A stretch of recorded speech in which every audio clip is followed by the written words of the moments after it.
cross 'em. Moving through the city like it's Gotham. They told me get one, so I got one. Stop saying you're a boss when you not one. You ain't sacrificed, nah, you ain't lost none. All over the gram like you got a bag. You ain't big dog, we ain't hear none of that. I'm in the gym looking like a running back. And you know the flow, got 'em coming back. Who I was in the past, I'm unattached. Only focus in this moment is bringing the summer back. Oh, respect my grind, elevate souls and I spread good vibes. Young divine, you know I gotta shine. Raise your hands for a good time. Aight. Vibe until the morning, sleep until the noon. You said that you want it, so I got it for you. Let's all get together and show them how we move. We move, we move. 3, 2, Bringing 1, summer to drop. you. Oh, ready, let's go. 'Cause you know how we roll. Let's take it round the world and back again. Ready, let's go. 'Cause you know like I know we'll take it round and round. Yo, hold up, let me switch my flow up. Back in high school, they were telling me I'll blow up. Doing talent shows and man, everyone will show up. Got in an accident and still made it for them to go nuts. You know what? I'm so what? I'm so That means I can't describe the way I vibe, the way I slide. And with the rhymes that make the dimes, I'll close their eyes and fantasize. Young divine calling their phone number. Yeah. No, you know I love it. And you know me, I can't sleep without blazing beats on stages for their ones gracefully. And I got a smile that they hate to see. Young black successful, though life gets stressful.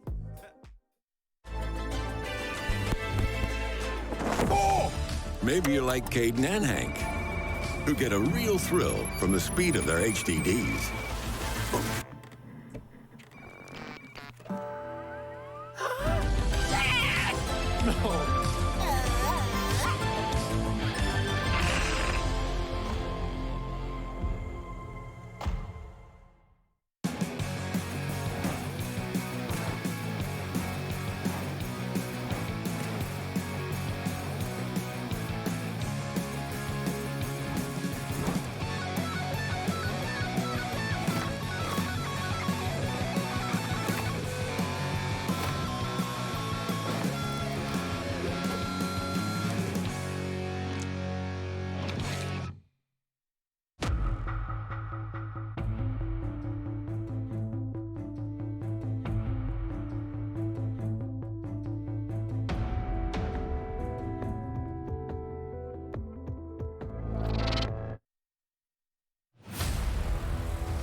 Good evening, ladies and gentlemen, and welcome to Six Masters 2020. I'm Guz. Joining me is Raven. We've been on a little bit of a competitive hiatus. The game has undergone some changes. The ANZ region's undergone some changes as well. We should be set for a cracking season. Yeah, super excited for Six Masters to finally be here. It feels like it's been a while since we've had some competitive R6. But given the way that the ANZ Pro League finished off, I think Six Masters is going to be a really exciting league to follow. Well, make sure you guys follow all the action in Six Masters by following at Rainbow Six ANZ socials on screen now. You can also participate in the community poll, Raven, and you can show your true colors. Yeah, you can. You can try be an analyst yourself and see how often you can get it right. We all know that some of us can get it wrong from time to time, so it's it's a good little way to participate. Yeah, also make sure you use the hashtag Six Masters as well and show us what you're getting up to. I think this is such a great time for ANZ esports, and the fact that we can, still participate, still crack on, despite what's going on everywhere else. It's just great to see, I think, yeah. Yeah, it's really good to be able to just push forward, and Six Masters just brings some new excitement for us in the ANZ region, but also globally. You guys tuning in on the Rainbow Six channel will be from all kinds of areas of the world, and we get to bring you some great Siege. Awesome. Well, what is Six Masters? Let's have a look at the 8 teams that are participating in this tournament. There is one notable team that isn't here. That is Fnatic. They elected not to take their spot here, and Raven, that opened it up for LFO. They qualified through that open qualifier a couple of weeks ago. So these are the 8 teams we have in front of us. Maybe walk us through what we can expect from some of these teams. Yeah, we saw some really strong matches coming out of Elevate. So they are coming in as the first seed. As you said, Fnatic aren't going to be returning to defend their back-to-back Six Masters titles. So Elevate are taking that first seed spot. Something to keep an eye out for is going to be Wildcard. They made some big changes at the end of the ANZ Pro League season, bringing in Pat and Geo. And they had some good form, which they didn't really have in the first half. So if they can bring that forward here, they might really return to strength that we saw from them before. And of course, LFO are going to be a dark horse of their own coming in through those open qualifiers. It does mean these Pro League teams haven't played them before, and there's also not as much prep for them, which can play some kind of factor. Now, some of you keen-eyed viewers out there that may follow ANZ or have followed it previously may notice that the team at the bottom right of screen under the Pittsburgh Knights is a new logo. That is Team Ferox. They are previously, or were previously, under the Fury banner. They also underwent a couple of roster changes as well, but we'll get into that when we deem appropriate. So I think just overall, seems shaping up really nicely, and it's going to be a cracking season. All these teams looking pretty evenly matched. Yeah, all gone through some kind of changes. A couple of steady horses in there, but regardless, given how the ANZ Pro League did wrap up, it does mean that Six Masters is going to be very exciting. And the fact that it's the league format with the round robin, we're going to get to see them all play each other. It's going to be really tight. Awesome. Well, let's have a look at who's playing tonight. It will, of course, be 2 best of 2s. And the reason I'm emphasizing that is because previously in ANZ, we had a 2 best of 1 format. But Raven, that's changed for this time, which will shake things up a little bit. Yeah, it is best of 2s, so you can take the series, so to speak, if you were to win both maps. So you can tie the series, of course, if each team is to win a map. And the other big change here, of course, is that we have overtime. So if you are at 6-6, it is not going to be a draw because we need the result in order to conclude a best of 2 series. Well, of course, we have Wildcard and Sinister up first, 2 teams that are really looking to continue some form that they tried to establish in Season 11 of Pro League. And then we have Elevate taking on the newest team in Six Masters, being LFO. Both these matchups looking really great, Raven. I'm really excited to jump into them. Really exciting matchups to start us off for sure, especially Wildcard Team Sinister, which we will see up first. Wildcard, as we said, finished pretty strong with some of the changes they'd made, and Sinister, on the other hand, finished strong with only small changes such as their roles, and having them head-to-head is going to be fantastic to finally see where they really are at, both those teams. Yeah, I think there's real potential that we do see that drawn series. Of course, the best of 2 format will allow for that if both teams take a map. I think it's really going to be interesting, as you mentioned, to just gauge where they are. Wildcard in the back sort of part of that Season 11, when they had that sort of newer roster coming in, they didn't look as comfortable as we would have expected, but I'm sure that over this break, they put a lot of hard work into really consolidating their lineup, as we see on screen, and I'm expecting big things from them this season. Definitely, they've had a lot of time now compared to before to grind in this new roster and see where it fits in. And even through the back-to-back weeks that we saw them play in Pro League, they already looked like they were starting to increase the strength and their performances. They had some really dominant wins against Elevate in potentially a week where Elevate weren't playing their best. But regardless, that Wildcard brought that out was a great sign for them. So we will finally get a chance to see how they back it up.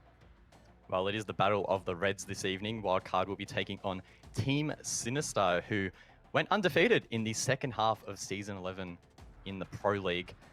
But that was off the back of a pretty poor first half, Raven. Are they going to be able to continue the form from that second half here into Six Masters? That is the million-dollar question, Guz, is can they continue that form? They were really hot to trot in the end of the ANZ Pro League, having a flawless second half, in fact, which brought them all the way up into 5th place. And that just came off the back of role changes. We talked a lot about it in Pro League. Molosca there at the top of the roster lineup, he took on the IGL role, and that seemed to be the linchpin that really opened it up for Sinister. So if they can continue that form, I think it's going to be a really solid matchup against Wildcard.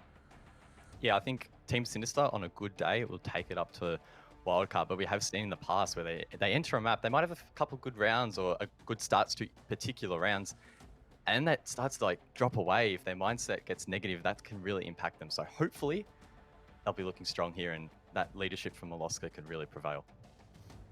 Yeah, and on top of that, we also saw another player in Sinister step up a lot throughout the season in Pro League, and that was Nico. In fact, in the second half, he had some fantastic matches. notably on Buck with nades, so that is going to change.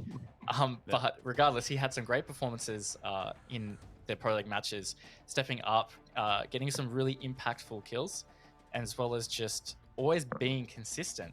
And I think if he can continue that form, likewise, Sinister will also be able to continue their form, because if everyone's stepping up, filling those roles effectively, then you would assume that they can continue that. And you mentioned earlier that Team Sinister, the $1 million question is if they can continue this form. I think now might be a good time to mention that Six Masters is a $50,000 prize pool in Australian, so these teams definitely fighting it out for some serious cash. So they're going to be bringing their A game. This is no second-tier competition, is it? No, definitely not. It's high stakes. There's a lot of cash on the line for these teams here in Australia.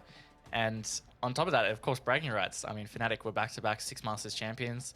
They're not going to be able to do that this year. So just being able to call yourself the Six Masters champions for one of these teams is going to be a really great feeling that they're going to be fighting for. All right, well, let's start talking maps. We have the map veto ready. Let's have a look. Of course, the format, keep in mind, is slightly different because it is the best of two. We will see one ban from one team, one ban from another, and then a pick from each. So let's bring up the bans and see what maps we will not be heading to here in the first match. Border and Consulate taken off the board. Border is the classic insta-ban of Wildcard, so no surprises there. No, definitely not surprised at all to see them ban off Border. And Consulate also a very strong map for Wildcard. I don't blame Sinister for not wanting it all to challenge them on Consulate. More importantly, guys, that also means that Theme Park is left open. So will we get to see some Theme Park played is what I'm really, really excited to find out. Well, let's bring it up. It'll be Clubhouse for the first match and Theme Park for the second in the series. This is personally the first time I've casted Theme Park. I know we've had some competitive play in it from some of the other regions. I'm excited. I don't know really what to expect, to be honest. Yeah, me too. We have not seen it played much, if at all, really, in ANZ. I believe it was played a little bit in the open qualifiers, but even then, we don't have a whole lot to go on. So that's going to be a fantastic map to watch. Clubhouse is also surprising for me. Of course, you can only ban one map, so something's going to get through. But Clubhouse is notoriously a really strong map for Sinister. I'd argue potentially even stronger than Border. So maybe Wildcard have something up their sleeves to take Sinister on that map. So map one could be a real nail biter.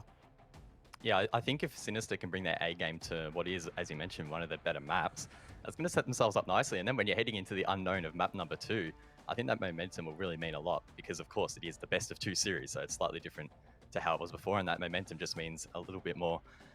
On face value, though, who are you thinking backing into this one? What sort of scoreline can we expect?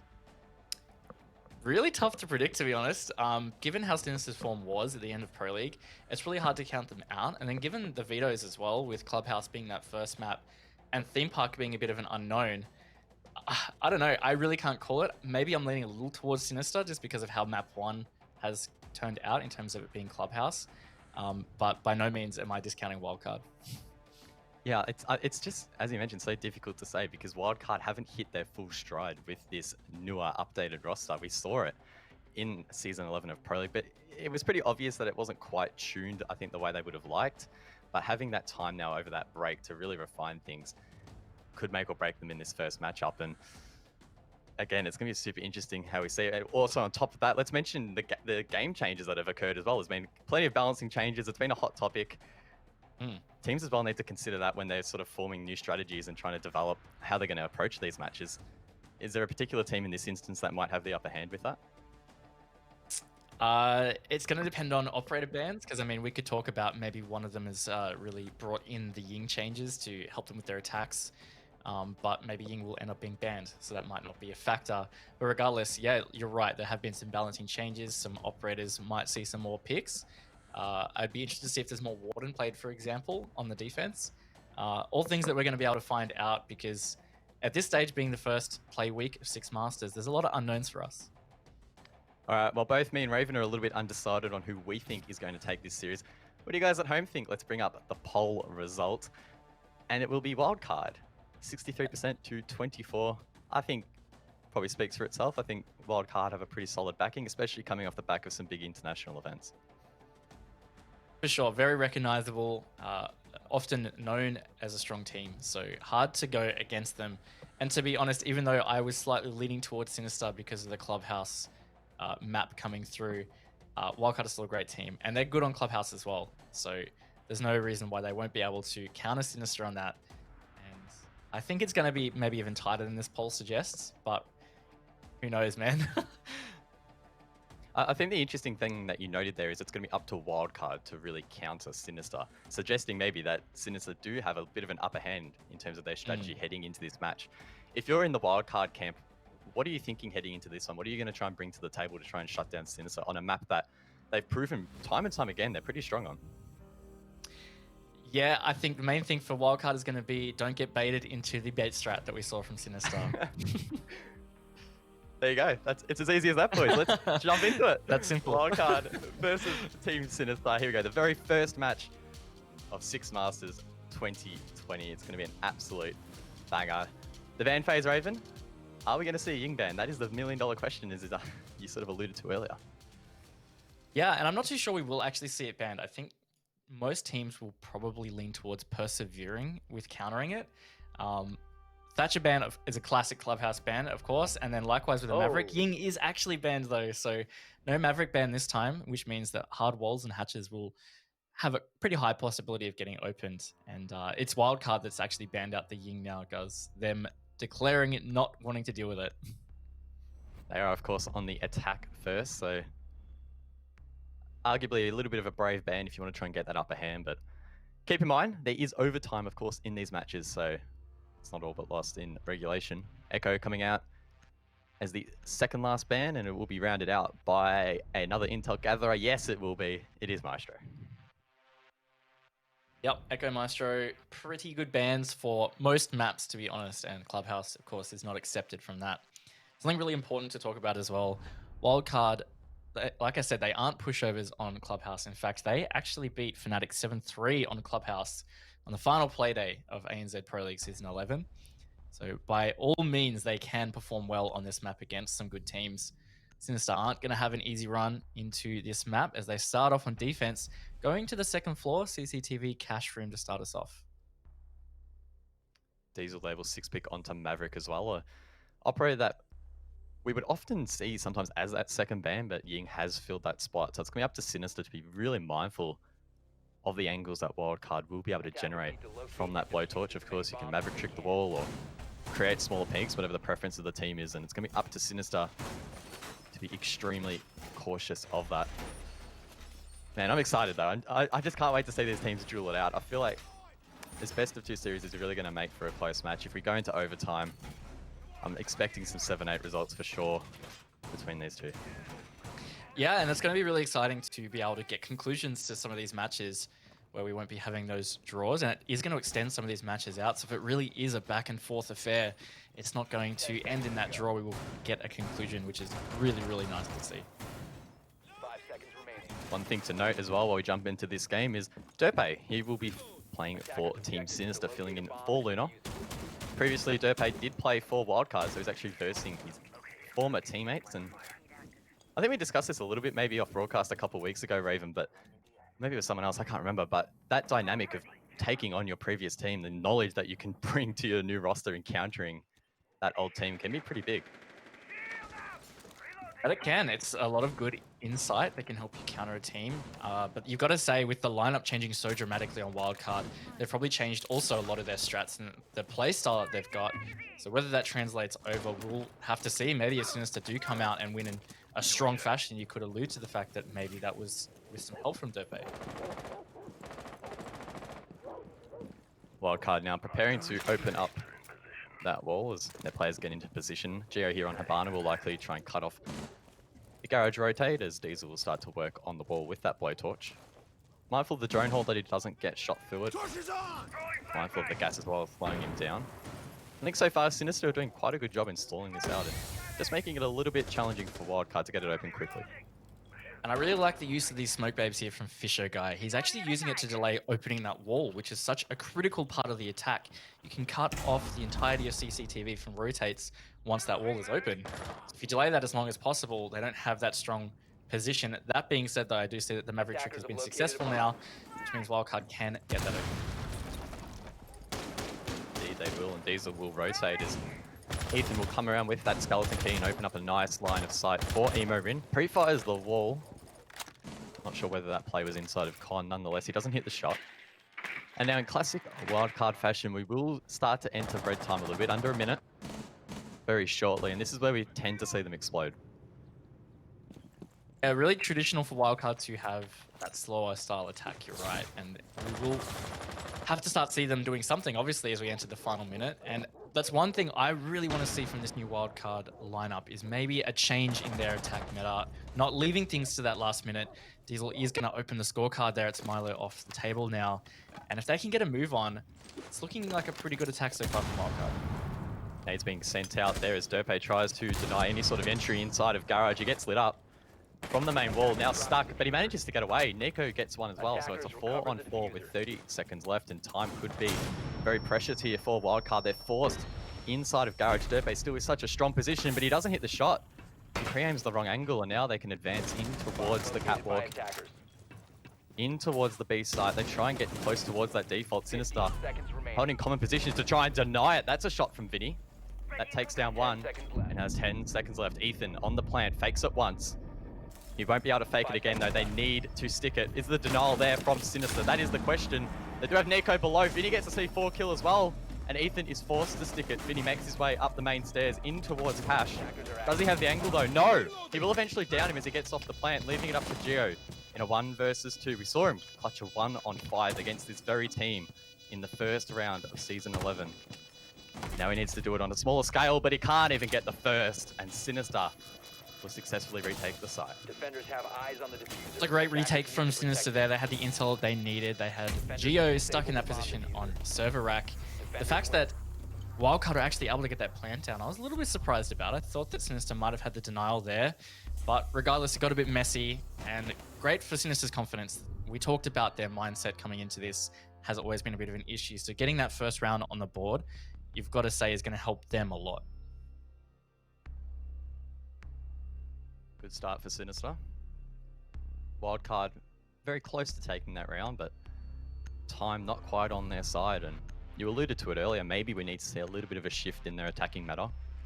I'm assuming that maybe the Ying ban hasn't helped them. Potentially they incorporated that into some of their strats to allow for some quicker entries, but Sinister denied that, so we might see them go back to their old ways. And it can go a couple of ways with operator bans. You can ban to try and destabilize the way a team plays.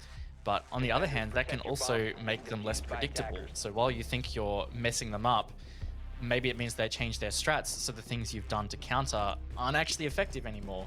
And that can work against you. Not sure whether the Ying ban is really what is enabling anything like that, but it's just something to consider here. Since they're going to move down to Church now, which is a pretty common progression on Clubhouse, pretty strong, and without the Thatcher, means that there's going to be some selection for what gets open. Of course, Wildcard do have the double hard breach there with the Maverick and Habana, but there is a way to block those Habana pellets from going off. You can Kai trick, impact trick, that kind of thing. Appreciate a guy here on the colorful. It looks like Sinister doing some sort of space station strat in terms of holding above site here, executing a little bit of a roam. Vinny as well with some cameras to aid in that.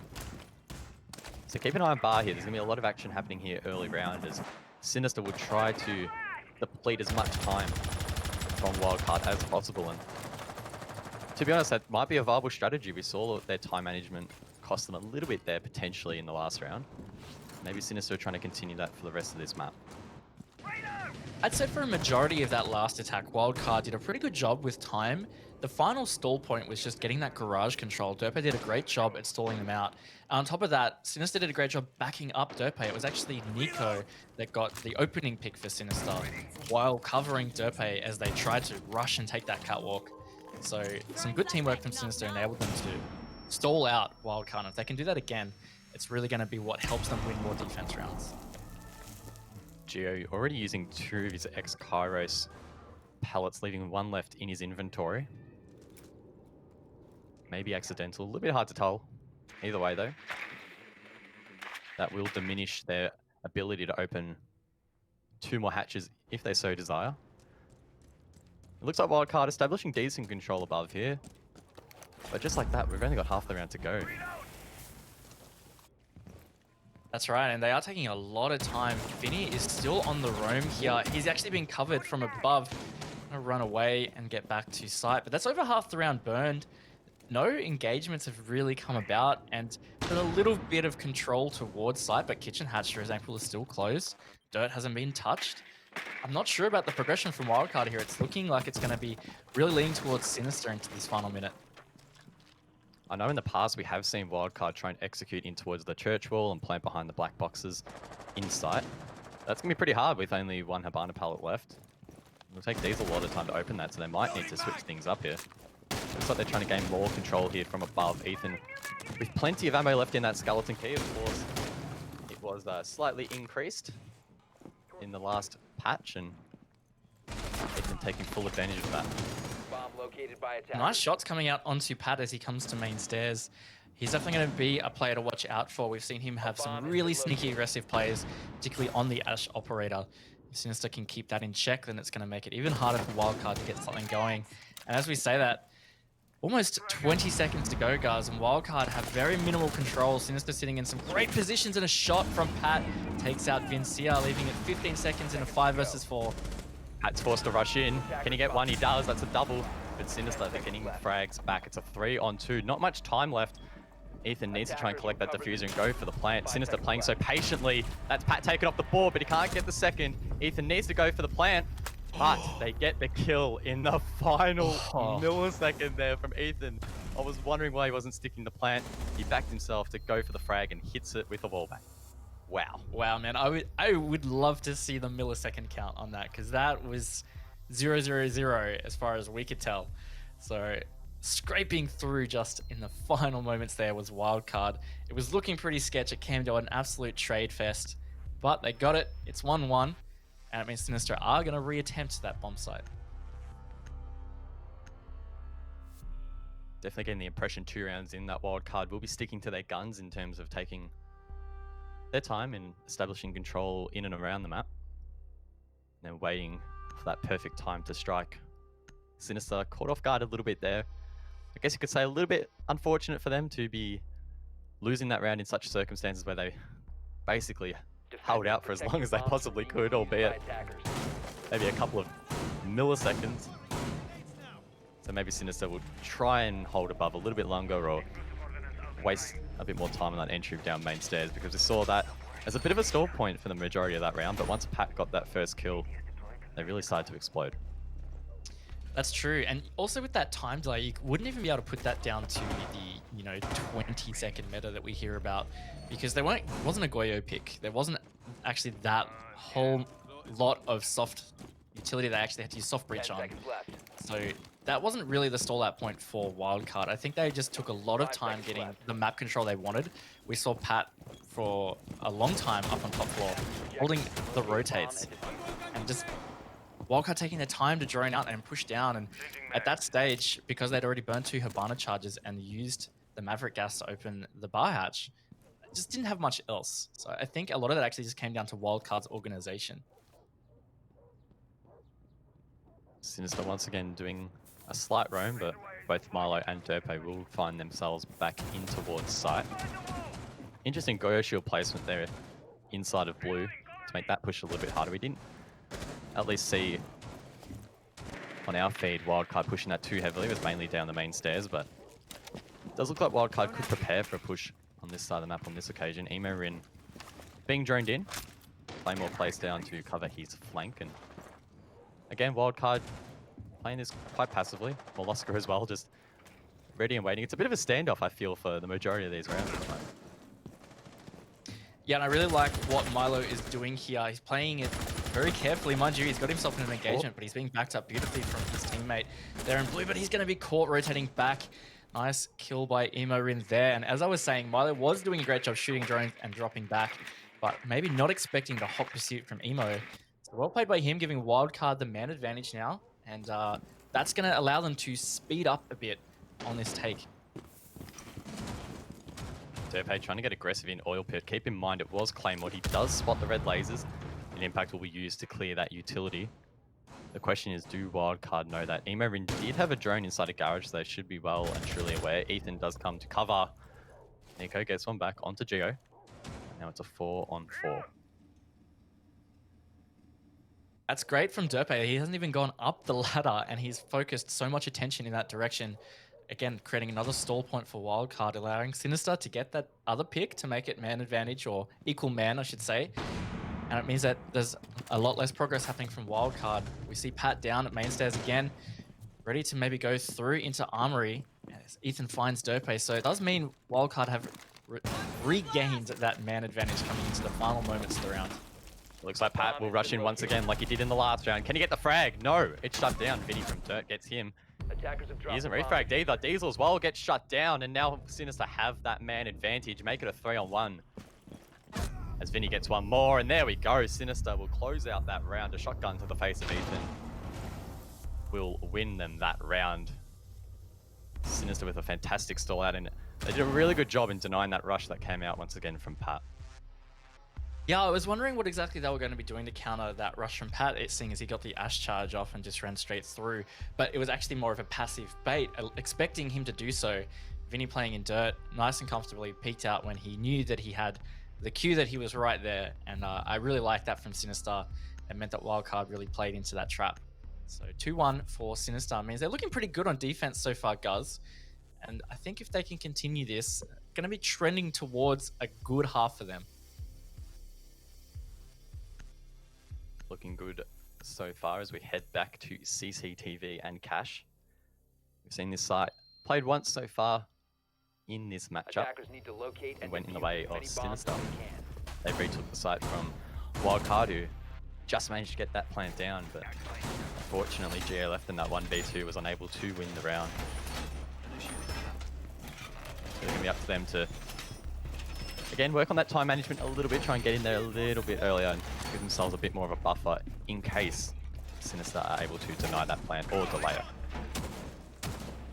Thinking more broadly as well, thinking back to the round that Wildcard won, I mean, we talked about how close it was. It really could be a Sinister 3-0 at this stage. So it really feels like they are more so in control of the 5 match. seconds to go. And Wildcard, they're doing all right, but I feel like they're not coming out on top with a lot of these rounds. And if that doesn't swing back, yeah, I think Sinister can maintain that kind of control. So it will be interesting to see what Wildcard have done or planned to adapt to how Sinister held this last time. As they did get that plant down, but not securing the round. Again, Sinister not opting to bring a whole lot of utility that needs to be cleared by soft breaches. It looks like they had one shield selected. No Goyo either.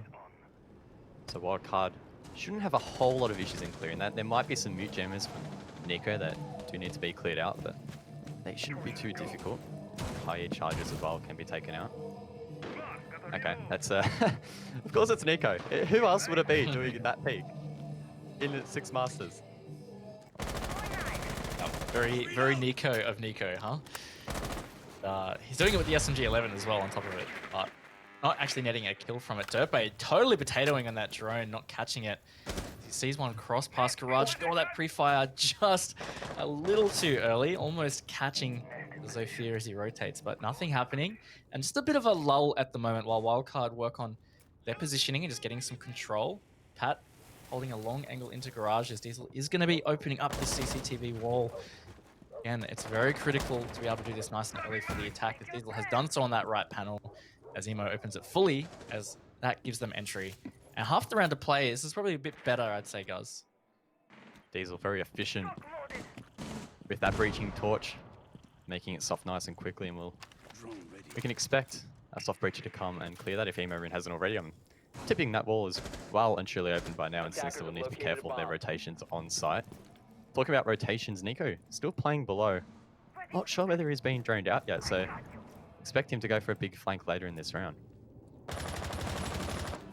On top of that, I feel like he might be just trying to play chill around Lounge, so he can potentially deny from below. He does see one rotate through on Garage.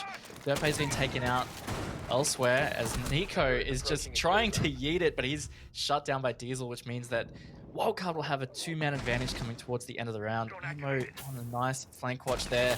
Sinister still trying to get aggressive in Lounge, and he's going to get caught off.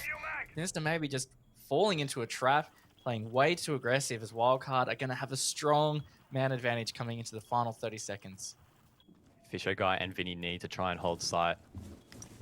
Neither with great guns, really, to get multiple kills. Fisher guy as well was holding that long angle with the SMG, which could prove challenging. Vinny, though, he gets aggressive and gets one.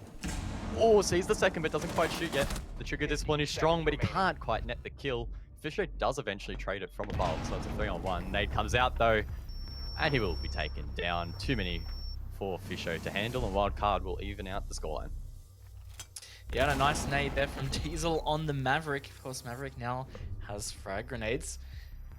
And a good round from Wildcard, definitely their best round so far. But I'd have to say also, maybe Sinister just played it poorly a little early. There was a lot of aggression out of them that we didn't see on the first time they held that. In fact, they played it quite passively the first time, which meant Wildcard, you know, delayed a lot in taking Garage. Whereas this time they got so many picks below that they felt so comfortable taking it. And it gave them so much control. Even though the time was ticking away, they had that control, they had that man advantage. It's a much more comfortable position for them. It's time now for round number 5. Milo potentially 6 picking onto Wamai. He sticks it. So we're going to see both him and Jaeger on the board. Defenders, protect your bombs from being Quite a bit of defused by utility attack. that Wildcard will need to deal with. They want to try and get some throwables in towards site. Diesel in particular, as I mentioned, Maverick with grenades will need to be careful that he doesn't waste those unnecessarily. I know Sinister in the past have done quite an interesting strategy inside a garage here, where they'll throw those Wamai magnets up on the vent on the roof, and they're super hard to take out. So we may well see this again from Molosca. Yeah, and just highlighting the Wamai, I mean, the lineup of Sinister in general is not an easy lineup to deal with. You've got a lot of utility you're going to have to clear there because of the Goyo shields. On top of the fact there are magnets and the ADSs, and also making life hard is going to be the Kai Electroclaws and these Moot Jammers. So it's definitely geared towards a hell of a time for the attack of Wildcard. For a team very prone to stalling out, I think it's going to be quite tricky. And to that point, I really just think Sinister need to not play too aggressive too early and not give Wildcard too much, because really Sinister's advantage is going to be by stalling them out. They're in trying to hit some one-taps through the drone hole. Doesn't hit anyone, unfortunately. And they will now progress towards the wall. Expect Wildcard once again to bring over Diesel and use that breaching torch, followed up by some soft breach. The initial drone there from Pat is shut down. A little bit risky to be droning that so early in the round, and it does get shut down. Diesel's actually over towards garage, so you could see a different take here from Wildcard early in this round. Yeah, electing to focus on this side of the garage wall with the blowtorch. Be interesting how Sinister adapt to this. Milo is trying to get aggressive here in the bottom of garage. Not seeing or hearing anything at this stage. I did hear the Maverick running into some of the electrified walls there. Some shouts coming out, but nothing dramatic.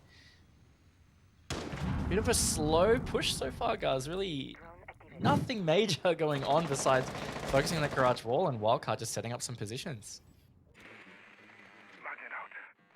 First Wildcard teams, unfortunately. For those of you who might like a lot of explosive action, Wildcard are definitely one of the more measured teams when it comes to attacking. They love to take their time, gather their intel, and go from there. Often we see later stages in the round like this where all 10 members are still up on the board. Molosca almost gets taken out, but only takes a little bit of damage. Gets aggressive on the peak, misses his shots though, and they'll still be 10 up with just over a minute left. Yeah, either way, that's going to put a lot of pressure on Wildcard and just create some uncertainty, but he's finally taken out with a nice pinch from Wildcard, giving themselves more control as Ethan stacks on, giving them more control.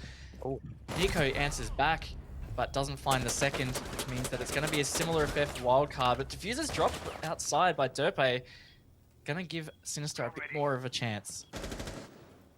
Derpe, and they're going 2 and 4 so far on this map.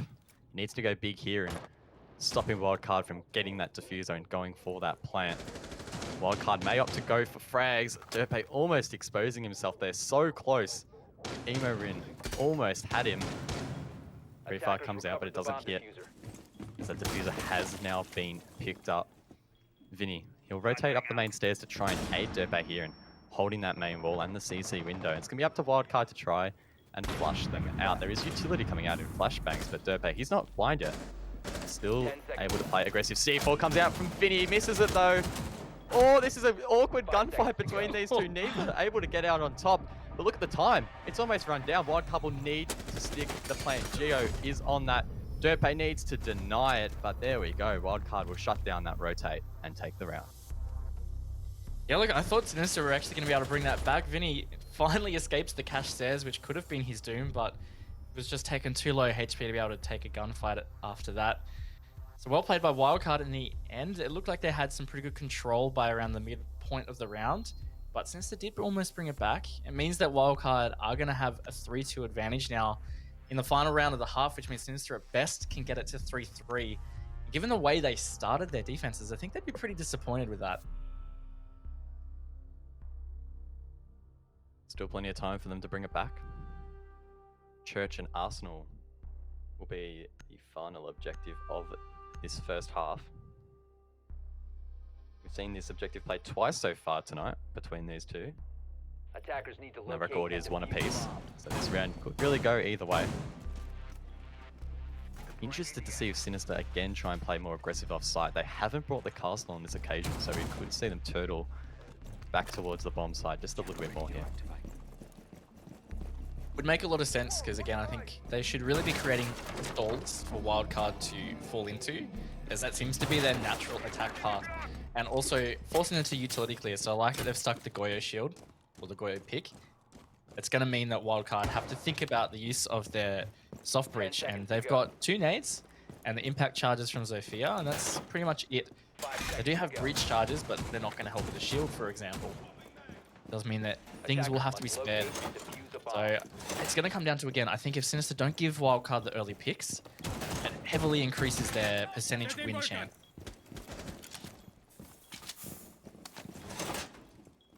Will be challenging to clear these Goyo shields, of course.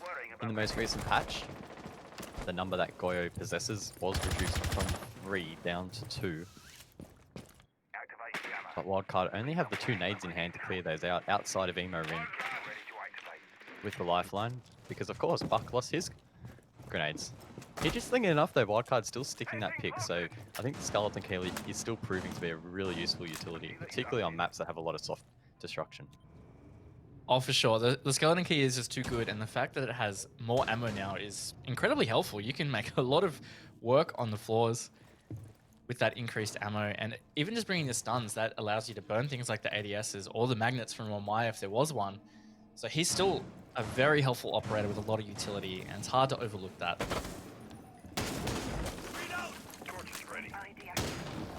Already past a minute now, and Wildcard continuing to work above the site.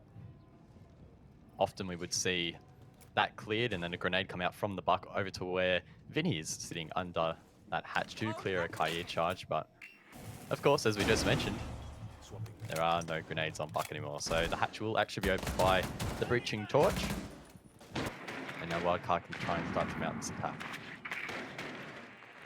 And the adaptation here from Wildcard is that Pat is actually playing the IQ as opposed to the Ash. We saw him play Ash on the first 2 times that they attacked this site, and they had pretty much the same attack pattern on both of those rounds, and Sinister were able to counter it the second time. So how it changes here is going to be really interesting. They leaned on breaking in through to Arsenal with the Ash charge, and it's not going to be an option for them. Still 10 members up on the board with a minute to go.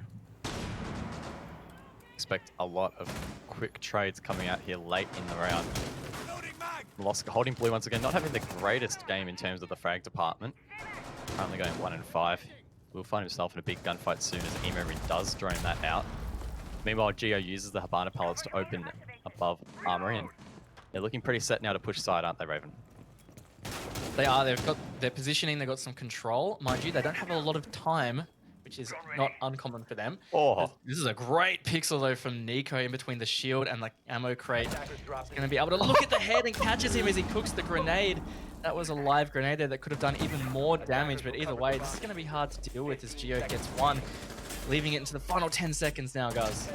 Disgusting from Nico as he tries to find more. He gets one. That's Geo taken out. Can he get more? There's 2 more in Armory. Make that one as it's Pat now left with it all to do. But he doesn't have the time. Sinister will take the round off the back of some very nasty plays there with the TCSG. That was just such a naughty angle from Nico in between the shield and that ammo crate. So hard for Wildcard to be able to see from the angle that they were viewing it at. And it really was the game changer, getting that pick onto Diesel. He was about to clear that shield. It could have been all over. So the timing on that was perfect. And that closes the half out at 3-3. It's very even, and that is what I would say quite fitting for how these teams have played it out so far. Yeah, I mean, on the topic of balancing changes, the TCSG as well got a pretty significant damage reduction. So if Nico didn't hit those headshots, there would have been a real chance that he didn't net those kills. How he got that one into Geo. It was a nice shot. That is disgusting. Wowee. Attackers Geo need to locate probably and defuse saw bombs. him for like a split second and then boom. Good night. Yep, very nice shots from Nico there. That was really setting it up for Sinister to take the round. Wildcard on defense now are going to be starting off in the CCTV cache, as did Sinister. See what they've got up their sleeve. They're bringing a castle, which isn't as common on this bomb site as it would be for, say, Church. So I am interested to see where these castle barricades get placed. Wildcard potentially bringing out something new here, 10 which seconds to go. is something that we mentioned earlier they might have to do because of this map being 5 seconds quite left. strong historically for Sinister. Diesel Attackers' using objective is to locate a bomb. one in stock. Didn't quite see where the first one was. Either way, that looks like Wildcard maybe trying to hold below quite heavily. Yeah, it really looks like they're using it to enable them to extend their hold to below to be a bit more comfortable. Whether it works out that way, I guess it's going to depend on how Sinister decide to attack this. And if they've droned that out, they might be able to read into the fact that that is what Wildcard's doing. Way Vinny coming from the west side of the map on the IQ. He's just going to scan out and try and find some intel, get the gadget placements for his team and figure out what they're going to do. But it looks like priority one is, of course, going to be to open the CCTV wall. Soft breach being used by Nico. Now Derpay will be able to just open it straight away. Smoke will delay that for a little bit. Of course, Ethan only has a limited supply. Derpay just chilling out, waiting for that smoke to dissipate. So Ethan will prepare one more, his final one in his inventory. Not going to blow it just yet. Derpay still yet to Maverick below the wall, and there we go. The final one comes out. But after this, Sinister should be clear to open that wall and begin to pressure those Wildcard members inside. Not too bad time management from Sinister as well. Granted that once this is opened, they'll have around half the round to go. And one thing I really like that Sinister did is they pre-opened the soft part of the wall. It was something we didn't see Wildcard do, which meant that it stalled out one of the other attackers for Wildcard for a while, waiting for it to be openable. But now it's wide open. They can go straight into it. It's giving Sinister a lot of time. And Derpay, most importantly, has actually been taken quite low from the smoke babes, and that could come back to bite them. Derpay actually having a couple of issues there. A little bit of the reinforced wall was still attached there at the very end. Potentially a little bit lucky not to be shot as he went for that. But either way, he does get away with his life, albeit, as you mentioned, just some compromised HP. Oh, Nico just missing those shots there. Pat manages to scathe away and gets one. Good buddy up now with Diesel as Geo gets one too. Now it's a 5v3. And so letting Wildcard get away with that is going to be haunting them for days. Milo does get an answer, but it's not leaving Sinister a whole lot of time to finish off their execute. And also Diesel still has control of bottom garage. He is finally ended by Milo, making it a 3 versus 3, but only 30 seconds to go. Means that Sinister are going to have to get their skates on. They're going to have to deal with some really tough positions that Wildcard is still holding. Geo gets his double for the round, leaving it up to Derpay and Milo. Milo on fire this round, gets his triple, but he has the diffuser in hand. He needs to make his way in towards site, or at least try and frag out these remaining defenders. There's one on catwalk, that's Geo. He gets his third for the round as well, and now Milo needs to get two. Only a couple of seconds to go. It's not looking promising. He doesn't quite get the first. Wouldn't have had the second anyway. A Wildcard will take that round. It come down to a 2v2, so a relatively close round. It looked like it was going to be all Wildcard when they got those first two entry picks, but props to Sinister to bring it back. But one thing I will question is, I'm not too sure why such a late rotate to take the catwalk was what they decided to do. I think it was Derpay that was still out on the kennel's wall. 15 seconds to go. Maybe they could have orchestrated some kind of pinch onto that catwalk position. And even if they traded it out, maybe Milo would have then had a little more time to take the last gunfight. But instead, he rotated around to garage. They both pushed garage, and Milo directly below the opponent wasn't really able to get the refrag or trade it. So I think maybe some bad decisions were made by Sinister at the end of that round. And it means Wildcard's going to inch ahead now. They're up 4-3. We do know that Molosca, at least Defenders, to the best of protect our your knowledge, bombs is the from being IGL, used by or the attackers. primary shot caller for Sinister, and the fact that he was alive probably meant that he had a quick word to Derp, said, hey, buddy, up with me, we'll go garage. And as you mentioned, maybe a pinch would have been a little bit more effective. Either way, though, the round isn't theirs. Wildcard taking that one, and they'll head downstairs for the next. We haven't seen Bedroom played at all yet, so it's just been a cash and church affair so far. Yeah, no bedroom play, and just came down to the way that the wins and losses came out on those bomb sites. But curious to see what Wildcard decide to do here. Looks like they're implementing the classic roam strat that we've seen a lot on Church, and also going to be interesting to see how Sinister push it, because there seems to be two meta ways you can say. It's either the roam clear, or you try to ignore it as much as possible, and maybe you take really simple control, so down blue and oil pit, clear those positions out, take dirt, and then you can try and clear out Arsenal while ignoring the roam and cutting some rotates. But that can, of course, have its own risks. Jammer initiated. Quite a bit of utility invested above, Ethan in particular placing several jammers to try and delay the entry and the intel gathering here for Team Sinister, who are trying to clear out these plays from above. Nice control established so far from Fisho. Milo attempting to drone him in, but those jammers causing potentially some issues in gaining that critical intel for the entry. Going live. Oh, and he missed that Habana trick as well. That might not blow the wall completely. It might just. We'll have to wait and see. Yeah, gonna have to see whether that really did bug out or not. But either way, Vinny has actually made his way into the strip hallway. Aiming towards Billiards, seems pretty aware that Vigil is on the other side. That is Pat. Could actually be wallbanged. If he Pat activates his ability right now, it would be all over for Pat, but he's gonna slip away. And actually, he's gonna catch Vinny off guard. He's hard left of that doorway, and Vinny potentially completely unaware of that. Could catch it on the gadget. Again, this is gonna come down to whether Pat activates this ability or not.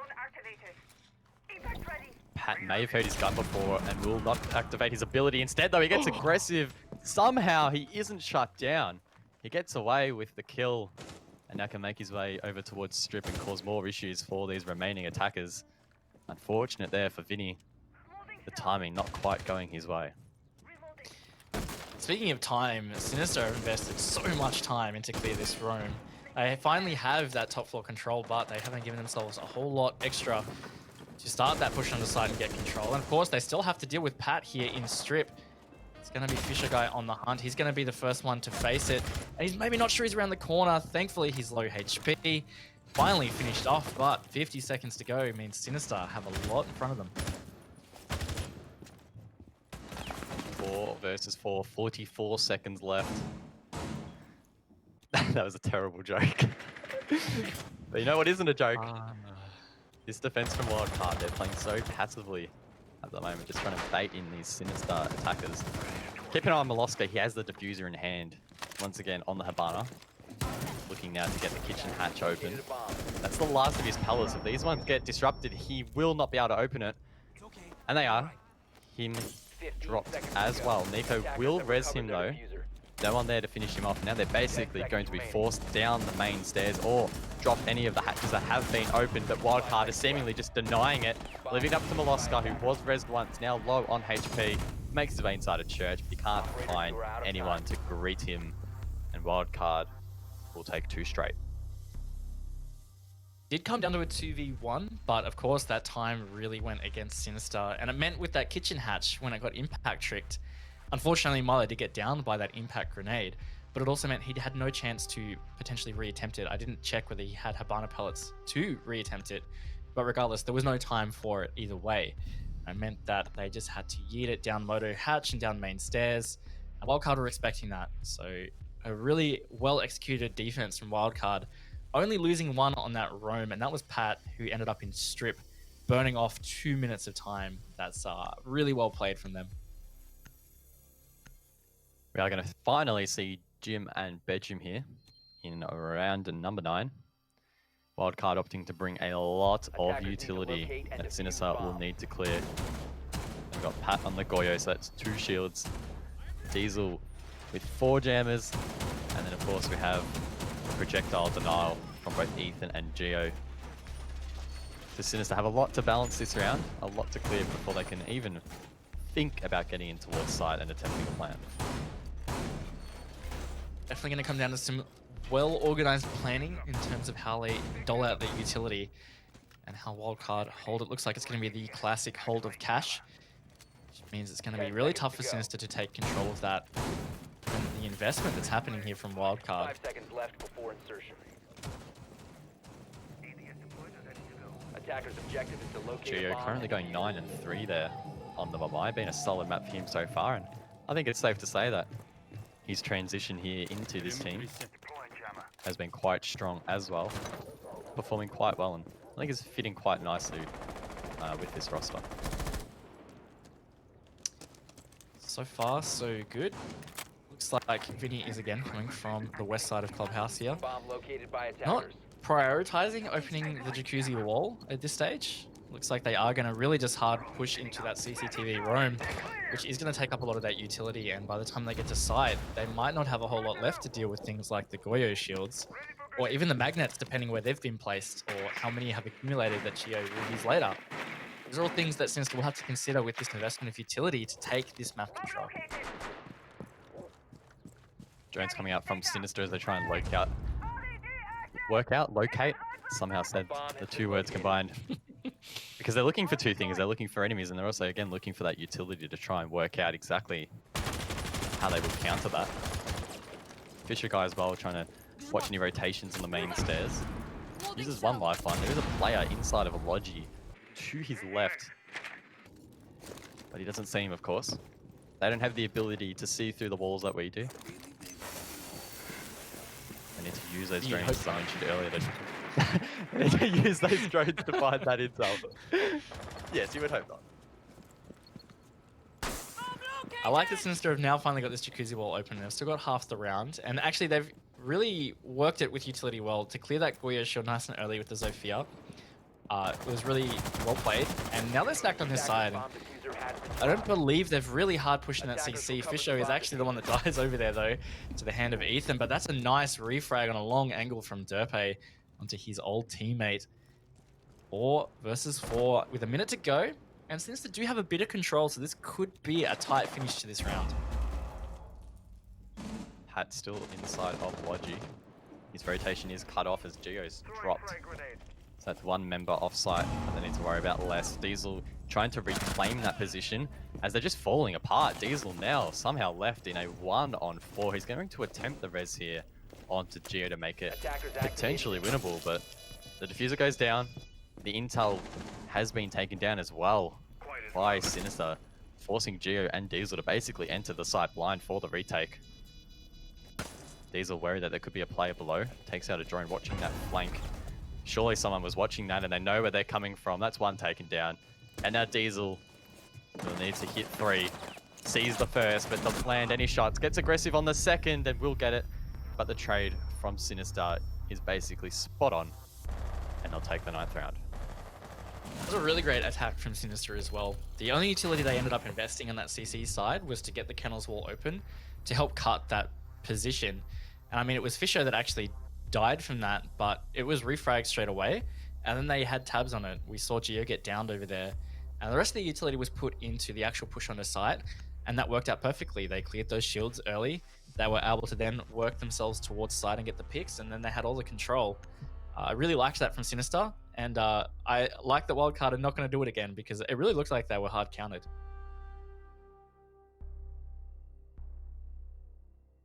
CCTV and cash will be the site here. Montang coming out from Fisho Guy in the 6th pick phase. Of course, if this is your first time maybe even watching competitive Siege, the 6th pick phase allows either team to swap out 1 operator for another blindly. The team will not, or your opponent will not know that you have swapped out that operator. So until Wildcard physically see that Montang on the map, they will not know that they are bringing him, which can, of course, throw you off as a defense a little bit when you see a big mountain walking towards you at the start of a round. Yeah, Montaigne's going to be pretty effective in assisting this push, you would think, for Sinister. He is essentially the walking intel. Can help a lot with taking Garage. That's traditionally how you would see the Montaigne implemented into attacking this bomb site, is he can assist the push-up catwalk stairs and in through Garage. You can have his back against the south wall of Garage as you approach, and call out the positions of catwalk, window, even lounge if there's somebody peeking there. I assume that's how Sinister will probably try to use it, and we'll see whether it can be effective or not. And I think outside of really the smoke, which is primarily being used to delay the entry into the main wall, as we can already see, they don't have any trap operators. There's no Legion on the board. So effectively, Fisho should be able to just walk straight up that catwalk without too many worries. It's going to be super hard to take him out if they manage to go for that, and Wildcard needs to be careful of that.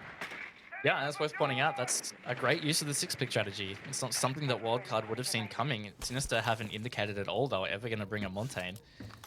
So that's really well played from them. And if they can be efficient enough here with getting the CCTV wall open, it's going to really set themselves up to get that map control and be able to put together a really nice execute. A lot of intel being gathered on the bedroom side of the map. Sinister, I think, are quite satisfied it is cleared. We can actually see a roamer, though, all the way downstairs, somewhere in towards bar. Maybe worry that there's someone there. Either way, though, Derpay kills himself with a grenade. That is quite unfortunate. Either way, though, Fisho guys already causing some issues here inside of A, trying to slow down any sort of hurt that will be felt from that early death. Molly getting the wall open as well on Thermite. So definitely an unconventional use of that Montaigne so far. Yeah, a bit different to what we've normally seen, but I like what Ethan did coming over. Just instead of to contest it, the Montaigne, just shooting the holes in front of the door. So if the Montaigne wants to aggress forward, they have to be sure that the stock room below is cleared. Frags, though, are coming out now in favor of Sinister's Fisho. As he tries to get in towards site, is getting lit up by that wall. That is still electrified. He does have the diffuser in hand, so they need to be careful that they cover him when they attempt this plan. As you mentioned, those holes could be massive. Pat playing below, fully aware that Montaigne is there. I think Fisho's seen him though. The ping does come out, so they are aware of the player below. Sinister with the intel here, but can they get that execute on towards site? Yeah, that's going to be key in how they deal with those positions. Nico has been lost now, so this is 3 versus 3 and 30 seconds to go. Not as much time to deal with things as Fisho's actually gone deep on site now. He's going to be drawing a lot of attention as Geo finds a double, but it means that he's got Diffuser and he's got 3 to find here, Guz, and it's not going to happen as Wildcard closed that round out. The Montaigne pick there for Sinister, not quite working out, despite not really having any traps to shut that shield down. They were able to basically secure all the other frags, and once you're left in a 3v1 on Montaigne, there's not much you can really do besides stand there and extend your shield. So well played by Wildcard, and Raven, that gives them match point now, 6-4 up. It does, but of course that doesn't mean that it's all over for Sinister. If they get 2 rounds, we will get to see overtime. So it's only 2 rounds, and it's definitely achievable considering how Sinister have played so far. They haven't been able to string together multiple rounds on attack, but they've still had some pretty decent attacks, a couple of them being very close. And even that last attack looked pretty good until they just started bleeding operators into the final minute. But they had some really good map control there in construction. And they only got stalled out by a couple of small things that really, if they got a little bit more organized, they could have countered to secure themselves that round.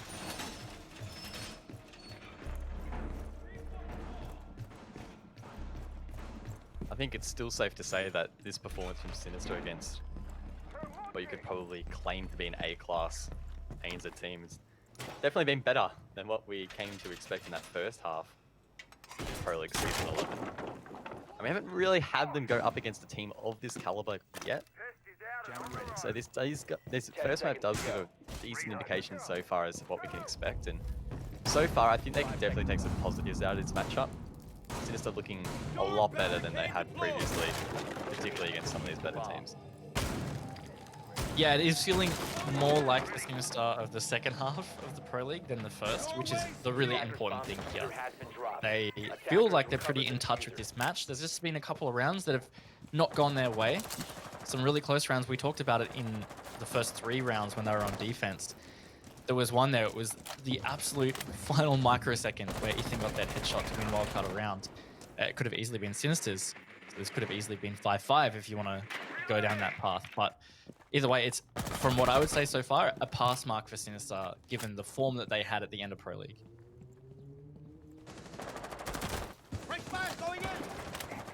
Derpe once again on the Maverick. 2 frag grenades in hand, and he'll be hoping that he doesn't end his life with his own grenade this round. He did it last round. Didn't exactly help Sinister's chances in attacking the site. Yeah. But that's long gone. I think it's really important as a competitive player to move on from those mistakes, or definitely haunt you and affect your future results. no. With Vinny with a team kill onto Nico, and that's 2 big frags for Sinister going against them from their own mistakes, and Ethan cleans up 1 as well. Vinny does get aggressive inside of bedroom to try and refrag these, but he doesn't see the player rotate out of bathroom. Hits the second one though. Emo Rin completely shut down. Does he know the other? No, that's Pat running around and refragging that one, leaving it up to Milo and Derp. Just under half the round to go. Yeah, and Derp just on main stairs, totally let that Vigil rotate straight back to site. Don't wonder whether Vinny would have called out that the Vigil was rotating. Derp could have cut that off. Could have been a 2 versus 2, but not to be. Diesel's in a wacky position there, and Arsenal holding the bullet hole in towards Moto, and he is going to catch Derp off guard. That means it's all up to Milo now, guys, to save the map for Sinister. It's 6-4, which means losing this round will be a loss of this map. I know Milo prides himself in the aim trainers, but he's going to have to find 3 in this round. Add on top of that, the pressure of losing this means they'll be 1-0 down in the series. That impact grenade will take a little bit of health. The wallbang as well will take even more, and now he's forced to go in towards site. Surely the pinch will come out from Wildcard. It does, and they will take your first map here in Six Masters 2020. It was a good map from Wildcard in the end. It was really close in the first half when Sinister on the defense, and even a couple of those attacks were neck and neck, but Wildcard proving very strong, and they're looking pretty good with their new roster so far. Sinister not the pushover they used to be, so this is a good result for them. Definitely a solid result for both teams. I think it sets up again for what is going to be a really close series. I definitely still back my prediction going into this that we could see 1 map go to either team, especially with a big theme park. That is such a big unknown. We have no idea how these teams are going to try and approach that. And if it's anything like Clubhouse, it's going to be exciting. I am so excited for theme park because we haven't really seen much of it before in our region, and we don't know what kind of strats the teams here have developed. Of course, there may be some influence from the international meta or the teams that have played it overseas, but regardless, these teams aren't going to be aware of which strategies the other teams are pulling out, and I think it's hard to say who that favors. Wildcard are great strategists in their own right, but Sinister have proven in recent history to be also really great at pulling out neat strats, and they're generally an unpredictable team with their playstyle. I think that can be tricky for Wildcard to handle. Yeah, and I think one thing that maybe many people have the idea of, or maybe even a misconception you could phrase it as going into theme park, is that it's heavily defender sided and it can be really hard to mount attacks and executes. Well, firstly, is that true, do you think? And secondly, do you think that that could hamper Wildcard's playstyle? Because they're on Clubhouse, we saw them time and time again on their attacks, really setting up, and on occasion it did cost them. I would say at pro level, it hasn't really been the case. I haven't compiled recent statistics, but of the theme park matches I've watched, it's been either even halves in terms of the attack and defenses, or I've even watched a few where it's been more attacker sided, where attack halves were going 4-2. So I think at the pro level, it's not as defender sided as people think. And I would say maps trend that direction anyway as teams get more used to them. We've seen that before. Villa was for a while really defender sided, but of more recent history, it started to swing back the other way, at least a little bit, or even out a little bit. I think theme park is just like that. And I think something else to mention coming out of that first map and heading into the second is Ying, because we saw her banned out by Team Sinister there. Are we expecting her to maybe get through here on this second map? Because we know, of course, that recently she was buffed. She is quite strong, you could argue, of course, with the Candelas and the smokes. Is that going to make life easier for the theme park attackers? Do you think they're going to try and bring her in? Definitely can help a lot. I mean, for example, with the Armory Throne Room, you can use the Ying charges like fuse charges, right? So if you get office control, you can just chuck a Candela on the floor there. And if there's any utility like ADSs, magnets, that kind of thing, that will get cleared by those flashes as it goes off, and that's a pretty safe bet. So it could make an impact, and to be honest, I wouldn't be surprised if Wildcard just banned it out again, not wanting to deal with it. Well, Wildcard will take the first map in this best of 2 series, 7-4 against Team Sinister. Don't go anywhere. We'll be back for map number 2 in just a second. Attackers are activating the bomb.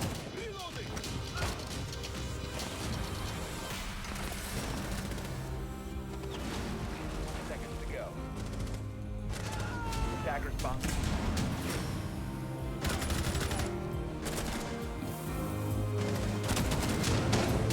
Bomb located by attackers.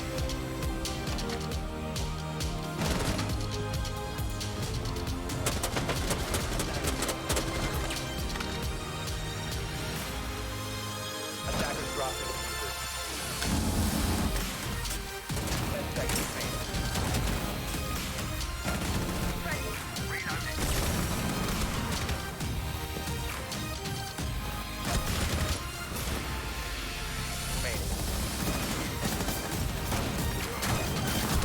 5 seconds left.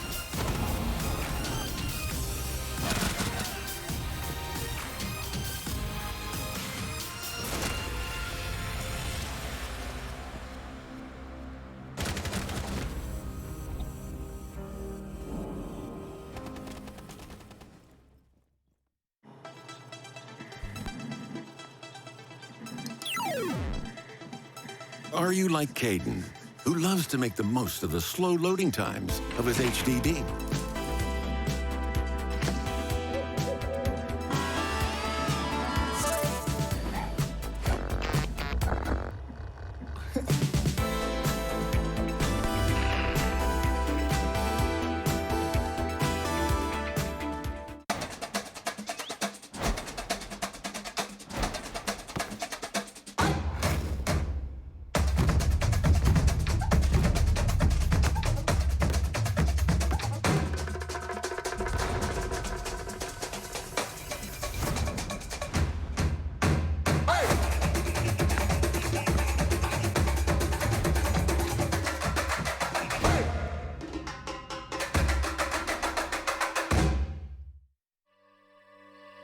Look above your head at the moonlit sky.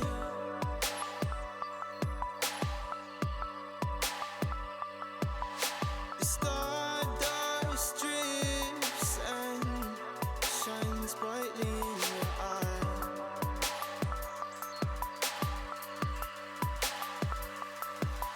So baby, stay with me where the sun doesn't go down, and we will drift away until the day the world stops spinning.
So baby, stay with me where the sun doesn't go down, and we will drift away until the day the world stops spinning, spinning,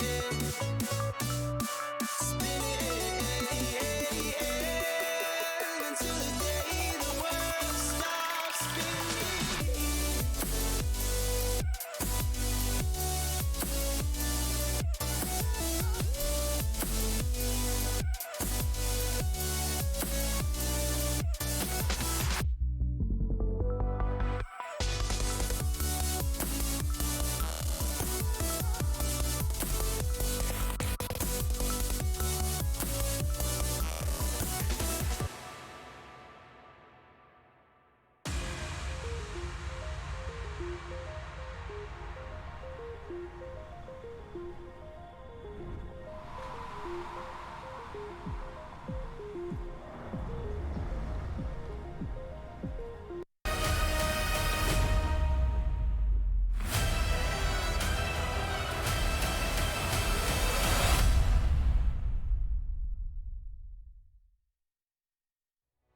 G'day there, g'day there, ladies and gentlemen, and welcome back to Six Masters 2020. It's great to have you here. I'm Guz. Joining me is Raven, and we're coming off the back of a pretty interesting match between Sinister and Wildcard. The first map going in favor of Wildcard 7-4, but it's best of two format, so we'll see him duke it out on Theme Park next. That we will, and it was a close first map. I mean, it was 7-4 in the end, but a lot of those rounds came down to the wire. So it could have gone the other way. Sinister could have brought that back. We might have seen something a bit different. But regardless, Wildcard took it. And it means that the onus is now on Sinister to draw the series by winning map number 2. And as you said, it is on Theme Park. And we were talking about it before the break. We're really excited to see how this is going to play out. Well, make sure you guys stay up to date with all the action in Six Masters by following at Rainbow6ANZ on all of your favorite social medias. Of course, you can participate in the polls. And heading into this one, Raven, it was Wildcard that edged out in the community poll. What can we expect? Are they going to continue that form and win this second map, and in doing so win the series? Good question. I mean, they look pretty good on Clubhouse, and considering how Sinister are on Clubhouse, they've previously had a lot of map wins against strong opponents, or even drawing against Wildcard last time they played, although there was a different lineup. That's a good result from Wildcard, so that can bring some confidence into map 2. But really, just the fact that it's Theme Park makes it really hard to judge. We don't know whether Theme Park could be hard for Wildcard to deal with. It wasn't their map pick, it was actually Sinister's map pick. Or actually, am I doing that the wrong way around? I don't know. Either way, I think it's going to be really unpredictable. It was Sinister's map pick. So I think it's going to be unpredictable in how that affects their gameplay. Yeah, and as we keep alluding to, it's a lot of unknowns. Of course, Theme Park came in for the second half of Season 11 of Pro League. But in ANZ, we saw it played 0 times. No one wanted to go there. It was often banned in the first or second wave. So this is new ground for these top teams in ANZ. So I think it's going to set a great precedent for what we can expect in this region on this map. Yeah, and we've seen it internationally a little bit. So there are some established strats, you could say, outside of ranked that these teams can draw from. And of course, they've probably been working on it in the background. I know of a few Pro League teams that have been playing around with Theme Park, and we've been waiting for it to pop up, seeing who is going to choose it first, and we will finally get to see it, and we'll finally have a bit of a precedent set in our region on how it plays out. I think that raises an interesting discussion point. As a new team jumping into what is basically a brand new map to play competitively, where do you even start? How do you go about trying to create these strategies and trying to review how other teams are approaching this map? Yeah, I mean, it's tough, especially if you haven't seen it played by other teams. So it is fortunate that international teams have played it a little bit. But other than that, it's just about going into custom games, mucking about for hours on end about strats that you feel like might work out, finding angles, finding neat ways to use shields, where to put your reinforcements, all that kind of jazz. And that takes a lot of time, and then stress testing it in scrims. Sometimes it's really hard to know whether it will work in a competitive. You just have to decide, you know what, let's just give it a try and see how it goes. Well, as I mentioned, you, the analysts at home, had a say on who you thought was going to take this series. Let's recap the poll result and see exactly the percentages on who the community thought would take this series. It was Wildcard edging out with 63%. Let's look our eyes on the draw though, because that's the other result that is still on the cards. 13% thinking that may have been the possibility here, and I'm still kind of leaning towards that. But again, it's just so hard to say on a map that's so fresh. Yeah, it does give that massive essence of unpredictability. I think a draw is definitely possible, but you guys were right. Look, Wildcard took the first map, and it was a good result for them against a strong Sinister on one of their strongest maps. So they can carry that confidence through to Theme Park, and if they've stratted it well and Wildcard can be organized against some of the stuff that Sinister might pull out against them, I don't see why they wouldn't be able to close out the series, but I'm sure we're going to have a lot of surprises on Theme Park. So do you think it's safe to say that maybe Sinister do have that edge if they've picked this map? Because we know that they've had that time to put it in, and the map veto has allowed them to select it. So are they going to bring something fresh here that Wildcard aren't expecting? You'd think so. There's got to be something there for them to choose the map in such an important match. So we're about to find out, guys. Yes, we are. Let's jump straight into the ban phase. Theme Park, of course, is the map, and Sinister will be starting out on the attack. That gives the first ban to Wildcard, and it will be the Ying. So no Ying play between these two this evening. Yeah, Wildcard really are a team that more frequently bans just things they don't want to deal with. And we saw them ban out the Ying on Clubhouse.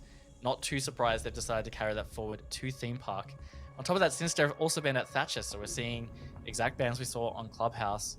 And that's a really big impact on Theme Park, because some of these walls can be really tricky to open if you haven't got the utility to do so. And Thatcher is obviously the biggest help for that. It means we are going to see more Maverick play, maybe even some Kali. Let's see. Valkyrie is well being taken off the board, so that is one deviation from the bans on the last map in this series. Mirror as well will be a point of difference rounding out the bans. Let's get into this. I'm a little bit nervous, Raven, not gonna lie. I don't know how good my callouts are on this map. They should be good. I've, played a bit of ranked and run around a bit to try and learn them, but now it's time to put that knowledge to the test. That's right. We'll feel our way through it just as these teams will as well. And it's Wildcard starting on the defense. So a lot of people will say that favors them. And I'm not going to say that. I'm going to reserve judgment, because I've seen some pretty even Theme Park matches played out in other regions. So who's to say that's not going to be the case here? Bunk Daycare, the first bomb site though, kind of surprised. I think the highest win percentage so far in other regions has been on Throne and Armory, although it hasn't been picked as often. Wildcard changing it up there. Very, very interested to see how well or ill prepared these teams are going to be. Fisho as well will be on the Montang. We saw him 6-pick that in one of the previous rounds over on Clubhouse. On this occasion, he has been selected in the reveal phase, so Wildcard will be expecting it.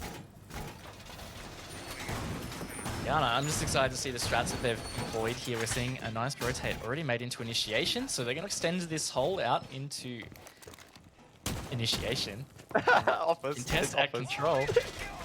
No, this is office. I'm talking about initiation there, because there was a rotate hole there. But regardless, they are extending their hold. What we've seen a lot of is just reinforcing those walls, especially with the Thatcher ban. It means that it's going to be hard to actually open initiation wall if it's fully reinforced. But it's not something they're going to have to worry about. In fact, it's going to be the control wall that they're going to have to open. Ooh. Flexing your map knowledge, Raven. I like it. I like it. Very eager to jump into this one. Sinister will need to try and find a fault in this defense if they want to win this round. I wonder what the approach from them is going to be, especially with that Montang on the board. Fisho could even really be used, I guess, walk straight through control and make his way to that rotate nice and quickly, which Wildcard have left exposed. Yeah, he could, there's only a shield in his way, really, so he could bait that out nice and early, or they could just clear it with their utility nice and early if that's what they want to invest it into. And that could be a really great way to gain control. Vinny's already, in fact, taken top of Dragon Stairs. They're droning that out really early there. Fully aware of the Goyo playing the position and the shield. Nice way to burn the ADSs there. Vinny using those flash grenades and flashing himself. A lot of pressure already been put on. Here's Fisho inside of the showers here. Diffuser in hand as well. Teaming up with Nico to try and get a push going maybe in towards office or waiting. One of those shields being taken down earlier. It wasn't a Goyo shield, of course, no flame there. Those Goyo shields likely still placed around the map. Diesel with a nice angle here with the TCSG. Alongside the rest of his team, they are fully aware that Sinister are pushing from here and are in a great position to deny those entries. Yeah, and a lot of team play coming out of Wildcard. 2 players peeking the double door and waiting to contest the aggressing positions from these attackers. Means it's not going to be as comfortable. That C4 coming over, but not doing too much damage to Fisher Guy. There is still this shield in his way that he's going to be careful of, because if it is a Goyo shield, back away. He's just going to get right up into the face of this smoke, trying to bait something out. There's a lot of backup behind him as well, which means that Wildcard are hard contesting this push from these attackers. Fisho has found himself in a tricky to do position. He's just going to have to turtle into the corner. Oh no! Oh, Fisho, does he get one? Not quite. Can he get the second? Oh, he doesn't hit him either, unfortunately. He is taken down, leaving it up to Nico and Milo. 45 seconds left on the board. Diffuser down as well inside of initiation. Make that just Milo now as Diesel gets his triple for this round. There is a player here inside of initiation. Milo, is he aware? I don't think he is. He gets one, sees the second and gets him as well. And just like that, this round definitely winnable. The 5.56 here. Fantastic weapon. Gets lit up as he tries to throw out that drone, which also gets destroyed. 20 seconds left now. Basically forced to frag it out. Very small chance he'll get the plant down. He has 2 flashes to play with. Uses 1 for the entry. Pops it, but gets taken down by Pat.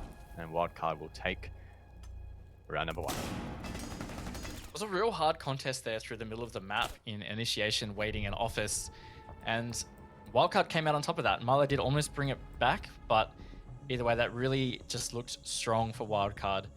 Fisho, I don't know, he had a great push into initiation, but maybe just not quite getting the backup needed. It was due to those positions being played from Wildcard aggressively and waiting. So that's a good start to the defense from Wildcard. I'm going to see them go to Armory Throne, which I was talking about earlier, having the highest percentage win so far from what I've seen in international play. Of course, for many of the folks watching at home, Armory and Throne Room, typically the primary side of choice for defenders. Quite strong in the way that you can turtle in on the site, but expect competitive players to expand it or at least try and limit the damage that can be done from above, because there is quite a bit of verticality that can be achieved, particularly above the A-bomb site. So expect players like maybe Vinny or Nico with that soft breach to go above and try and disrupt any of the members that are playing on site. Going to be interesting too to see whether Wildcard hard contest that roam, whether they are going to play it vertically or whether they will spread out below. It looks like they're investing some utility up here, so roam looks likely, and that means that Sinister are going to have to be really careful, because there's going to be a lot of utility expended just to get this control. They're going to have to use that sledge to open in towards the Armory bomb site, but they still have to get the yellow wall open. It's all time consuming. It's going to be an onus on Sinister to be efficient. I think time has definitely been a factor, consistent across most of these rounds between Sinister and Wildcard this evening. A lot of them being time-bound, particularly on the Wildcard attacks, but for both teams really it has been a point of difference. Fisho looking to get aggressive quite early in this round, once again on that Montang, but Wildcard have brought a legion, so those goo mines will definitely slow down Fisho's progression. Yeah, and Sinister persisting with this Montaigne isn't something we've really seen a lot of from them before. And it hasn't worked out to massive success at this stage. That's a really early pick onto Sinister. Verpe on the Nomad, which means that not a lot of flank watch is going to be assisted from the air jabs. Gonna make it a bit difficult late round for Sinister.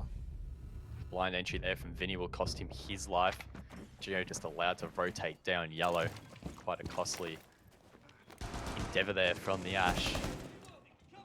Nonetheless, there's still 3 members up for this attack. Fisho still holding that diffuser. 2 smokes as well, which could come in handy later. But expect Nico now to try and get in towards office once he knows it's clear, and he can then begin to disrupt below. We see Diesel, for example, who could be disrupted on the A-bomb side, and even Pat. So definitely some potential here as Geo actually going for a flank. So a lot to keep an eye on at the moment.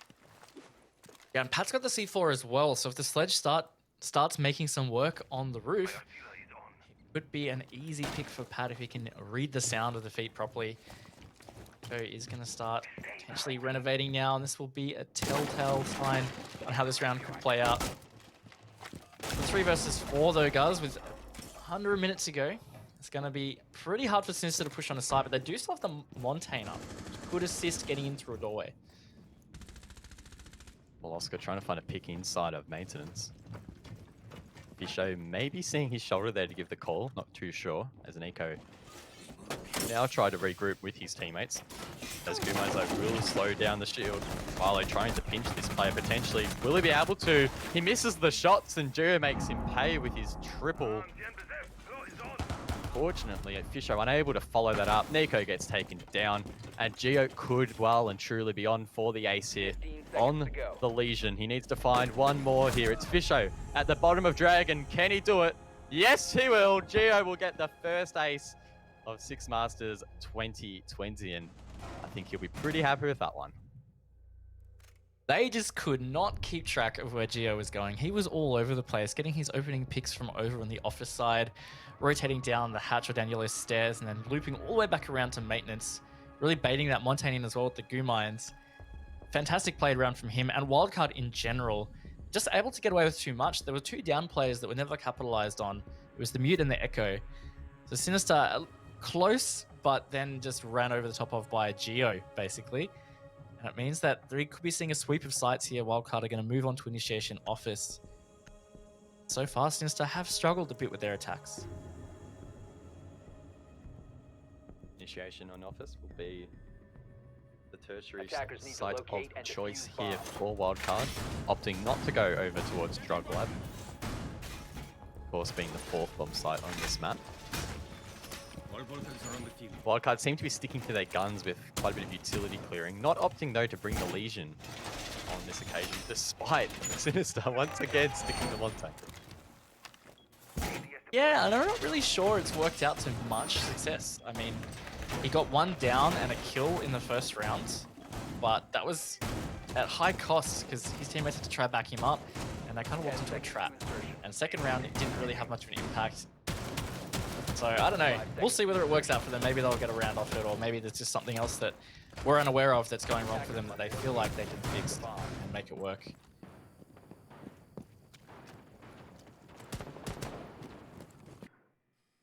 Sinister need to try and find a weakness here in this Wildcard defense. As you mentioned, it seemed to just be falling into traps so far here on Theme Park. A map that many would say is heavily defender-sided, but again, the data on that is quite limited. It's only been in the pool for a pretty short period of time for competitive play. And then I think the strats and the approach that teams take for this map will only continue to evolve, like we've seen on every other map. Absolutely. Some cheeky late jammer placements there from Emo, or maybe just moving them mid-round means that Sinister could be losing extra drones and, of course, struggling to get that wall open. There is no Thatcher, and they haven't brought anything else to really clear that utility easily, at least.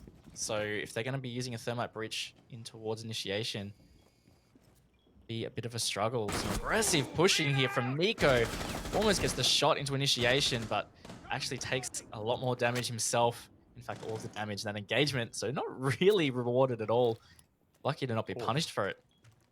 That is an interesting pre-rip C4 from Pat.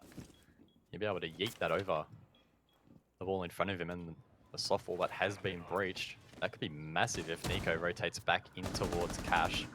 Milo as well needs to be careful now, and even Fisho. This could be very big from Pat, or at least do a lot of damage. C4s, of course, now being quite effective, but he is forced off it as the shield does push forward.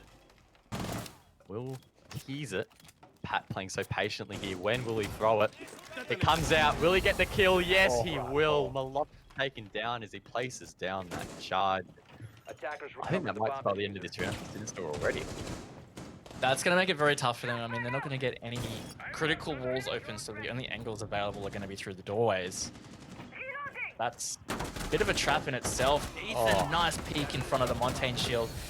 Is refragged, but actually not finished off, so he's only down. So that makes it still a 5 versus 2. As Derpe actually gets a double, kind of doable because one of them's down. It's essentially a 2 versus 2, guys, and 30 seconds to go. Attackers recovered. Kind of possible. And he does take down Ethan, who is likely giving calls, doesn't quite get the second, and he will pay the price. And now Derpe will need to find another 2 in this round. Diesel and Pat left to try and hold that diffuser, which has been dropped over towards the showers, and it looks like Derpe basically going in blind here, head checking a lot of these angles. Wildcard playing so patiently, they know they have time on their side, as Derpe will now be forced to stick this plan. He fakes it though, Wildcard fully aware of the fact, and they will take 3 rounds straight. Sinister having some real issues in trying to disrupt these traps that are being set by Wildcard.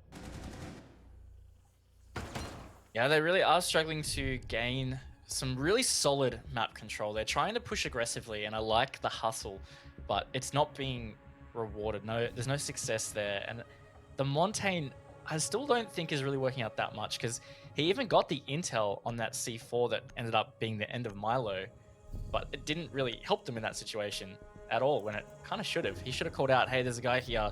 He's got a C4 in his hand. Maybe he's trying to C4 where you're trying to thermite, but that didn't happen at all. So I'm hoping it gets 6 picked here, and looks like it is going to be 6 picked. Fisho opting to go onto Zephyr. And I do find it a little bit interesting that of all the players on Sinister, it was Fisho guy assigned Attackers need to locate that and shield. defuse bombs. I guess you could argue that Monty is, in some respects, sort of an entry player, but I don't feel as if playing Monty really lets him shine his true mechanical skill, Fisho being quite gifted with his aim.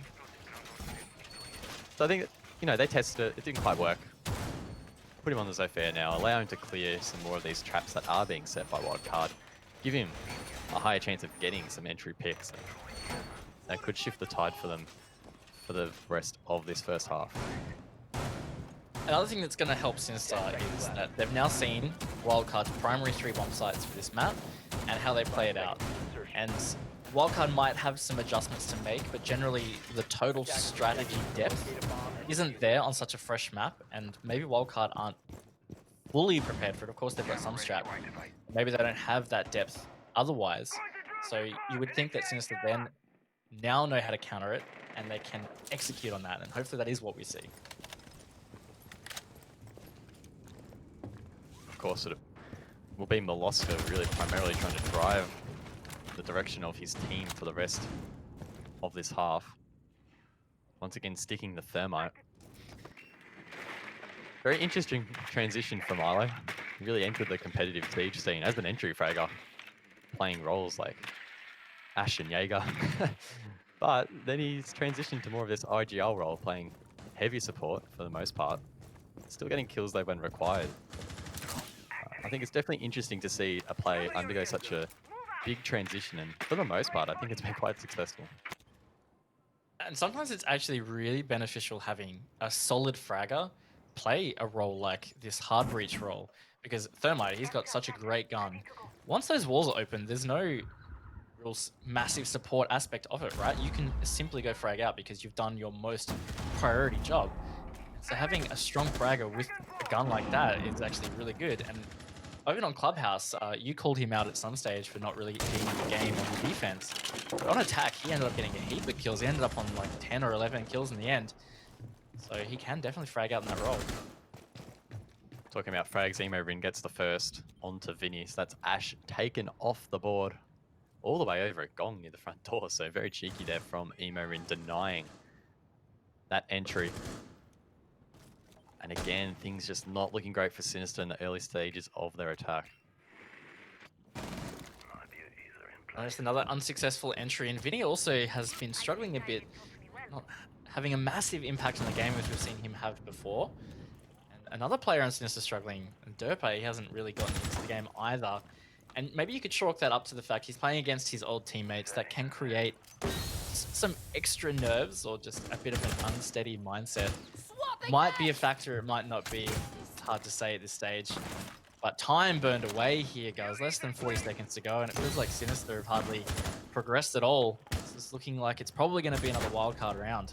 Thought Fisher hit that, but no, it was Nico. Milo gets one as well. It's a 3-on-3 as they explode onto site.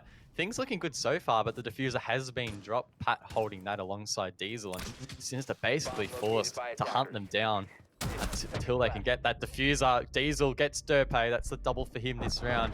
It's still on the ground, and Sinister unable to reclaim it, leaving it all up to Nico. He has 100 HP, but only 5 seconds to work with. No time to get that diffuser and get that plant down. And just when it looked like Sinister were getting themselves back in that round, they just fell short.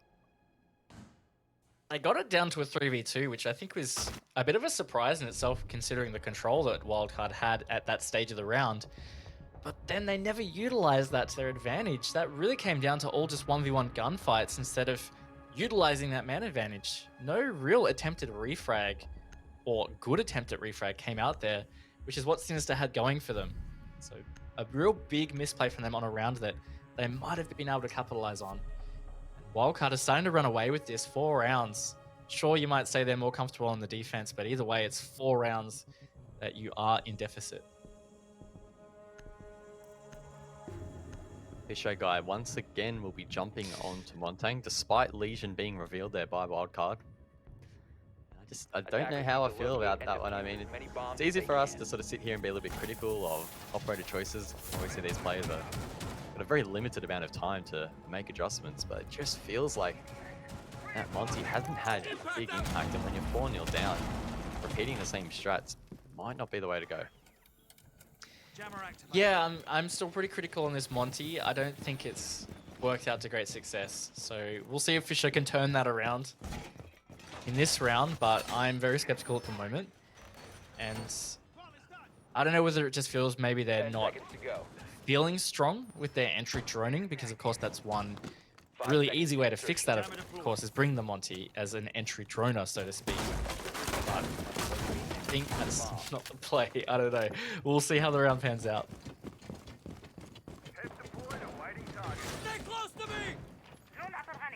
Fisher guy making his way over towards the map.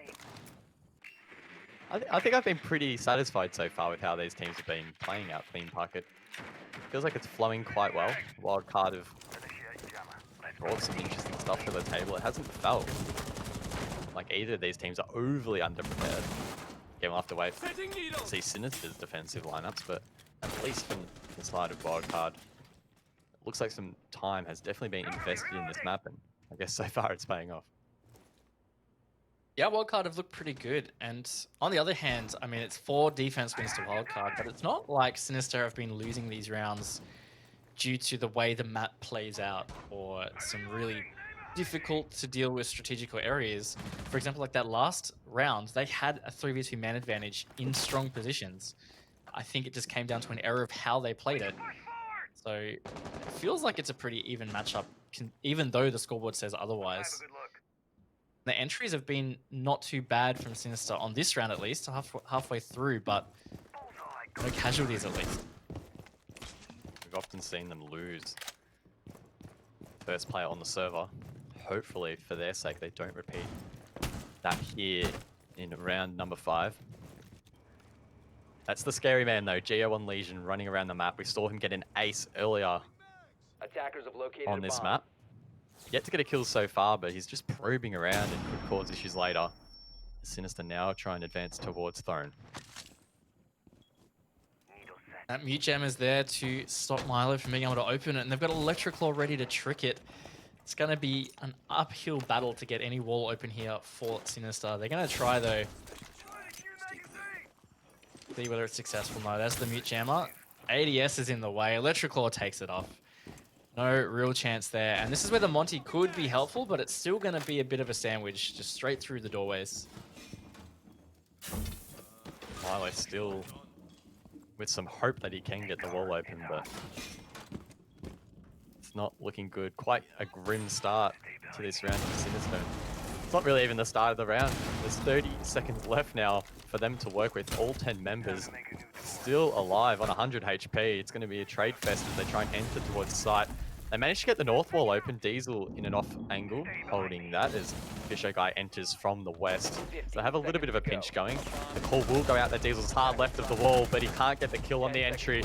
Diesel going off there, getting a few. Gets another with the pistol. That's the triple for him, and Wildcard just absolutely decimate Team Sinister in that round. The stall from them was perfect. The utility usage, intelligent. And they're able to just come through, clean them up, and take 5 rounds straight.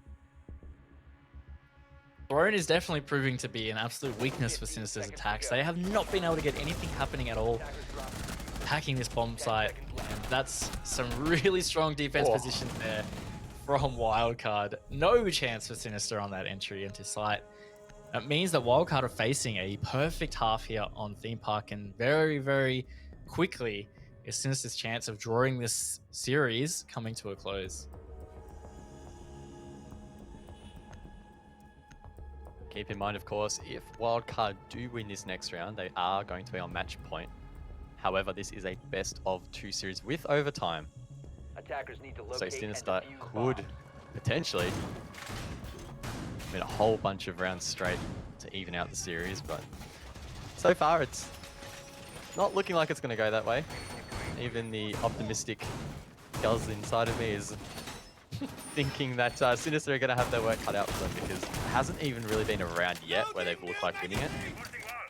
And if that momentum continues, that second half is going to be a struggle. Yeah, it's not looking good at all, and we will have to see how their defense pans out. At best, they're going to be facing getting 6 rounds in a row to get the map win back, but right now it's 7. And they brought the Kali this time, but that's a difference. To help get through those hard walls, things like the Electric Claws can be much easier dealt with by a Kali, her gadget. Whether that helps them or not, we'll see. And they haven't brought the Montaigne back, which I think is great, because that's so many rounds where I felt like he was very ineffective. And it meant a player like Fisho just didn't have a good gun to be able to help his team with. Yeah, and I guess the stats support that, only going 1 and 5. Of course, because you wouldn't expect a Monty to be fragging out. And those numbers are really uncharacteristic for a player like Fisher Guy, often up there with his teammates, like Vinny and even Nico, who's also having a bit of a quiet match. So no one for Sinister at the moment really shining through, and that might be hurting them at the moment. I mean, maybe they're being really caught off guard as well by actually how organized Wildcard on this map. Maybe they felt that Wildcard would be underprepared and they were catching them off guard, but I think that seems like the table has been flipped on its head here, and that Sinister seem pretty unprepared for what Wildcard are doing. Bomb located by attackers. Nico gets 1 though, so Sinister finally getting the first pick in one of these rounds could open it up for them. Nico almost getting a second. Ethan on a slither of HP, 1 more shot should take him out, and that's now going to give Sinister the confidence to try and open in towards Office. That's Milo using the first of his exothermic charges, but once again, that C4 spot will be used by Wildcard to shut him down. Fisho gets 1 back though onto Jer, as Dope is holding this long angle all the way across a waiting room. Fisho gets a second though, leaving it up to Emo, Rin, and Ethan, who is still so low on HP. Surely this long angle will shut him down. If Sinister have the intel, it's Derpe though on the sniper trying to take him down. Might not be the most effective gadget or gun for this range, and Ethan gets 1. Almost gets the second, but is shut down there eventually by Vinny. By Fisho Guy, rather. So there you go, Fisho Guy, put him on the Zephyr, you win rounds, confirmed. Yeah, imagine that, guys. Give a fragger a gun and he gets 3. Unreal. Sinister do get their first attack round and the only attack round for that half. And that was a much better attack for them, very confident. A nice entry. Nico did open it up and never really looked in doubt after that. Wildcard, of course, having a solid lead now. They're going to have to contend with Sinister's defense. And Sinister are going to start in Armory Throne Room, which has proven to be strong so far in this matchup. Ethan teasing the Nook pick for just a split second, but will 6 pick onto Ash, potentially putting a little bit of doubt in the minds of Sinister, of course. Nook having the very specific ability of hiding oneself from the defender cameras. Very situational. We don't see Nook played a whole lot in competitive, But, you know, maybe we'll see some play on theme park. Could be some openings later down the line when this map is better developed. Yeah, theme park is definitely a map that you could see a bit of Nook played on. You rely a lot on these default cameras and, of course, intel around the map. As there's a lot of hallways, a lot of rooms. And it's really important also as a defense to read where the attack is coming from early, because it's not a huge map per se. It can be 10 pretty seconds quick left. to rotate. So keeping tabs is important. So the Nook can be 5 seconds a to bit of a insertion. split in that. Not to be stuck though. Ethan deciding Ash is his comfort, Attackers are Ash is moving what he'll out to play. locate a bomb and defuse Seeing it. Sinister again extend the roam vertically is something that Wildcard had as well. And be pretty effective in preventing that office control so that they don't get the vertical play into Armory. Talking about vertical play, Emo in here on the sledge will be quite critical in opening up a lot of angles from above, as Wildcard have opted not to bring him up. I don't think we saw Sinister bring buck at all either, so some consistency across the board there. Sometimes teams just preferring one gadget over the other. Pat goes for a pre-fire through the wall. Don't think that was actually close to hitting that player there towards barrels. No, it would have been Nico safely sitting there. Could find himself in an engagement though. The drone spots him out. Gets himself towards the yellow stairs though, so not too bad a result there for Nico, who's wasting quite a bit of time. Yeah, always good to be able to shoot those drones and rotate away without them knowing where you've gone. It does delay a lot of the time there. And looks like Wildcard are actually pretty close to pushing in through bathroom towards office. They've taken some control in cash. Ethan up there, and Diesel actually down in Gong. He's gonna start walking towards maintenance, so maybe they're going to try and work on the maintenance wall in towards throne. They're going to have to start getting some more map control soon, as half the round is almost expired. Did see Team Sinister have quite a few issues in opening up that maintenance wall, contesting the ADSs that were protecting the mute jammers that were used as a buffer for the Kaid Electro Claws. Team Sinister not electing to bring Kaid on this occasion, so if they can clear those jammers, they might be able to get that wall open. There is some verticality as well to contest with, and I think it's safe to say that this setup so far from Team Sinister is looking quite strong. So far, no real contest happening at all besides that initial duel between Nico and Pat, if you could even call it that. They didn't really shoot bullets at each other, just in general directions. And all that air jab has been taken out, which means Nico's been able to rotate. Seems they're aware, and he's going to get the intel, and this could be the absolute end of Wildcard here. Doesn't secure the pick, though. It's Geo taken low. There's another one pushing up on him, but he's taken out by an air jab. Vinny finally capitalizes there, guys, and it means that Sinister have opened it up a bit. Geo on critical HP. Oh, Nico sees him through the bullet hole. Good night, Geo. Pat as well taken down. Leaving it up to Emo, Rin, and Diesel to try and reclaim this round. They have found their way in towards site, but it's not going to be an easy plan. 20 seconds left on the board. Their position well and truly revealed. And now it's Emo, Rin in a 1-on-4. So many angles to watch. He can't do it all, and Vinny will take him down for a win here in round number 7. Yeah, a bit of a sitting duck position there if you're in behind Throne and your opponents know it. There's not too many places you can go, but a whole lot of angles to worry about. And that was a really dominant defense round from Sinister, so this could be the start of something here, guys. Not going to call it yet. There's no train leaving the station, but that was a great round from them. And Wildcard looked like they really struggled to deal with it. The conductor is waiting for the train to arrive, I think. Then we can start talking about maybe Sinister boarding the train, and then maybe if it gets a little bit closer to the train departing. But yeah, still a long way away before that comeback train really does start to chug along. Still a massive deficit that Sinister are facing. I would be quite surprised if they reverse sweep this, despite it being theme park. I think it would be a really good effort, considering that pretty much all of those rounds in the first half never looked like going Sinister's way. Yeah, there were none that really had the close conclusion that we saw on Clubhouse. There were some instances where it felt like Sinister had the chance to open the round or really take it back into their advantage, but they weren't able to capitalize on those. They are going to have to lean on these defenses, and so far, after one round, it's a bit early, but after one round, that looked quite good. And I mean, Throne does have a strong win chance, and you would expect them to win it. They've done that. If they can win this, And I think that's really starting to Attackers' prove that their objective is defense to is locate a strong. bomb and I'm defuse going to call comeback if it gets to 5-4.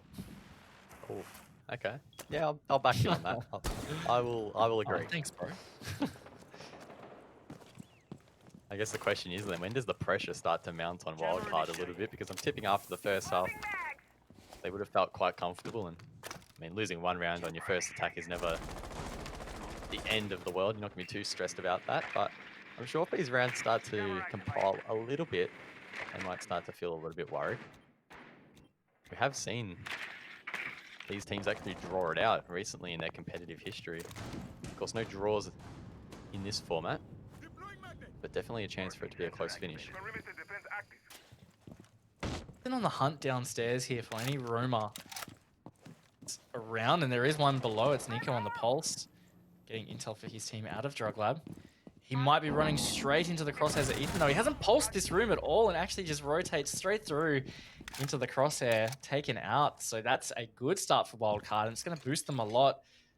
A lot of intel and a C4 now not able to be utilized by Sinister.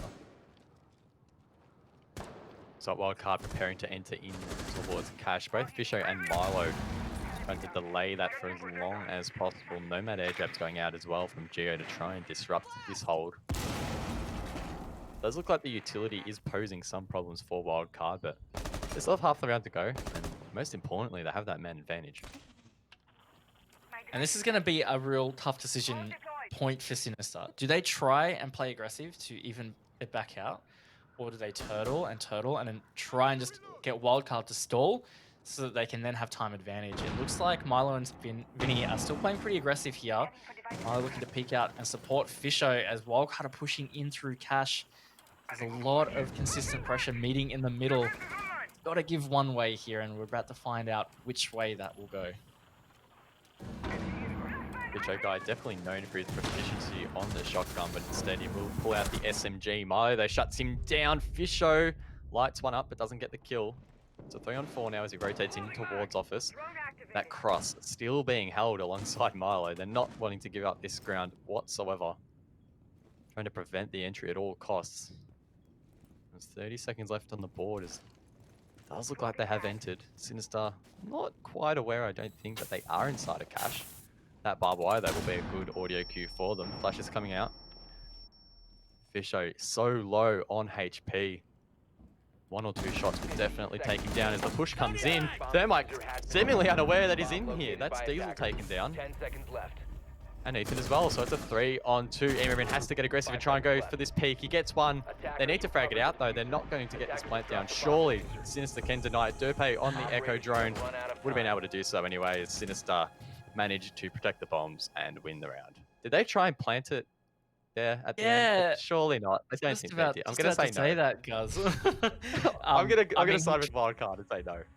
He dropped the diffuser in that corner, so I don't know whether they actually thought that was bomb side or whether maybe Emo's just trolling us a little bit. But either way, I like that Sinister stuck to their guns. I was talking about there was a point there where they had to decide whether they were going to play aggressive or play chill. And they ended up playing it really calm. Milo got that one pick in through Cash, and that meant they could just then hold that crossfire in office, and Wildcard just stalled out so bad at that point. Another good round from Sinister. They've strung 2 together now. Score line looking much more respectable. Well, we're not quite at that critical 4-5 yet. Sinister Attackers need to locate and defuse as many again, bombs still as they quite can. a big buffer to contest. But hey, they've proven so far in the defenses that they've been quite strong. Wildcard, in a similar fashion to their opponents, falling for some of these traps that the defenders are setting. These choke points proving quite difficult to really maneuver through or around. So Sinister can keep up that good work. And I don't know, they might be able to bring it back, maybe. Just maybe.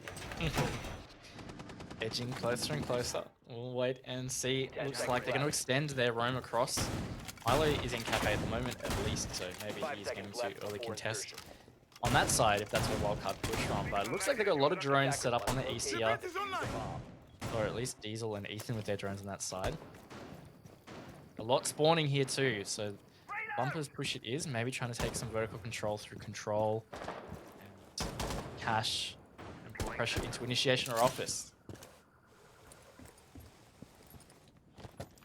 I must say I've been quite impressed with your call-out knowledge, Ray. It's been quite good. Been good. I like it. I actually really like theme parks. So I mean, I've been waiting for this because I like the map, and Oh, yeah. Oh wow, that's a good shot. I like that kill. That's Gio, good night. And Ethan, good Oh, night. no Milo, what are you doing? That is quite the interesting play. Gets in 2 to open up the round, and I don't know, Raven. Maybe we're getting close to that 4-5 train coming around. It's feeling like it so far, man, and that's a really great start from Milo. And look, I would say that is fair to not be expecting that aggression. Sinister in the last 2 rounds, they didn't play anything like that, and that was super aggressive. The early peek from the top floor window and then down into maintenance, catching Ethan off guard. Well played, and yeah, it's going to be tough for Wildcard now. It's such a big man deficit. Still a lot of utility for Wildcard to clear Vinny. Namely, inside of initiation, not only is he behind a shield, but so many of those discs to protect him. That's 2 flashes burnt. Likely flashing some of the players inside of control. Not sure how many Vinny has left. He peeks it and gets shut down. That's a great shot from Diesel on the Thermite. That 5.56 proving powerful, and now they can get the wall open. This could be the turning point for this round. If they're able to open the wall, Sinister could be in a bit of trouble. They do have that soft wall in towards the Bunk's side there, but either way, this is going to be super important. Diesel has pushed through, and actually he's in a position to plant here behind Pillar Initiation, but he's a bit worried about where he's going to get flanked from. He has teammates there to cover, but it's definitely a potential plant. Plant being stuck here from Diesel as he, nope, fakes it out. Goes forward again, trying to bait out any of these defenders. Gets denied by the Yokai drone. C4 as well from Nico. Takes him down. Massive there from the Pulse. And now they're forced to go for frags. Pat does get one. The refrag just missed there by Sinister. But eventually they will clean it up. Fisher gets 2 on the flank. And Raven, we're there. It's 4-5. The train is beginning to warm up a little bit here. Yep. Look, that's a full sweep of their sights. 3 in a row.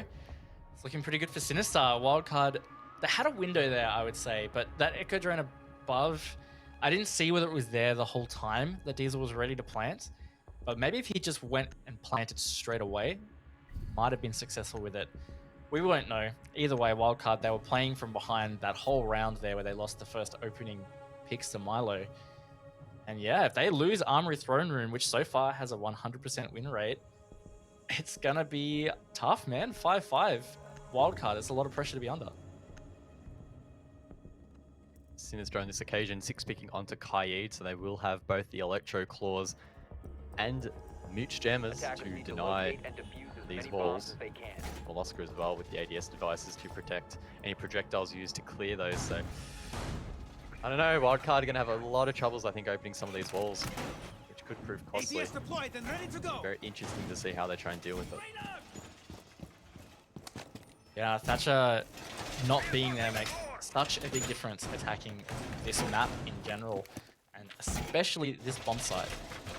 The Wamai and the Jaeger pick, it's just so much utility you have to clear, so you can use nades, for example, to help you clear the utility or open the walls. Vertical play not an option in Throne, you can only really do that in Armory, which is why most teams try and take this cash side, but it's being held hard by a Sinister. So as long as this roam works out, and at least stalls out Wildcard, it's an incredibly tough round for them to win. Magnets ready. Definitely liking some of the use or usage of Wamai here by Vinny. Seems to definitely be his little base on this map. So often setting up here inside of initiation, facing control, trying to deny any of that push coming up by Wildcard from above. They are once again bringing that verticality potential in Emo Rin and breaching charges of Pat, even the Ash charges as well. Talking about Pat, he gets the first onto Molosca, so that aggression has been tamed. Not too sure where Molosca was. But, Yellow stairs. Yellow? I think it was a pre-fire yeah, through that window. I think just caught him rotating. Poor Milo. Ah well. That's what he gets for trying to be aggressive for 2 rounds, maybe. I don't know. Yeah, bro, just stand still. Yeah. Just don't get shot. It's not hard. It's not that hard. That's definitely going to help Wildcard, but I mean, half the rounds ticked away. They don't have any map control. They've got the man advantage, and they're finally going to jump in to Dragon Stairs, Bomb located try by and push through attackers. control and get something happening here. Diesel really wants to open this throne wall, and this is going to be the tell. There's so much utility to clear, so much to deny this. They can get this open, then it's going to be a big, big plus for Wildcard and to get this round. They're looking to get quite aggressive there. Still has 2 Electro Claws, so probably wise for him to stay alive here as he'll aid in denying the hard breach on that wall.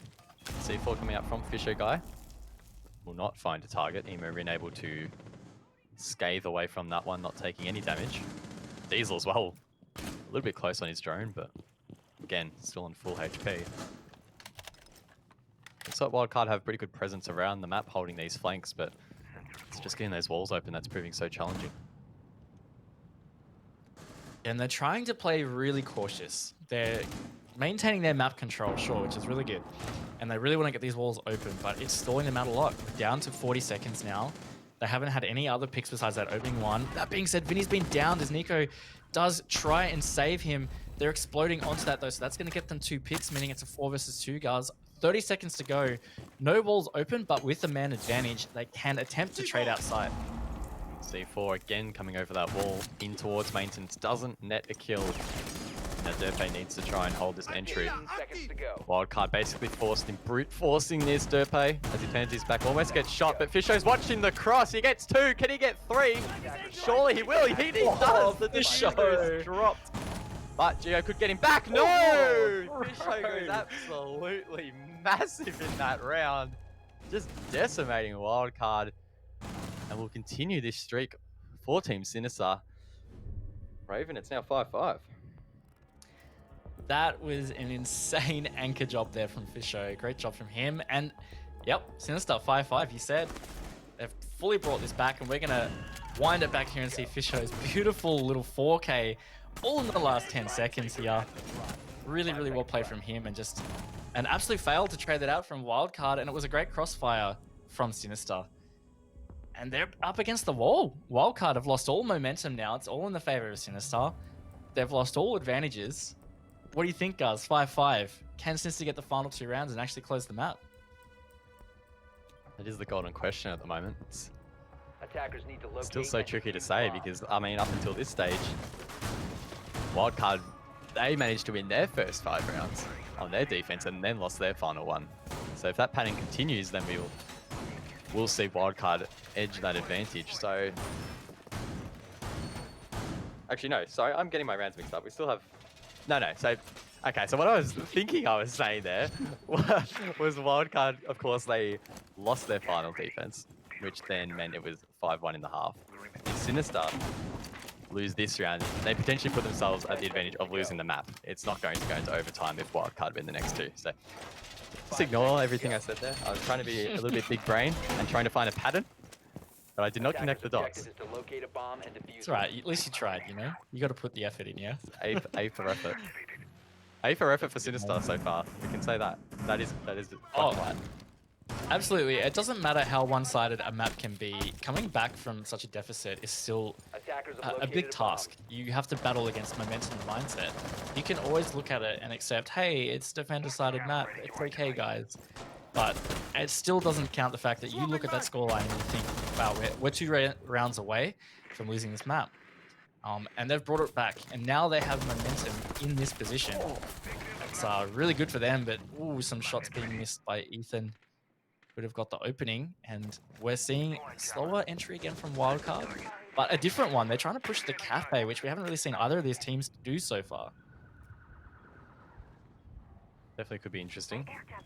Hard to really judge how much utility Sinister have dedicated to that side of the map. They do have a Yokai drone watching it, some Barbar as well to try and slow down these attackers, but the question is, will that prove enough? Does appear as if Wildcard have now rotated around. Instead, repelling on that south wall. Diesel almost getting that first pick, but then he does get away. That would have been a pick, very valuable for Wildcard, not to be. On these break windows, actually 2 Wildcard players, this window was prepped. There could have been a jump out. Not sure whether there's been an air jab placement or not. Doesn't actually look like it. Either way, very vulnerable position.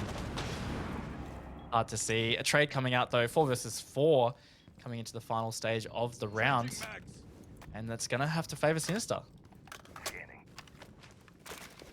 We know that Wildcard often do thrive in these late round scenarios, but with Theme Park proving so challenging for these executes, that may not be the case here. Diesel, wary of a flank, gets flashed by his teammate as well. Not ideal. He's in a great position to deny Nico, who does get the kill, and he's going to rotate over towards yellow. Potentially, air jab slows him down. As it's now a 3-on-3. Fisher guy dropped during that encounter, and the smoke's now coming out from Wildcard.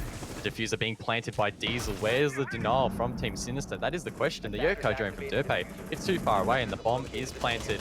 Diesel gets one, and now Derpe and Nico need to try and retake the site. The pre-fire from Derpe is successful, netting him one. He gets a second, and now they have the man advantage. They can slow things down a little bit here, potentially try and find exactly where this player is. I think Nico knows. He had his scanner out, but he gets taken down, and now it's a one-on-one. Derpe against his former team. A massive gunfight here. Emorin doesn't quite finishing him off, but gets him low as he rotates over towards Arcade. He comes back. Derpe almost takes him out, but Emorin manages to deny it, and Wildcard will get their first attack in the half. Yep, they've bucked the trend. All that momentum has now been stopped, and it means that they are a match point. So Sinister, it's back on them. They have to summon the strength to at least push it to overtime. And what side are they going to choose, guys? Because, I mean, that looked pretty good for them until Wildcard were able to sneak in and get the plant done. Could go to initiation. That was a nice double from Derpe to bring it back, but Nico caught with the scanner out. Almost thought Derpe was going to kill Emo in there. I think he got the first shots onto him, so maybe just missing the head there of Emo Rin. Either way, though, it's now match point in favor of Wildcard. If they win the next round, they will win this best of 2 series 2-0, coming off the back of the Clubhouse win. If they lose this round, it's not over. We will head into regulation overtime. Potentially 3 more rounds after this, so hold on to your seats. It's looking to really go down to the wire this one. Yeah, it really is. Sinister have decided to go initiation office, which they did win the first time they tried it. But look, Wildcard had a pretty good attempt. They got the control wall open into initiation, and they were trying to get that plant down behind the pillar there, but it was denied nicely by Sinister in the end. And the round was really won by Milo, getting 2 picks in the first minute. And if that doesn't happen this time, it's going to be interesting to see how the round plays out differently.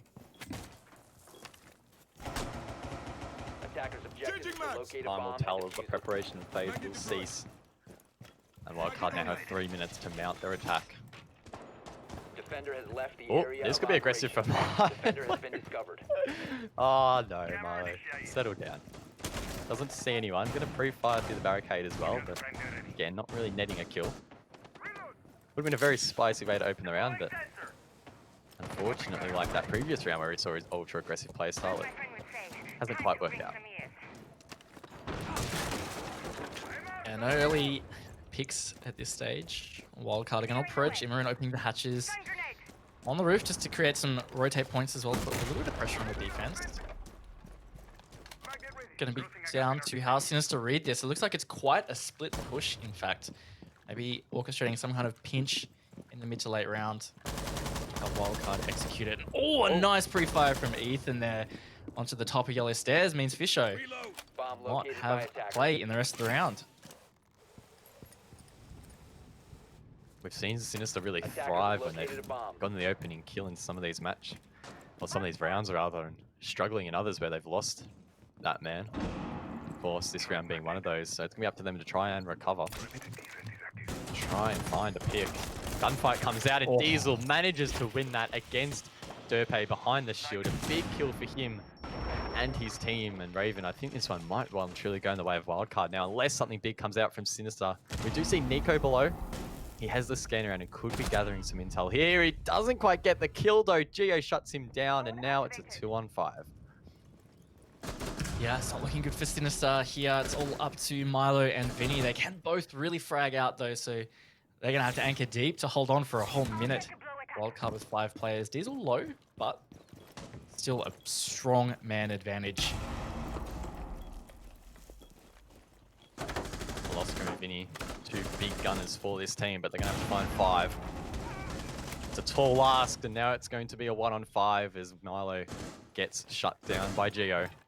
Vinny's being droned, and it's surely the end of things here for Team Sinister. And it is. Wildcard will take this round flawlessly to win Theme Park. 7-5. The comeback train was almost arriving there for Team Sinister, but just like that, Wildcard managed to shut it down and take full points in tonight's best of 2. Was really close in the end on Theme Park. As you said, Wildcard had a massive advantage after that first half. But Sinister fought back nicely, not able to hold on though. And Wildcard are looking good, guys. We were critical of them in Pro League. They've changed their roster around.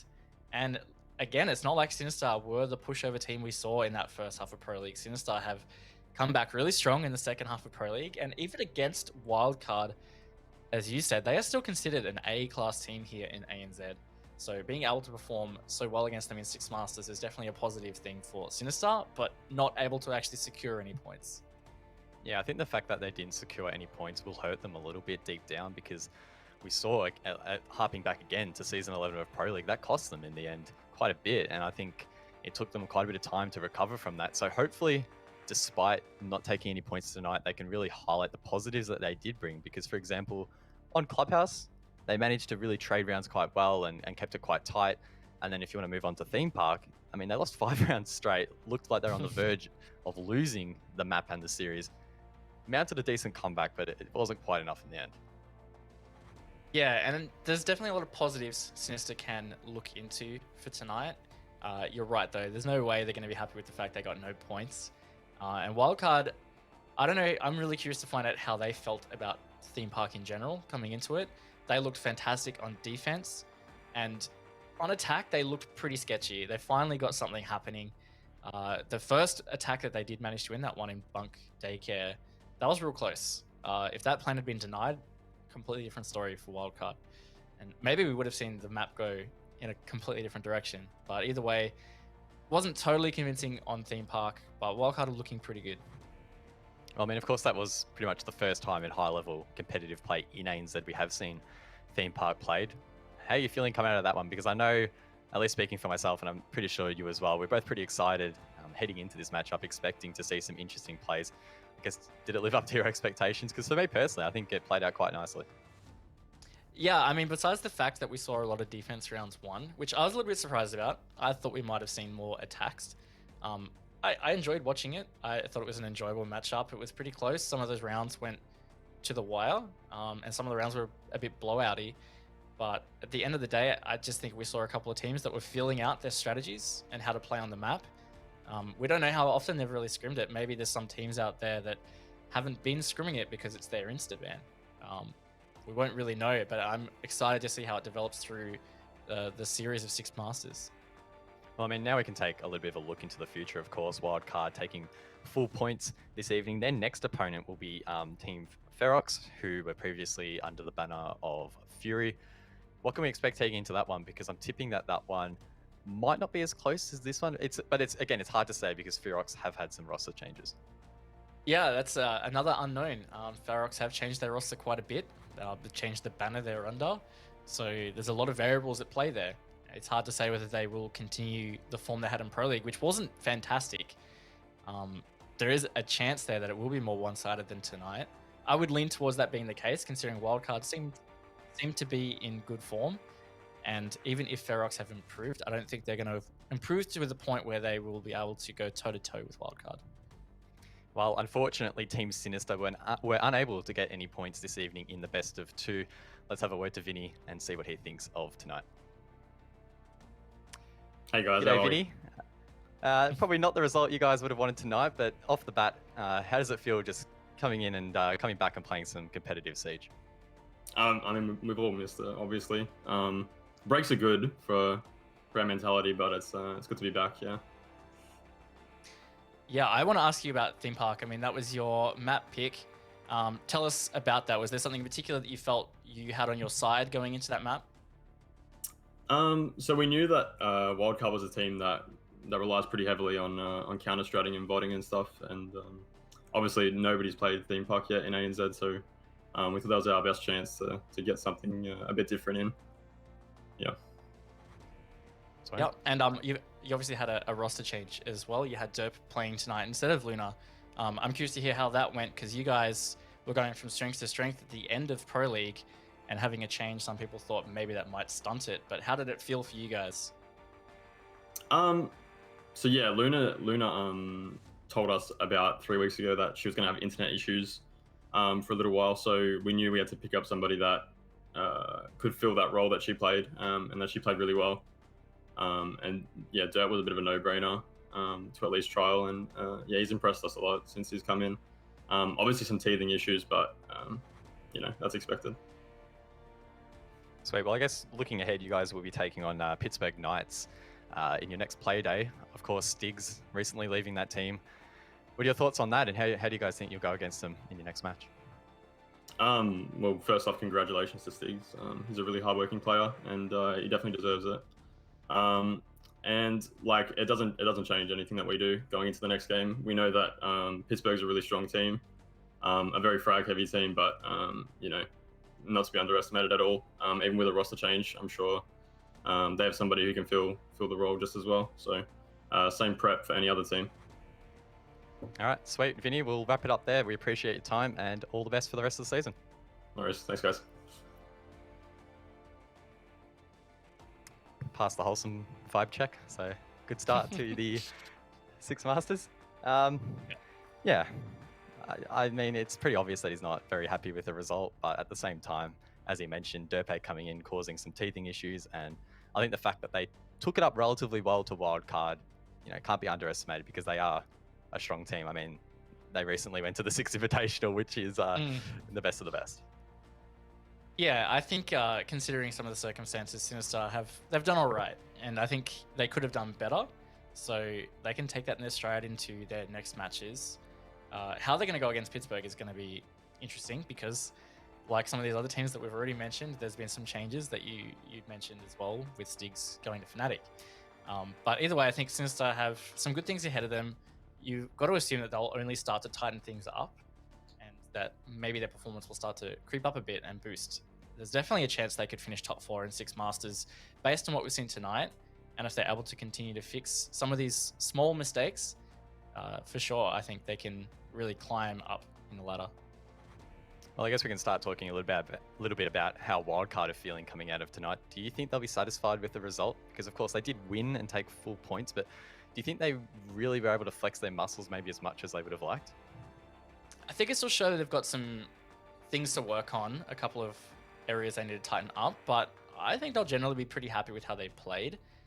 Considering they bled a lot of rounds in a row on Theme Park, to be able to come back and still close it out is probably good for them. And at the end of the day, points are points, and they got all the points that were there to get. So they can't be completely unhappy with that. It's just like any other series. You learn from your mistakes and you move on to the next, and the fact they didn't drop any points is going to be a big plus for them. Well, let's see what Wildcard think. We have Silex, the coach of their team, ready and waiting. Let's bring him up. G'day, Silex. Congratulations on the 6 points this evening.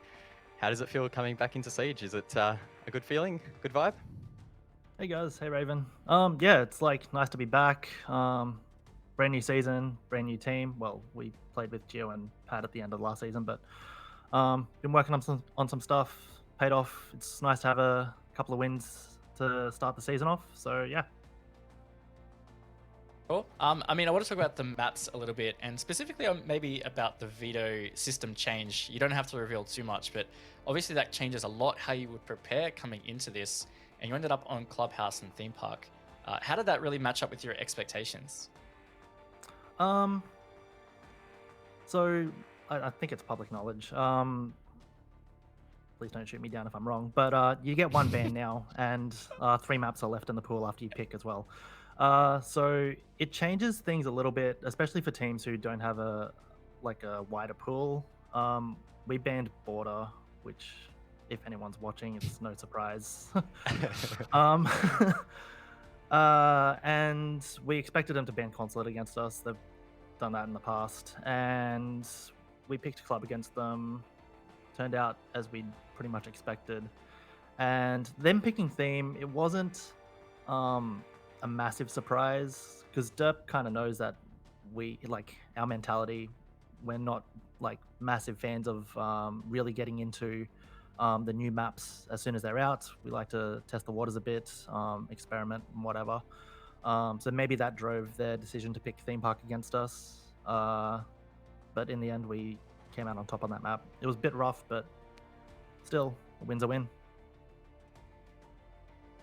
Sweet. You guys, of course, will be taking on Ferox in your next Playday. Of course, they were previously known as Fury. Last season, you guys had a couple of issues against that team, especially with their aggression. How are you guys going to be approaching them in your next matchup? Well, I think we're just going to like work on our play and just take that mentality, and when we come up against them, we'll just make sure we're not making the same mistakes as we did last time. Left our flanks open quite a lot, and that cost us rounds.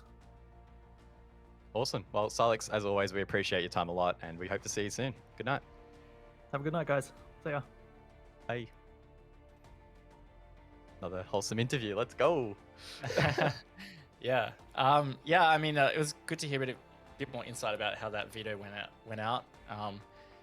I'm really curious about how teams approach its predictability, because sometimes it can be really hard to guess what your opponent's pick would be when there's so many maps available. The fact that they weren't overly surprised doesn't surprise me too much because they played so well out of the gates. Shaky though, but they still got the win. I think it's a good start for the season for Wildcard. They can really build from here. It was just small mistakes for them to fix, and it looks like they are really regaining some of that strength that they are known for. Well, I mean, we have, I guess, alluded to the fact that Wildcard are one of the strongest teams here in ANZ. Early impressions off the bat, are they going to be fighting for that top spot here in Six Masters? Or is it too early to say? It's hard to say, but it feels like it. A lot of that felt like a better Wildcard than we saw in Season 11. So the fact they finished in 4th in Season 11 makes me feel like they can climb a bit higher. I wouldn't be surprised if they actually come back to contest top 2, probably next to Elevate, but there's obviously a lot more matches to play out as well. Hard to call, but yeah, I really feel like it is them climbing back. Well, Wildcard are your victors here in the first series against Team Sinister, taking it out 2-0. But come back very shortly for the second series. It will be Elevate taking on LFO. We'll see you soon.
Maybe you like Caden and Hank, who get a real thrill from the speed of their HDDs.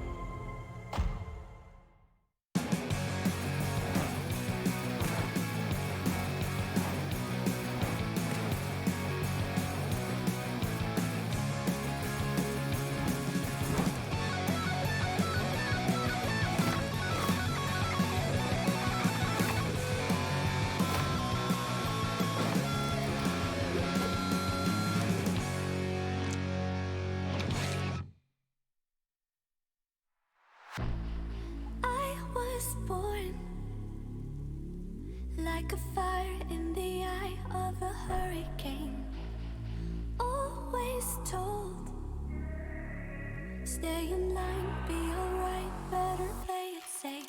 I walk a different path, nothing can hold me back. I've passed the point of no return, something is calling me. It's in the air that I breathe. Bring me back to life again. Dancing with my fear, burning with desire. We gon' take it to the edge and come alive. Go to hell and back just to feel the fire. We gon' turn up in this place and come alive.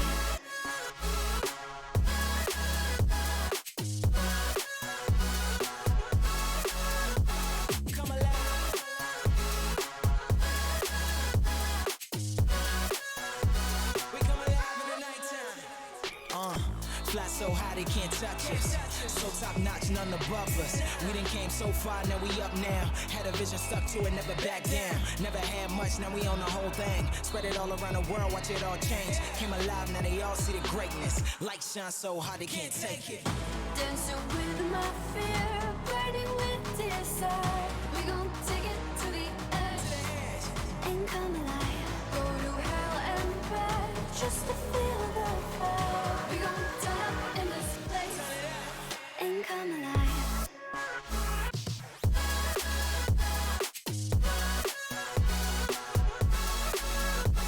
Come alive.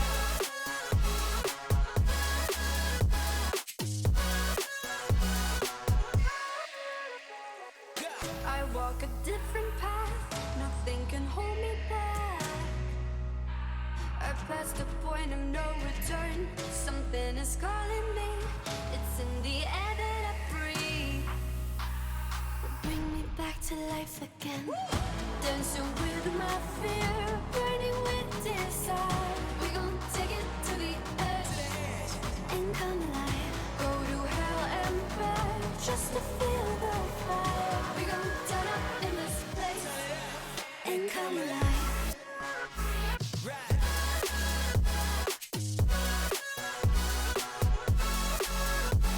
Come alive. Come alive. Come alive.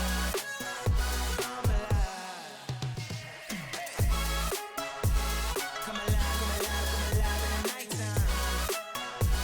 Come alive, come alive, come alive in the nighttime.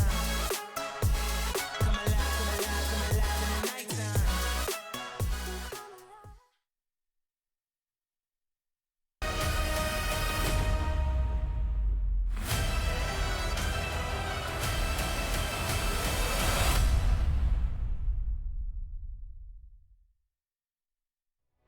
Hello there and welcome back to Six Masters 2020. I'm Guz and joining me once again is Raven. We're coming off the back of a pretty spicy matchup between Team Sinister and Wildcard. Wildcard edging out on top, taking that series 2-0. But Raven, it's time for a new matchup now, Elevate versus LFO. Yeah, it is time for a new matchup, and this is going to be a really interesting one and tough one to call for a few different reasons.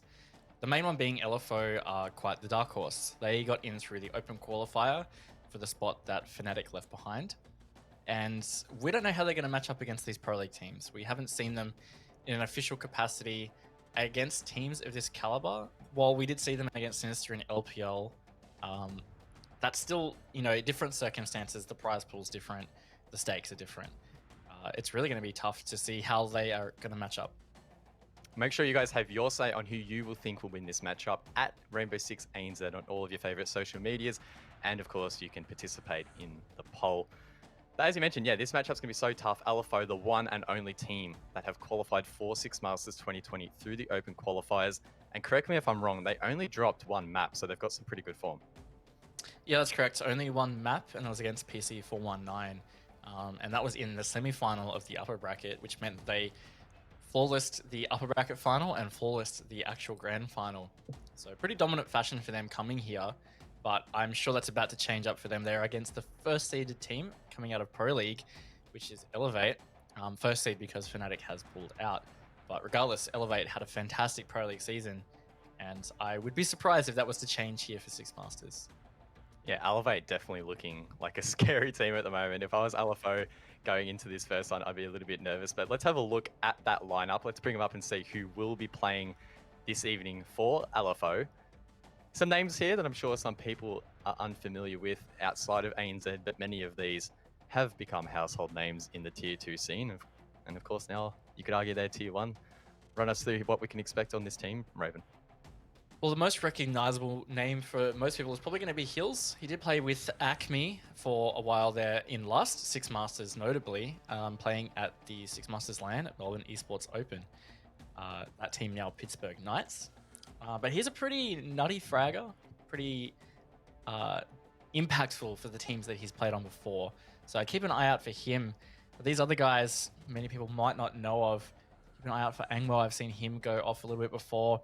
It's hard to say exactly how they're going to go. Their roles have changed since I last casted them, which was an LPL amateur game a long time ago, it feels like, at least, probably 8 months ago. So yeah, some unknowns here, like we were saying before, that could create this X factor.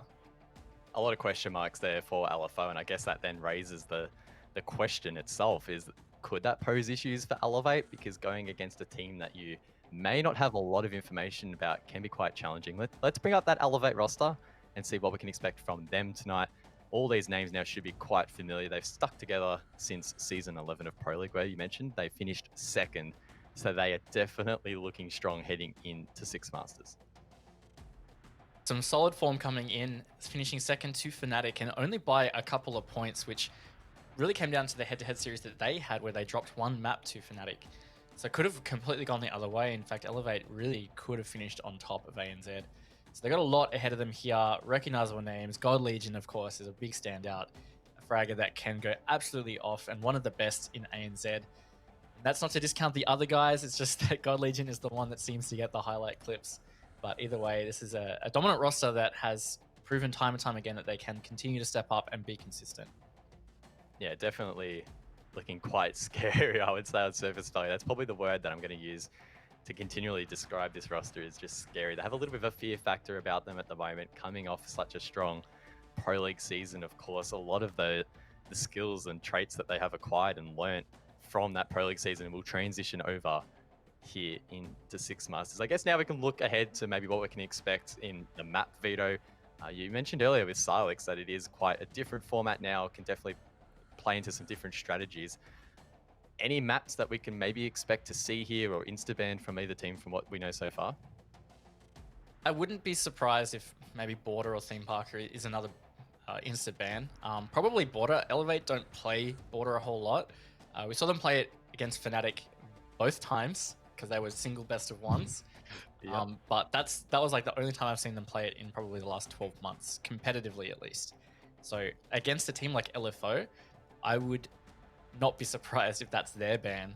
But LFO, again, such an unknown, and I think that's going to be the point where it was hard for Elevate to prep a bit, maybe not having a massive depth of knowledge in the maps that LFO are good on.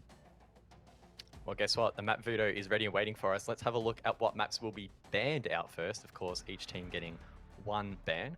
It's going to be Villa by Elevate and Border by LFO. So you're half right on that one. Border will be taken out. Leaving Theme Park, I guess, still in the pool. Of course, 5 other maps are still available for these teams to pick.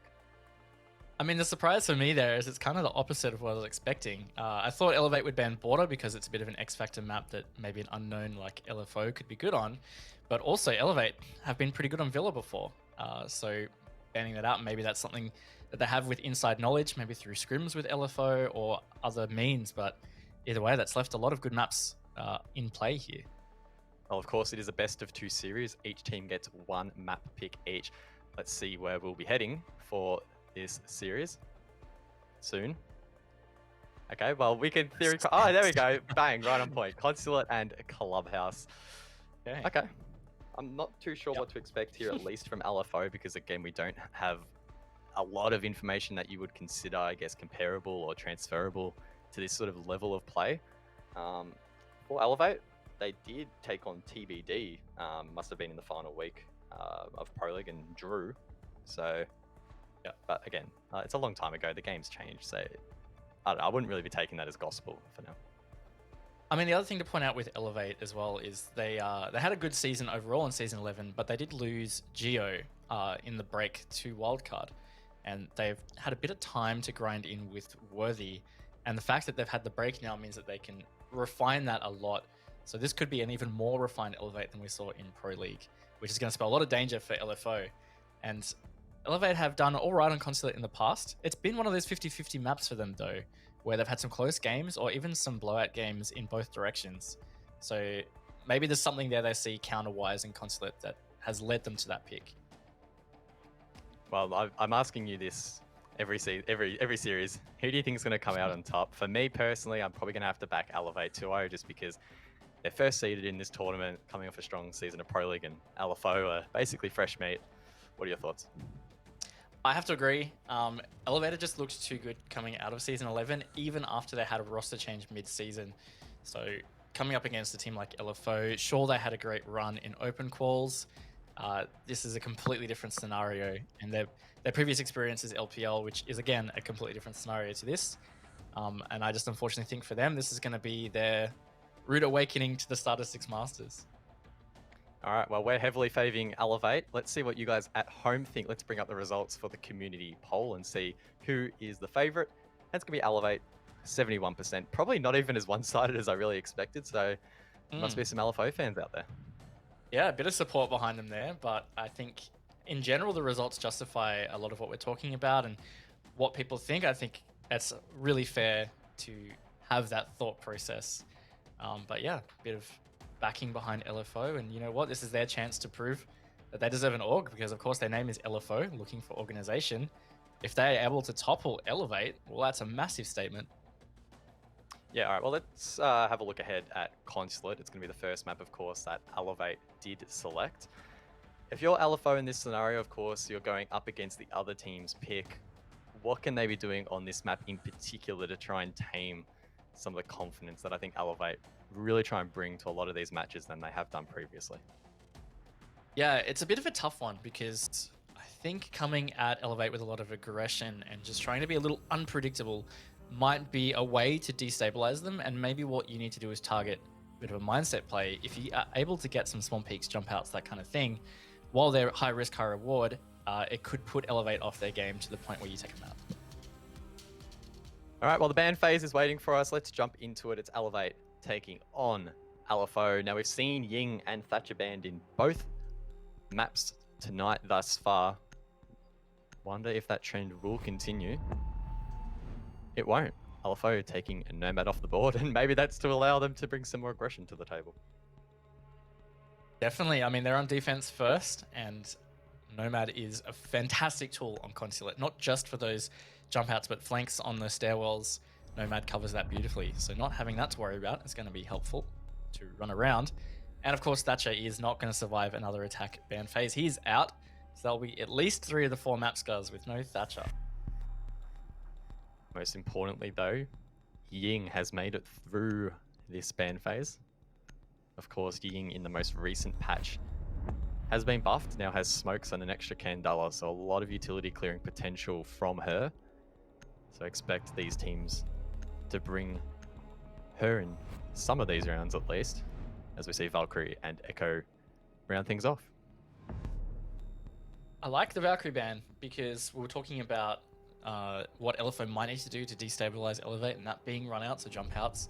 And that's heavily facilitated by an operator like Valkyrie. Getting those cameras outside or getting cameras in tricky positions inside to enable you to flank. And with that not now an option, it means that there's going to be not as much sneaky utility that LFO can utilize. Basement will be the first bomb site selected here by LFO. Of course, cafeteria and garage. 6-bit coming out from Sogs, he'll jump onto Vigil, and Red onto IQ. I think we've seen quite a bit of 6-pick usage so far tonight. I felt like there was a period of time there where the 6-pick was not being utilized a whole lot by teams. So maybe we're seeing that come back into trend a little bit here. Yeah, it's kind of the thing that you would say, well, why not use it? Because it gives you a small edge somehow over your opponents. Unless, of course, you get droned out in the prep phase, but hiding operators in reveal phase can be really valuable, and we saw that happen a little bit in the first series, with 6 picks being utilized to enable counters. So that Montaigne pick, when Sinister first chose it, they hadn't brought it before and they didn't show it in reveal phase, so there was no traps chosen by Wildcard to counter. That kind of thing can happen. Of course, if you are just joining us, LFO only qualified for 6 Masters 2020 off the back of the open qualifiers. The spot was left open by Fnatic, who elected not to accept it. And then LFO fought their way through that bracket, only dropping 1 map in the process. So great form through the qualifier, but this is just a whole another beast, taking on some of the best teams here in ANZ. Elevate being no exception, the #1 seed heading into this tournament. So if LFO can even win a few rounds here or there and just use this as a learning experience at the very least, I think this will be quite a valuable series for them in the long run. They do get to start on defense, which might create some kind of comfort for them. Generally, team is feeling more cozy on defense than attack. There is less pressure in a way because you don't have the clock to worry about. In fact, the clock is your friend when you're defending. So that's one thing they can hold to help them. And God Legion here on the Ash, looming in admin, pre-firing some of those stalls. We're not finding anybody. He does see the peek out, but doesn't manage to hit a shot.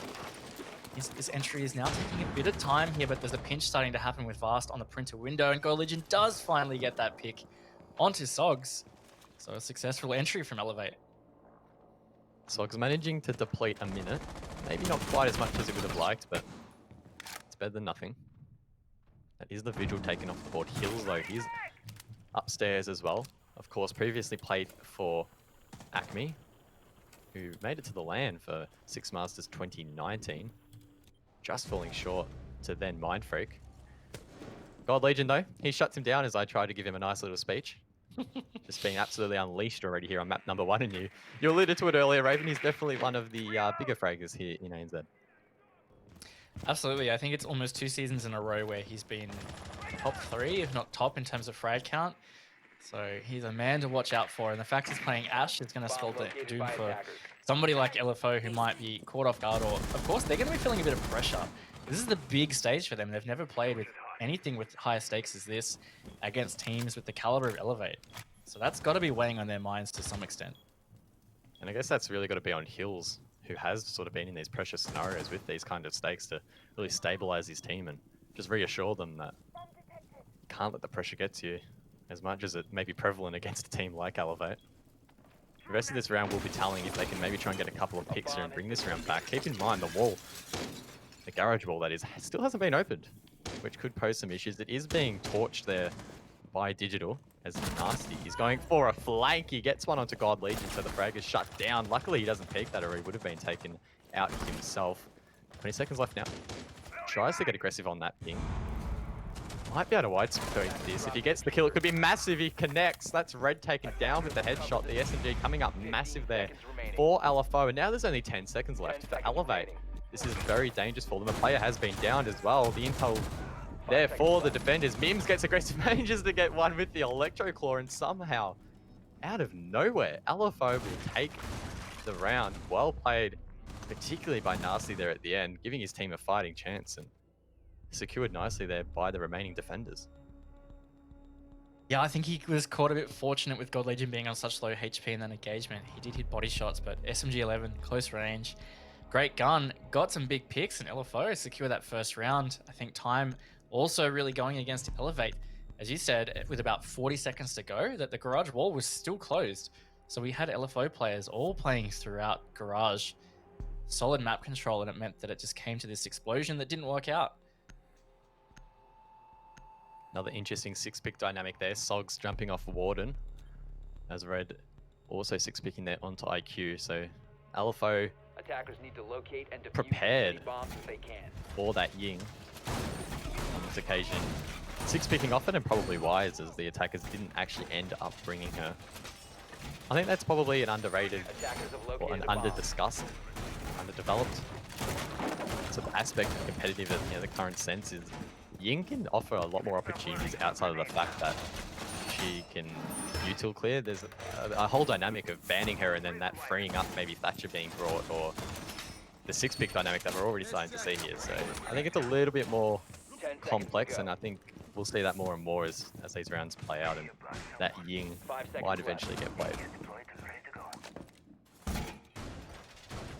And on Elevate, they had a great entry, but that was really where it ended, and they can tidy that up a bit. Maybe that time management really is the key factor there. If they had more time, they could have done something else. But I also question maybe they should have had Garage Wall open earlier.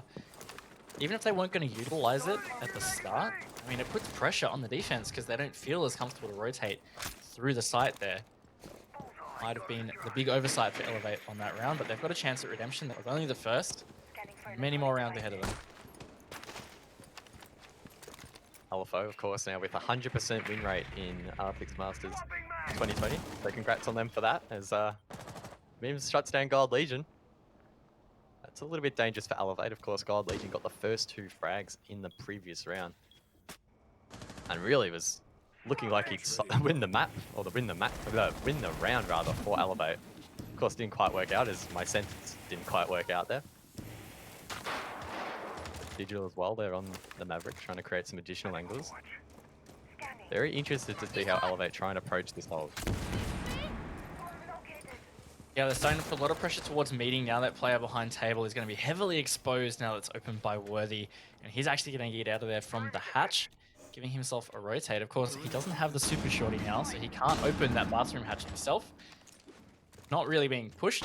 Not much of an issue for him to keep rotating.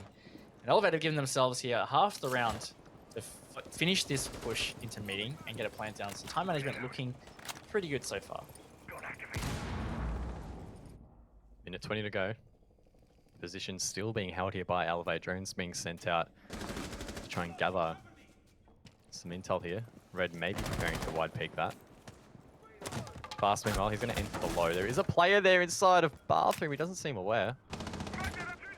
Mim's actually inside of antechamber. Fast, a little bit lucky not to take too much damage there, but it could be in an engagement quite soon. If he loses this, there's going to be no verticality from below. The stall there from Mims has been quite effective as he makes his way safely all the way towards Zulu. Meanwhile though, Elevate, they're already inside. LFO need to try and deny this plant. The push has been quite strong. The player from below unable to deny it, despite Mims getting his double.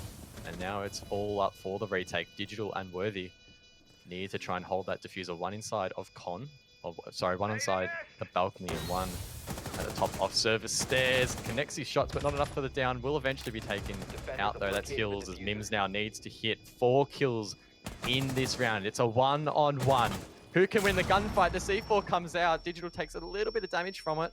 Both players quite low.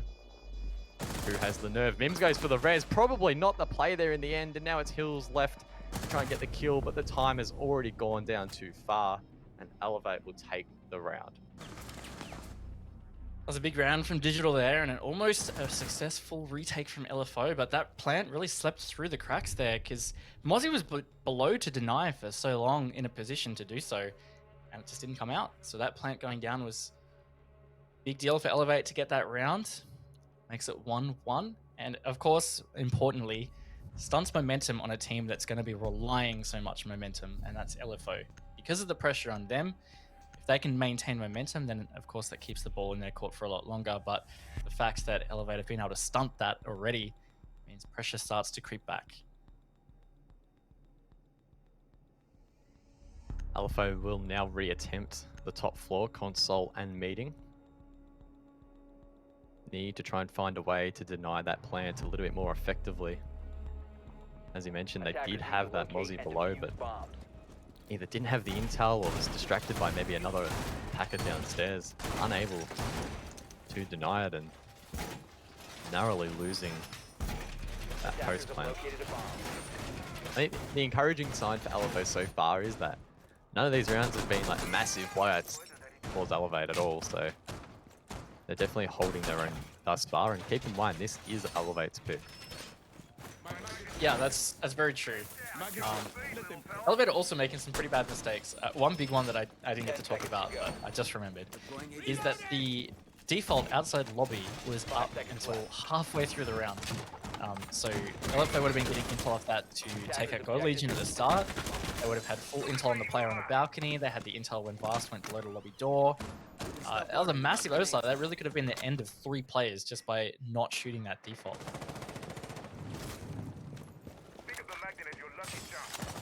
Hopefully Elevate have taken out the defaults on this occasion. They try and find some intel inside of admin office. Gold Legion potentially is setting up for another entry. He was the first death on the board for Elevate in the previous round, unable to replicate his first round heroics. Looks like he'll have a little bit of a clearer path on this occasion. He should be able to make his way all the way up, even towards the drinks machine. So this could be a little bit dangerous for LFO, who have given them quite a bit of ground. Yeah, that's actually heaps of map control that have now forfeited. No contest in admin at all. Even in Visa, you know, even if you play a player below, just shoot some drones in Visa and just bait out that kind of clear. At least that burns more time, but it hasn't happened at all. But like you said, Elevate have solid map control really early here, and they can go to work on pushing out these meeting players, set them up for their execute. Looking so far like a pretty similar early round setup from Elevate.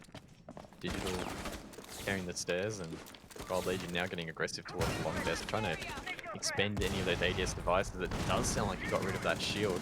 I believe he did, and that's going to make that long hallway even harder to hold for LFO. Do we have another shield here next to the Wamai, but it could be challenging to hold any angle from there, as Mims has been downed, and that's any sort of denial from below cancelled out. Not a great start here for LFO.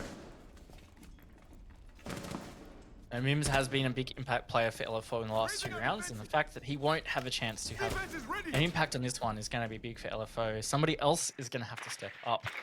Final minute now, Guz.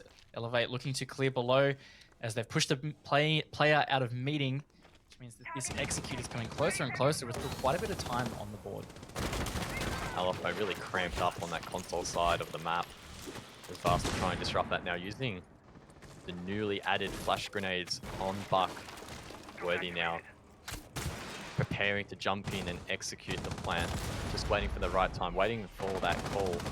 Angmar gets aggressive in con. Vast surely shuts that down. He does. Sogs does get one back though onto Gold Legion. Again, not having an impact in this round. Hills gets aggressive in con. His rotate not shut down there. He gets the kill and is traded out eventually, leaving it now in a 2-on-1. Sogs on the Wabai needs to try to deny this plant. There's only 10 seconds left. Shots rain out. Are Elevate aware of his position? Plant going down now inside of console. He knows there's a player to his right, but he can't hit the shot. And Elevate will win round number 3. Again, another close round. LFO are holding their own so far. A great flank came out from Sogs that really brought them back in the round, because it looked like Elevate just had all the control in the world. It wasn't as safe as they felt. A good rotate from them though into CEO for that final plant meant that Sogs had to push deep through long, and it was cut out. So although Elevator up 2-1, it has been pretty close. We are now going to head back down to Garage. Of course, we saw an appearance of this objective in the very first round. LFO crawling that one back after Gold Legion went off in the first initial phases of that round. I don't think LFO can rely on those late round heroics every round though. I'm sure Elevate have learnt their lesson from that first round, and hopefully tidy up that execute come their second attempt. And really is just going to put the onus on good flank drones, because there is no Nomad. That was a big important ban that we spoke about. LFO banning it out enables them to be able to more safely execute those kinds of flanks. They don't have to worry about those air jabs. So all it comes down to is Elevate being organized with their flank drones, or even their Claymore usage, but that's never a sure thing. It's definitely counterable still, and if Elevate do get on top of that, you're right, LFO are going to struggle a lot. 10 seconds remaining. Interesting use of the Electro Claw there. I believe that 5 seconds to go. Mims is trying to use that to electrify that barbed wire. I'll use the second one on the triple wall. I don't think I've ever seen that first Electro Claw before, to be honest. Interesting. Yeah, it's a lot of effort to go to just to electrify some barbed wire, but maybe it's going to be pretty important. You might not be able to dump your drone past that. We'd have to test it, but it's effectively like a mute jammer if that's the case, because you can't get a drone past the yellow stairs. I like the strat. See how we go. They do have the Maverick for main wall though, so that electrical RNA isn't going to cause massive dramas.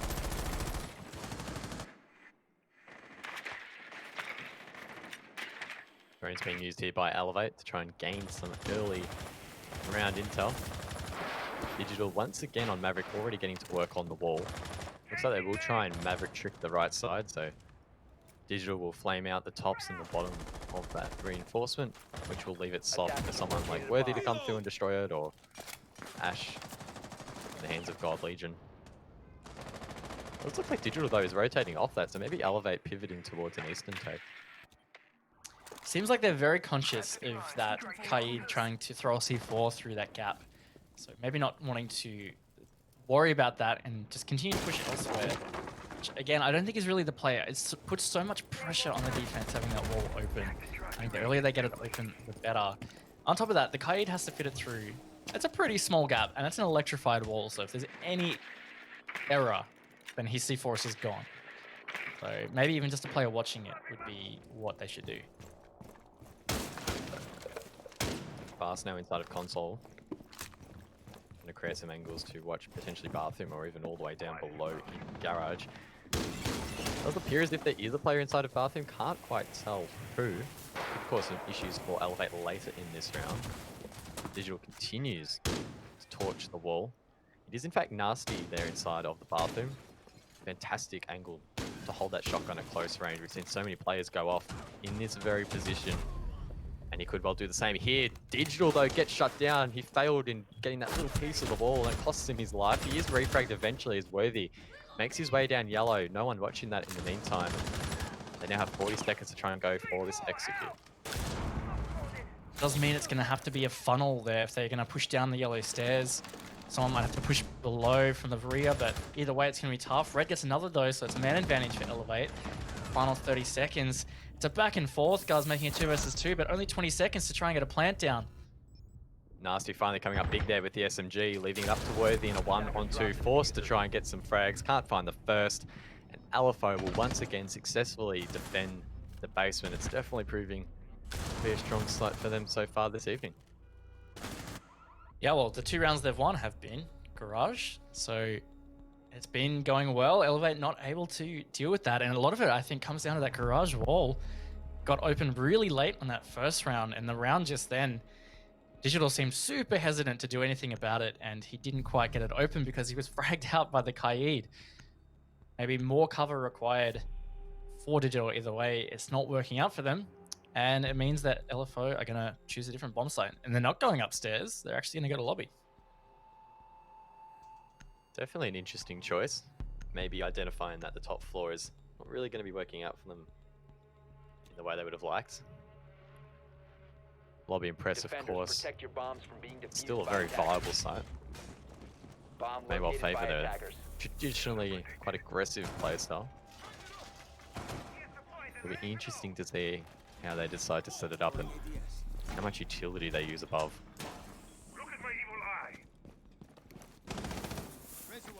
Yeah, you would expect a bit of a vertical roam.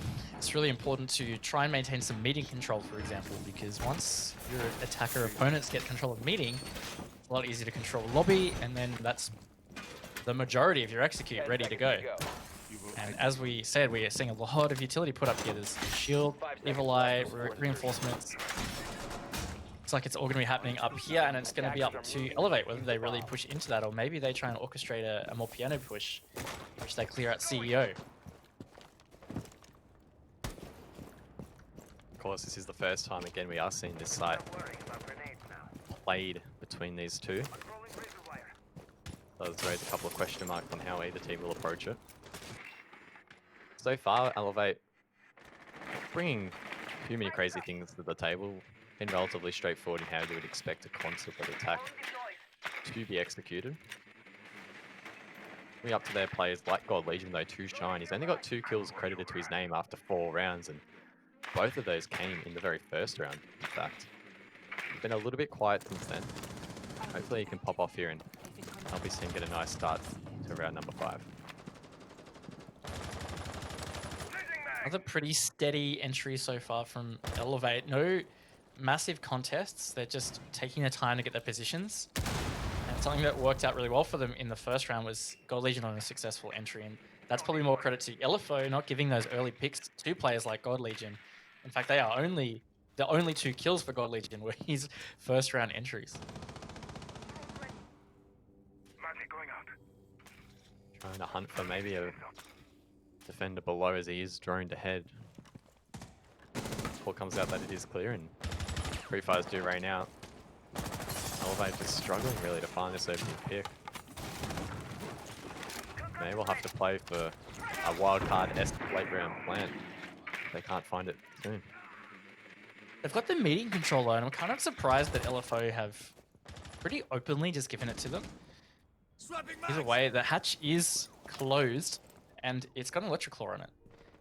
It can be shut down from lobby. That might be a bit risky, but you can shoot that from below for sure if you wanted to open it. It's Digital, in fact, that would be the one to open it. He doesn't need to shut off.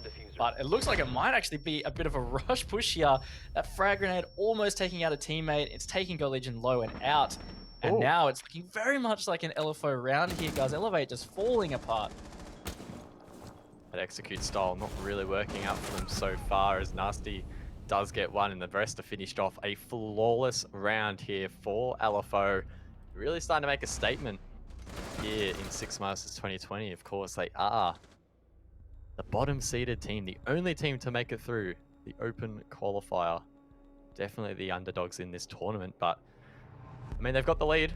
Yes, it's on defense, but I don't think that can really be discredited when you're versing the top seeded team. Oh, every round is going to count. I mean, we haven't necessarily written off LFO, but we talked about how if they manage to get a chunk of rounds against Elevate, that's a bit of a win. And right now, they really are staying in touch, and they're in front at 3-2. If they manage to get this first half 4-2, then that's absolutely exceeding expectations. And it's going to be interesting to see how they can continue it on attack or whether they will struggle. But either way, Elevate just haven't been able to get on top of LFO, and that last round was flawless.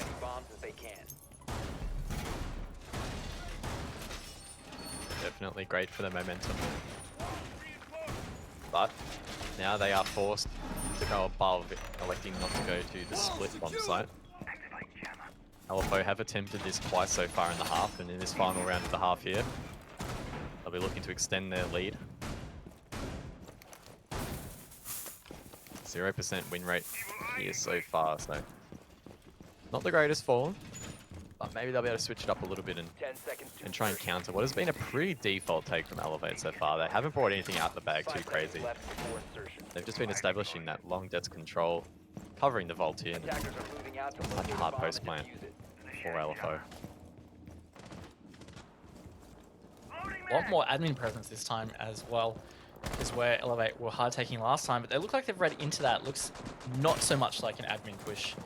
Maybe more CEO Yellow Stairs style take. That might work out better for Elevate, considering the setup changes from LFO. Sog's already firing out shots from below, of course playing on poles, trying to get that drone. Narrowly misses though, so that'll be intel that Elevate have on potentially. More drones coming out as Elevate continue to try and locate where all of these defenders are. Admin control has not really been given as easily this time to Elevate. As we mentioned earlier, a strong presence, but it doesn't really matter because Elevate have all rotated around to this Yellow Stairs side of the map. Yeah, it's very much going to be the CEO take here from Elevate. Looks like they're read into that adjustment from LFO, and they're not going to push into it. Taking their time and utility to clear out Yellow Stairs being the big linchpin position for taking CEO.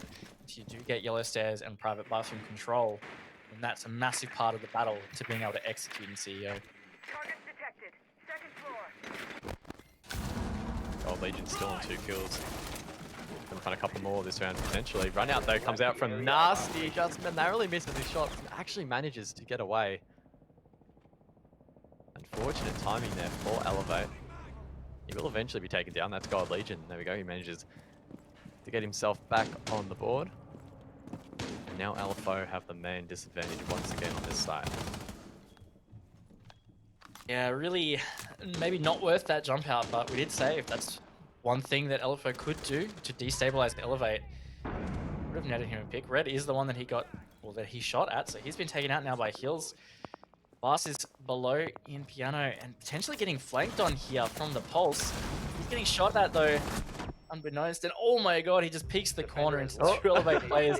He's just going to jump out the window, deciding that's not the play, and that's not the play either. Elevate counter it. It's a 4 versus 2 now, guys, and that was a bit of a mess. Aggro using some bullet holes here in Connector. Trying to find a pick onto the console windows. Doesn't quite see the player repelled there as Mims is covering the yellow stairs. Angmo gets exposed there from the window. Gets shot in the back by God Legion. And now Mims is left in a 4-on-1. If Elevate win this round, they will draw the half. They do. It's going to be 3-3 heading in to Elevate's defense. I definitely would have to say that Elevate winning that round brings it back in their favor, especially considering they're going to be going back to the defense, or going to the defense. Yeah, I think this is the real telltale sign now for how LFO are going. I mean, their defense half was pretty good. A lot of people probably wrote them off and expected them to get smacked, but I think that's fair to say that's not happening here. But attack is a whole other beast. It requires a lot more coordination, a lot more adaptation. You have to worry about the clock. There's a lot more to it. So Elevate could be coming into some comfort on defense here, and maybe we'll see it steamroll away towards Elevate's favor. Who knows?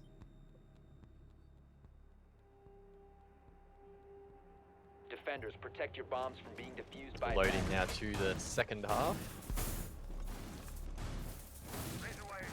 Elevate, pretty consistent scores across the board in terms of the kill count. Mims on the side of LFO. It's a very strong half, going 9-4. Great start for him. Angmo, unfortunately, on 1-4. He has been playing more of a support though when he was on the defense, particularly on the Maestros, so wouldn't be looking too much into that so far. I think it's been a pretty balanced performance from both teams so far. No one's really been carrying too hard, so it's been an interesting encounter. Yeah, and God Legion, I mean, he's on 5 kills, which is equal top for Elevate, but he only netted kills in 2 rounds. There was a 2k in the first round, and then a 3k in that previous round. But he went missing for a lot of their attacks. And I think that was really instrumental to Elevate struggling with a player like God Legion not being able to find those frags. So maybe good for his confidence, at least, to be able to secure a triple kill in that previous round. We will see how LFO deal with these attacks. Looks like they're going to be taking admin first here, Guz. Got 2 players repelled on this side and lots of drones coming over here trying to obtain this control. Drones will be sent out to try and gain control of admin. Todd's playing his role on the window, so far looking pretty similar to the way in which Elevate attempted to take the site. It's going to be a battle of who can read into the play better and try to counter it. Control taken by Hills inside of Printer. Attackers have located a No one bomb. from Elevate in a position to contest that at the moment, so they have to be careful that they don't get control too early. And Vast, he does that. Good night, Hills. See you later. It's now a 5-on-4. And Sogs is in a very dangerous position here. If God Legion decides to throw the C4, then it's good night. Oh, it's good night anyway. Sogs loses the face. Oof, that's a rough one. Not a great start here for LFO in their attacking half. I think we expected it to be a little bit rough, but maybe not quite this rough. And oh my goodness, Mims getting wallbanged. That's unfortunate. Vath gets his double, and I think this round is basically all but over. Angmo and Mims both need to go massive here in order to bring this one back, and Elevate, with all their experience, will surely just sit back and trap them. Keep in mind that the bomb site's actually below. There's been so many fights above that even I, to be honest, completely forgot about the fact that the site was not even there. So I don't know if Elevate were intentionally baiting it or just wasting time. Either way, it has paid off. Mims with a great shot, gets one, but gets downed as well. The call will likely go out that they are both here as the res goes down. And it's pretty much looking over here. They're trapped here at the bottom of Spiral. Angway does make his way out. head over towards the cafeteria door. That shield posing some issues though, and of course Mims can't clear that. No more grenades on Buck. Oh, the flank there is coming out there. It will be shut down by Agmo, but the refrag from Elevate is there, and well played by them in the end. I'm not sure. I don't think Elevate were intentionally trying to bait necessarily LFO to push above. Instead, sort of having that presence to make them feel uneasy of pushing towards site. But either way, it worked. Not even as a time drainer, but as a man drainer. LFO just sending in bodies and not really getting much in return. Yeah, and maybe just not the play of LFO hard pushing into that. Potentially could have been chances to avoid it, at least initially, because, I mean, one way to clear a roam isn't always to hard push it, it's to push elsewhere, to force that roam to reposition because they think, well, we're not being pushed, let's go rotate to be effective. And that in itself actually clears the roam, and then that's when you can try and take those gunfights. So maybe that's a style that LFO could adopt, we'll see, but that was dominantly Elevate through and through. I think that was a lot of experience showing, and on the other hand, maybe some inexperience from LFO, really struggling to adapt to what Elevate were doing on that attack. I'm sorry. It's okay, I forgive you, Raven. Thanks, okay, bro. You're the best. I'll give you a pat on the back, but obviously that is not possible because we are casting from home, which is a little bit strange, but you know, still pretty cool that we get to sit here and talk about video games in our bedroom. Kind of cool. Yeah, and we didn't even have to wear pants. I mean, yeah. Oh. Anyway. Whoa. Okay. Speak for yourself. Well, Elevate, you could argue, have been caught a little bit with their pants down. Just a little bit, not really. 4-3. Not the worst scoreline. That would have been such a better joke if Elevate were like, I don't know, like if they were actually getting pants. Yeah. Ah, well. Oh! That was close. Man. Yeah, Hills almost lost his life to that. Nice angle from Worthy. That's a bit of an old one, you know, like peeking the admin windows from an elevated position. Was that a joke on Elevate? I was wondering whether you were going to say anything about that. Did you mean it? I didn't, but you know what? I thought it was pretty neat. So I would claim it. I would claim that. Yeah. Definitely intentional. Meanwhile, Hills is making himself known inside of Visa. Shut down quite quickly in the previous round. Hopefully he can have a little bit more of an impact here. Of course, Elevate are actually defending above here. The bombs are located there. Attackers dropped the diffuser. Oh! Vast just deleted Mims. That's the sledge taken off the board, and again, LFO just struggling to get that early pick. Recovered their diffuser. Yeah, really struggling on entry and really struggling to just deal with the way Elevate are playing this and how things are set up. Fast is still deep in admin. God Legion's found another pick. LFO cannot catch anything right here besides bullets. God Legion almost finds another. Actually, he does find that they trade. What? No way! I thought for sure there was no way he was ever hitting that. That was absolutely disgusting from God Legion. That leaves it now in a 2-on-4 Angmo and Nasty. So Angmo left to try and clutch up the last round, was unable to really get anything going, and it could well be a similar scenario here with his teammate Nasty. Make their way through Visa office now. Crouch walking to try and suppress any sound that they might be making.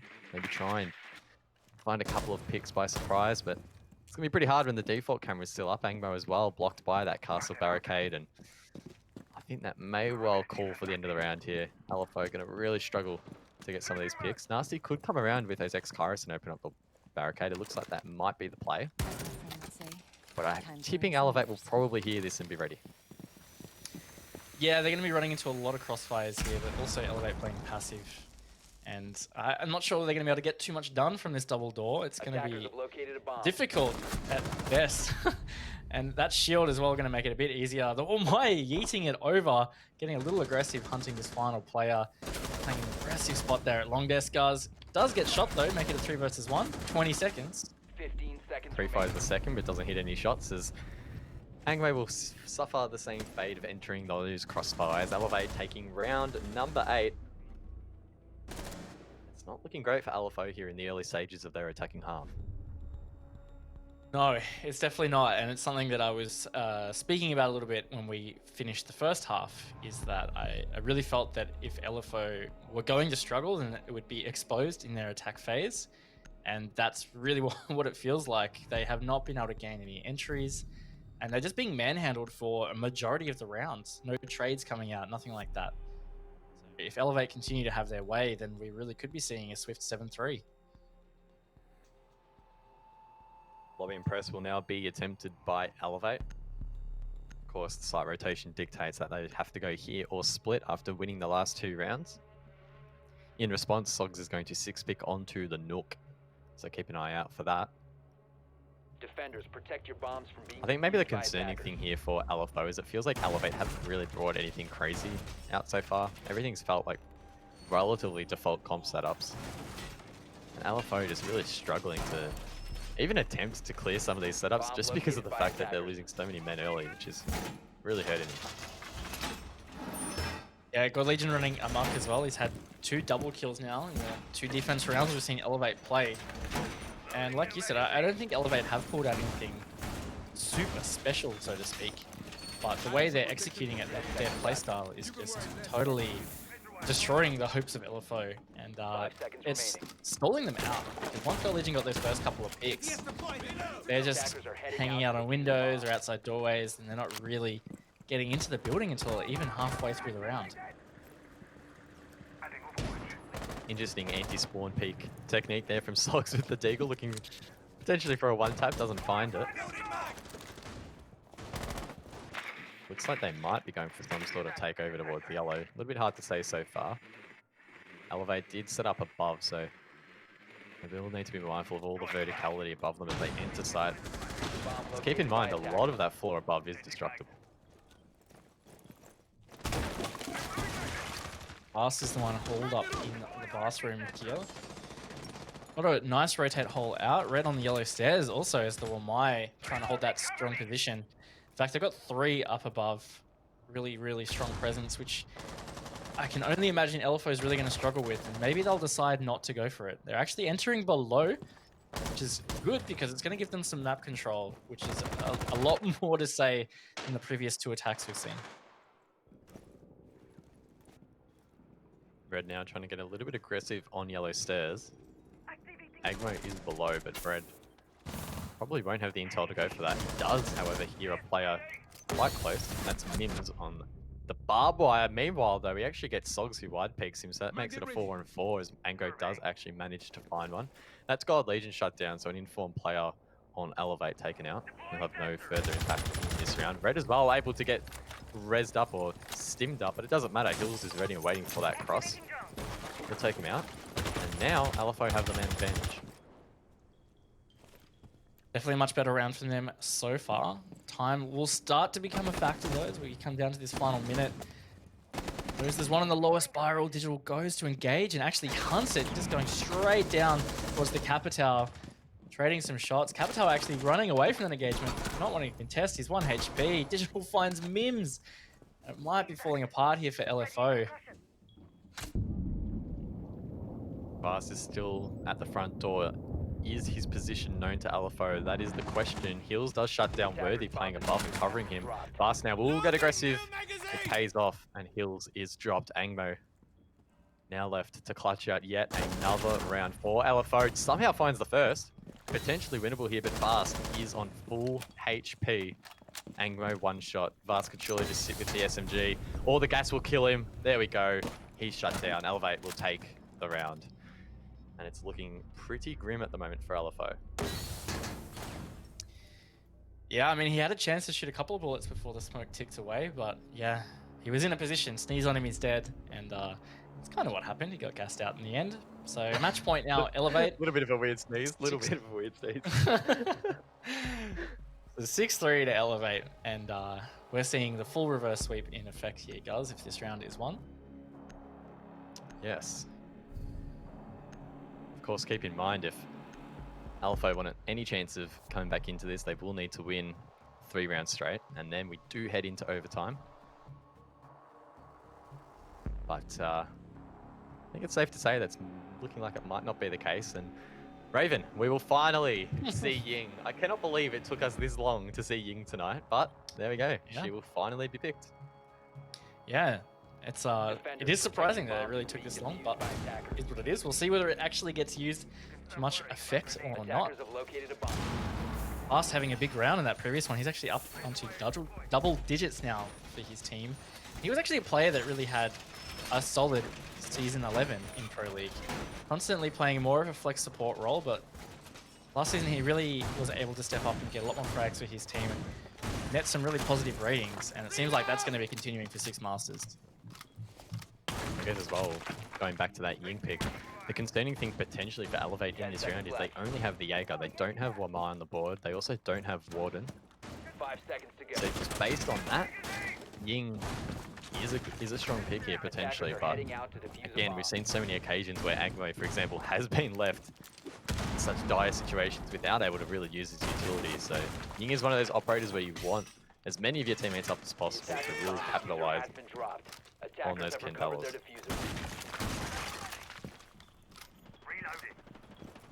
Being again an extended roam here from Elevate playing bathroom, and there's even a player up there. It looks like meeting from the outline. LFO again, we saw them stall out hugely trying to push admin. Worthy is there at the moment. It's God Legion there in meeting. This time they're actually going to push a different direction. They're going to push the CEO side. And Elevate have read into that. They've changed a little bit of their setup. God Legion just switching doorways for that pest. That means that they can better contest that. And here is the big issue, guys. This was a massive pain for Elevate to deal with, is the garage wall. LFO, though, not having too many issues in getting it open. And this is a nice passageway for Angmo to come through and pop some Candelas as fast drop Sogs. So again, LFO losing that early man. That player having pretty much no impact on how this round will play out. I think LFO just really need to work on their entries and being a little bit safer. It's really costing them in some of these rounds. Definitely lacking a lot of structure on entry that is not getting them any kind of entry pick. Often being 1v1. Oh. Mims does get one onto Vast, and these Candelas are coming out, so this might be the long yeet. Mims is in getting the plant, guys, so this might be a big round changer here for LFO. Does Red seen though from above? I don't think he has. The plant has been stuck. Gold Legion does get one onto kills. Mims stuck inside of Garage. Could find a couple through the smoke, but himself will be touched by that toxic canister. Either way though, they've all made their way outside now, and now it's up for Elevate to try and retake site. This is one of the most difficult objectives to do so, as Angmo is just spraying them down with that LMG. Mims as well could get another. Angmo though will finish that one off. It's a triple for him, and Digital is now left in a 1-on-2. Can't quite get it done, and LFO will take the round off the back of that Ying play. You were so right in that this is one of the hardest retakes to do. Once there's a plant gone down near White Van and those attackers are able to get outside, it's really, really tough. So getting that plant down was a massive, massive win for LFO, getting them in that round, and it means they hang on just for that bit longer. Elevate not going to bother re-attempting that. They're just going to go straight back to Consulate Meeting Room, which is where they've had a lot of success already. Well, there you go, folks. 100% win rate on Ying in Six Masters 2020. Nerf her now. Hashtag nerf Ying. Let's go trending. Ironically, I do feel like... I don't think Sorry, go. I don't think it was actually the flashes that was the big thing there. It was actually the sound. Like, it really was just sound allowing them to get in and get the plant down. And while those Candelas were going off, I just think Elevate were like, oh, well, let's not peek it because it's mid-round. So I just think that was really well executed in terms of timing it with the sound. And I guess the thing is, Elevate still had that control above the objective. Those players weren't getting affected by the Candelas. Red, for example, was there and just maybe didn't quite have the intel to deny it. I think he had a hole there, but didn't quite see the planter. So Elevate just not quite having enough intel in that previous round. And the disruption from Elevate did prove effective. We are a match point still though. Elevate with that advantage. They'll be wanting to close this one out pretty quickly. I think they don't want to let LFO creep back in. Definitely not. And also, I think letting it get too close is probably just something that they won't like in general. You know, like against the 8th seed team, you want to come in and you're going to want to smack them, you know? Like, you want to show them who's boss. But so far, LFO have stuck with them. They've looked pretty rough on attack, though. That last one really just coming down to a bit of a pocket strat, you know? Like, as a pretty offhand execute, throwing Candelas deep, smokes, track stingers, and just getting a plant down mid-round is not something you can do all the time. Whether they can back it up with more round wins on attack is yet to be seen. I mean, talking about pocket strats, Hills on the Finker and Sogs on the Amaru, alongside Nasty again on bringing a Ying to the board. This could be quite interesting. Sogs potentially could actually go up to A bomb has been located. this hatch potentially. It's very risky, but if there's a lot of sound generated by these attackers, Elevate might not hear it. Another unsuccessful entry from LFO. Elevate getting all the entry kills on defense so far. And some intel there. Hills actually getting fast in CEO. And the piano position flushed down. That's actually diffuser down in piano now. 4 on 3. Not a great place to lose it. Now going to be up to Nasty and Mims to try and enter in towards Yellow Stairs. God Legion is probing below, so they'll need to be mindful of that flank. Doesn't appear as if they are, though.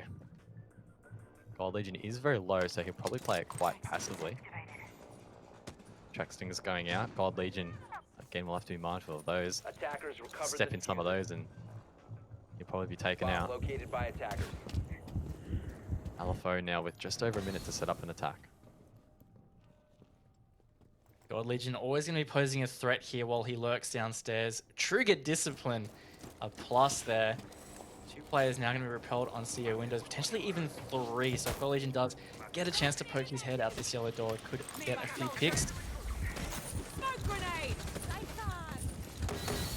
4 versus 2 now. Attackers bomb Entry coming in through the window, but it gets denied. Nasty now left in a 1 on 4. He does have 2 Candelas left. Might be enough to flash 4 players, I'm not too sure, but the run out comes out before he can even think about doing that. God Legion will get that final pick. And Elevate will take an expected result here against LFO. A solid performance in the end. LFO just not quite having enough class there. And they will be winning this one. Elevate 7-4. Yeah, they really struggled on attack. And like I said, the only round they won was with that somewhat pocket strat. Using the aggressive Candelas and track stingers to mask sound, get an unexpected quick plant down. They tried it again there, essentially. It was almost a minute to go when they started throwing in those Candelas. And Elevate were ready for it this time because they knew what was going to happen. They perfectly countered it, and there was nothing that LFO could do. So outside of that previous attack round, Elevate just absolutely ran free on defense. Yeah, I mean, again, it's so hard to critique LFO in these scenarios because, again, they're the only team that came through the open quals. They're versing teams in basically a whole nother tier above them. It's going to take them a while to get a feel for how these teams play and having that right mindset to try and counter teams like Elevate, who are renowned for adjusting on the fly when necessary. I mean, for example, we saw on multiple occasions Elevate switching up their point of attack or executing heavy roams on their defense, which was throwing LFO off, and I think that showed. Yeah, it really did. And as I was saying, attack is what's going to expose a team at the level of LFO in terms of against good teams. Defense, there's a lot less pressure. There's a lot more that can go your way without you doing a whole lot. Whereas on attack, you are the one that has to be really proactive. So they really struggled with that. And I'm curious how they're going to bounce back with their map pick. Well, Elevate have taken the first map in this best of 2 series. Go grab yourself a drink. We'll be back very shortly for the second map.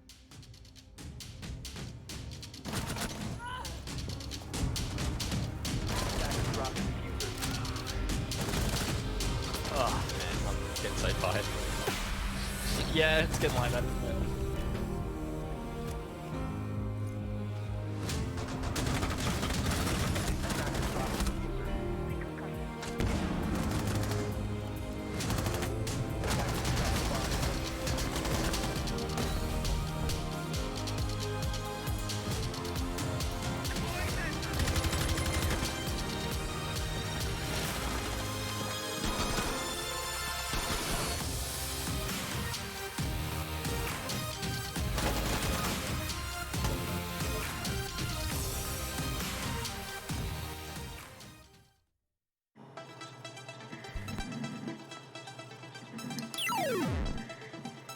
Are you like Caden, who loves to make the most of the slow loading times of his HDD?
Sitting on a bench, waiting for the time to pass, dreaming of what happens next. I see what I wanna be, questioning my destiny, only knowing what I see. I don't even realize I've already made a path, and I can change it anytime. I can't take it back. I know what I want, but it seems so damn far away. I know I sound crazy to the ones who said I know I empower those who dream like me. I know I sound crazy to the ones who said I know I empower those who dream like me. And you say you wanna be somebody.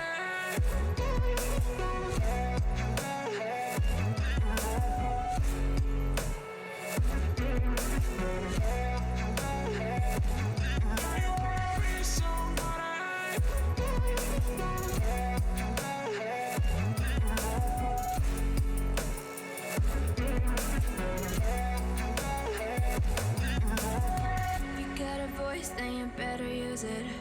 Tell yourself day after day it's time to prove it. No days off, keep the hustle moving.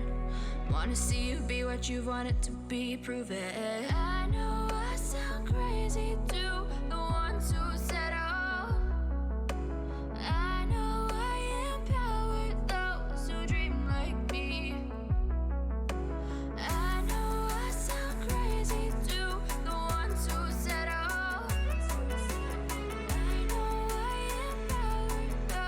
dream like me. And you say you wanna be somebody.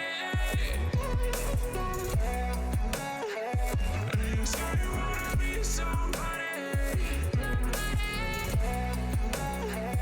And you say you wanna be somebody. And you say you wanna be somebody.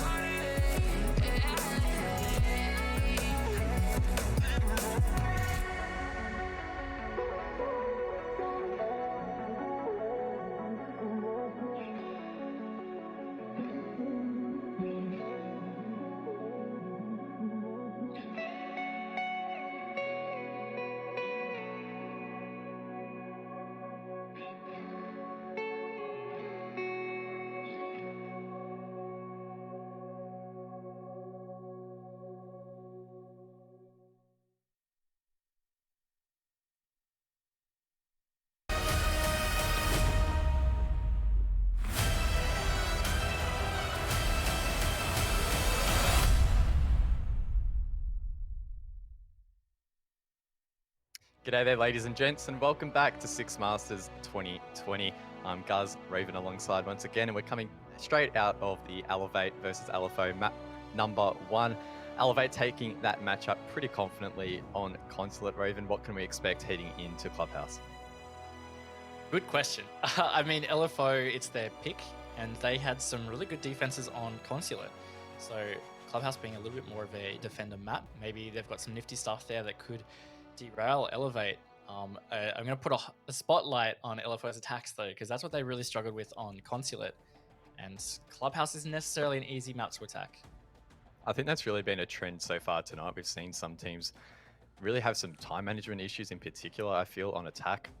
We saw earlier tonight both Sinister and Wildcard having some issues with their time management. And again tonight, it wasn't as much time management for LFO. In fact, it was more so the fact that they were losing men early, which then impacted their time management. I think that's definitely something both teams will have to consider heading into Clubhouse, which can be pretty tricky to attack. For sure, they're going to have to tighten up their entry a lot, and time management in general is going to have to be so much better if they want a chance to be able to take map 2 against Elevate. And of course, if not, that means that Elevate will take the series 2-0 and a 6 points, and they'll be joining Wildcard up there, who also got the 2-0 earlier in the night. So LFO have to dig deep here. Is a big task ahead of them. And I guess really the question is, do LFO have what it takes to draw out this series? Because from what we saw on Consulate, probably safe to say that Elevate weren't bringing out a whole lot of innovation there. Everything felt pretty stable to what we've seen in the past on that map in the last couple of months. So unless LFO somehow have something up their sleeve, it's probably going to follow a similar trend, I feel. Yeah, Clubhouse has been a map that Elevate have done well previously, so there's every chance that Elevate can just pull out all the stops, but there has to be a reason also that this is LFO's map pick, right? So they must back themselves in some capacity against a team like Elevate here. Whatever they've got up their sleeve, they're going to have to really bring it because, yeah, it's a real uphill battle. Well, of course, you guys at home can vote on who you think will win all of these series throughout Six Masters 2020. Let's recap what you guys thought heading into this matchup earlier tonight. Elevate was the favorite, and so far, it's looking good for the 71% of you that voted for them. Yeah, and so far, community poll been on point. Wildcard managed to secure that 2-0, and maybe it's going to be the same here for Elevate. Community poll said draw is unlikely, and I'm pretty much in that camp as well. I'd be quite surprised, to be honest, if Elevate don't manage to secure the 2-0 in the series, but you never know. Stranger things have happened, and a dark horse like LFO is the X factor that usually starts those strange things happening. All right, well, let's start talking a little bit about Clubhouse. We mentioned that it's quite a challenging map to attack. We saw earlier tonight in the Wildcard Sinister matchup, it was the Thatcher and Ying. Was it Ying? It was Ying, wasn't it? Yeah. Combo, which only really exemplifies how difficult it can be. Are we expecting maybe similar bans tonight against these two? Or maybe they'll try and make it a little bit easier for themselves in that regard? Yeah, maybe after the way that LFO tried to implement the Ying in their attacks, Elevate might consider banning it now because, I mean, that really enabled the only attack round that LFO won. So I think it's highly likely they're going to be similar bans. Well, let's find out. It is Elevate taking on LFO here on Clubhouse, the second in this best of two.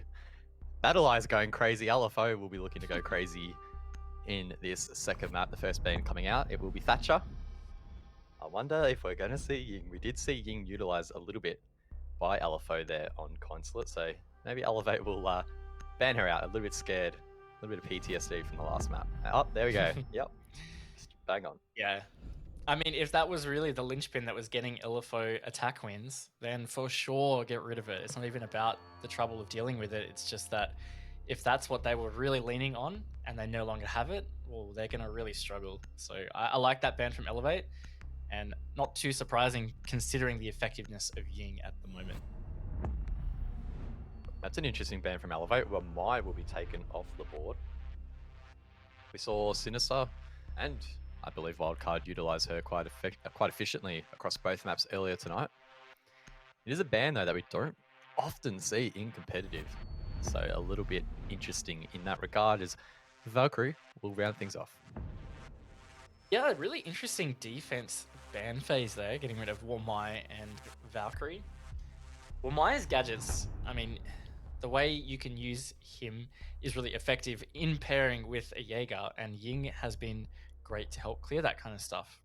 So maybe that is Elevate wanting to create more struggle for LFO on attack, just by the fact that it's going to be even harder for them to deal with utility. Church and Arsenal will be selected first here by LFO. Of course, Mirror is still in play, but will be 6-picked by Sogs. Kind of interested to see some Mirror play. It's so rare that we see Mirror played these days that she's either banned on maps where she is effective, or the maps where she isn't as effective, rarely picked. So we'll have to wait and see if maybe we see her later tonight. I guess with all the attacking operators in play, that Attackers need to counter locate and defuse as that many mirror bombs play as they style, can. i.e. you have the Zephyr who can create verticality, Digital with the torch, and then you've got Worthy with those X-Kairos. Picking mirror is pretty risky if you can't deal with that utility. Yeah, and it's become a really interesting point now that Mirror, for a while there, was just banned so often. Teams just never used her or were never able to use her. They wouldn't design strats around her. And like you said, even when she's available, she's still not often picked. Because I think teams have just become comfortable without her. So it's funny that at one stage she was considered so strong that she was banned all the time. 5 seconds remaining. But now it's kind of like, it doesn't matter as much. She still doesn't really get picked. Attackers' objective is to locate a bomb and defuse it. I wonder how much of that is down to the fact that teams likely these days probably don't even bother scrimming too much with her if she's rarely going to be allowed through or not really an integral part of the strats. So I don't know. Either way though, the result's the same. Not much mirror play. As Elevate now will try and progress in towards the map. Keep in mind, of course, they are attacking below, but often we do see defenders roaming above. On this occasion, it doesn't look like LFO are investing massively above though. So expect quick control gathered here by the attackers. It looked like there was just a solo there, which is the Vigil, but where he's ended up at this stage. Looks like he's actually still in logistics, so Elevate gonna have to be careful about flanks, but they've got just the operator for that, and that's Nomad. So air jabs can go out, and that will make it even harder for these flankers to be able to return to side or even execute their flank. Red on the hunt as well, up in CCTV. He's got someone with him for this roam clear. So they're really hard pushing this and trying to get this as a free pick, given the fact that it's a solo rumor. The main objective of Slogs is really to waste as much time as possible. A pick or two on top of that would be great as well. We're starting to approach the halfway point of this round. He is still up. Elevate may be electing to just ignore him at the moment. Instead, cover his flanks. We hear some impacts potentially going out. That's Sogs. Was he lying down at the pool table? That was so hard to see. Trade comes out though. It's now a 4-on-4. Hopefully Vars did get a chance to use all of his air jabs, but either way, effective trade, given that Vigil was maybe wasting a little bit of time. Elevate down to around a minute left to get this execute ready. Light work of the floor in kitchen now is Buck with his extra skeleton key ammo. Work on getting that hatch open, but maybe we're going to be looking at a dirt armory kind of execute here. Final preparations being put in place now by Elevate. Oh, that's a good angle from Mims. Manages to shut down Red. Could well find a second. Lights up. Digital. Can't quite secure the kill yet though. Nast meanwhile manages to drop God Legion, and this round's definitely looking like it will tilt in favor of LFO. Elevate still stuck above. The flank coming out from Agmo, this could be very, very dangerous. I'm not sure they're aware. The flank comes out. Oh my god, somehow Worthy manages to win that gunfight. Don't know how that happened, but Digital was downed in the meantime, leaving it in a 2-on-3. And he is picked up. Drop has to come out now. No time for Elevate. And there we go. LFO can clean them up quite nicely. That's the first round going their way. A good round from LFO in the end. Kind of surprised the Vigil was able to survive as long as he did. It really took a majority of the round for them to shut him down in billiards. And even then he traded. And while that seemed alright for Elevate at the time, maybe that stall was just too much because they focused so much on kitchen. LFO got picks around that. And they also still managed to flank. So a good defense and something for Elevate to think of next time that Church is played by LFO. Time to head upstairs now. Gym and bedroom. An objective that took quite some time to be played earlier this evening between Wildcard and Team Sinister. So they're going to take 2 for it to make an appearance here. Again, these 6 picks being utilized quite often by LFO. Many of these rounds they're trying to switch things up, which is, I think, good to see. Maybe trying to throw Elevate off a little bit, which is typically a pretty good approach when you're trying to take on the top-seeded team. Sure. Anything you can do to get rounds is always probably going to be a good approach against a team like Elevate. I like Gym Bedroom, to be honest, over CCTV Cache, personally. I think CCTV Cache has got this massive hole in it, basically, which is Kennel's wall. And if that gets opened, that's a massive part of the attacker's round done. Jacuzzi wall is kind of the same for Gym Bedroom, but if more cuts are rotated, it doesn't actually give you a direct entry to a bomb site. So, yeah, we really do see a bit of a split in who leans towards favoring Gym Bedroom and who leans towards CCTV Cache.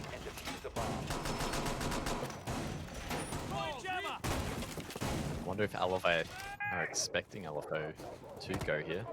Probably anticipating fall into a bomb cache.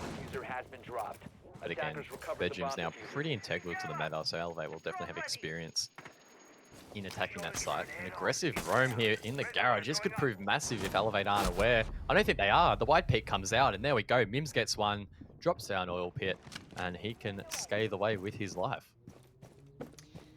Not really sure what the play was there. I mean, if they were able to get a player into the garage doorway, why not just quickly shoot the pest if that's what it was, and then continue to roam from garage doorway?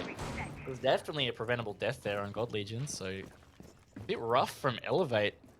Putting themselves at this man disadvantage pretty early now too. I've got garage control, which means they're going to be able to push up into CCTV.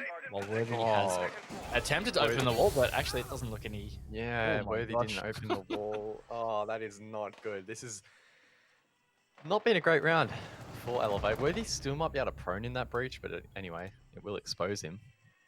Red meanwhile does drop Mims. Trying to get his team back into this round. So unfortunate there for Worthy, and he gets taken down. Another trade. We have seen so many trades between these two tonight. It's been crazy. Does leave it in a 2-on-3 now. Half the round to go. It's going to be up to Red and Vast. Still got quite a bit of time, but they're up against a lot of players. Now Red has been down, so it really is all up to Red. Up to Vast, sorry. You know, 1 versus 3 if he's not able to revive his teammate. Look, LFO looking pretty good on defense yet again. I mean, they looked good on Consulate. Looking good so far on Clubhouse. Really be about Elevate just staying in touch until they can get on their defense, and that's where they can start to run over the top of them. Elevate still with a decent amount of time in this round, but with Red being so low on HP, the trade shouldn't be too difficult for LFO. The diffuser is recovered inside of CCTV. That camera finally taken out, giving so much intel to both Hills and Nasty. I wonder if Elevate have any drones left. Red does have one that he could use to try and find intel, but there's not a lot of time left, and Hills will drop Vast. Living up to Red, he's already been picked up once. He's going to be so low on HP. A single bullet should take him down. They are fully aware of his position, both holding the crossfire. Just ready and awaiting. Does recover the diffuser once again. He's going to make his way in towards Con. Nasty, holding a very nasty angle inside of Con. Will surely win this gunfight. He does. And LFO will take 2 rounds straight. Yeah, another great defense from LFO, but also, gotta say, a pretty sloppy attack from Elevate. Worthy not getting those Habana pellets lined up well on CCTV, but also the entry from God Legion. So unsafe. I'm not sure whether they thought it was clear and then the other defender rotated in, but it seemed like to me that pests were stopping them from droning it out, and they just decided to go anyway. So that really is on them for being a bit sloppy, and I'll have to tidy it up, otherwise LFO might really string together some good defense rounds. LFO gunning for 3 straight. That leaves them with 2 options in this round. They go bar and stock or cash and CCTV, and being the sensible, competitive Siege players that they are, they will head to cash. I really wish we saw a more bar gameplay. I just don't think it's going to ever happen though. It's kind of sad. A man can hope though. It has a very, very, very, very low percentage pick rate, but hey, it's definitely happened a couple of times. Pretty sure it was there's a Latin American team that I've seen play it maybe once or twice. Yeah, and they won it. But it's yeah, it's very niche. Look, we're gonna see how LFO do with CCTV cache now. Of course, the other popular bomb site for Clubhouse. And the adjustments that Elevate have made is probably going to be the most important part of that. because yeah, we've seen some sloppy play. And this is going to require a bit of coordination to attack because they're going to need to get that kennels wall open. Otherwise, it's going to be a really tough round for them. LFO, of course, bringing both the Kaid and the Bandit to help him deny that entry on Kennel's wall. We have to elevate to try and clear that. Again, keep in mind that Thatcher has been banned. It's going to be an easy task. May have to go below and try and clear it, or gain garage control, both of which will be time consuming, and they will need to try and be mindful of that. Digital instead opting to go for the Maverick trick, a technique often used when that Thatcher is banned and Maverick is in play. Digital taking a little bit of damage for his efforts, and he might have missed a little bit of the wall. He does get away with it and doesn't get shot. Very tedious task this, and he is getting lit up. He does get the wall just in time though. Skates away with 1 HP. Well done to Digital. They should now be able to mount this attack. Yeah, Digital's really been struggling on the Maverick side. I mean, we saw him struggle on Consulate Garage Wall. In fact, dying there once as well in pretty much similar fashion. The entry into Gym, quite aggressive here from Elevate. Looked like there were some outlines in construction still, potentially. Elevate gonna have to be careful because again, if they lose these entries, I think that really is putting them in a really bad position. Not for the obvious reasons, but LFO are a team that seem to be running or getting ran over the top of by Elevate once Elevate get the first pick. If that continues, then maybe they'll start to get some defense rounds.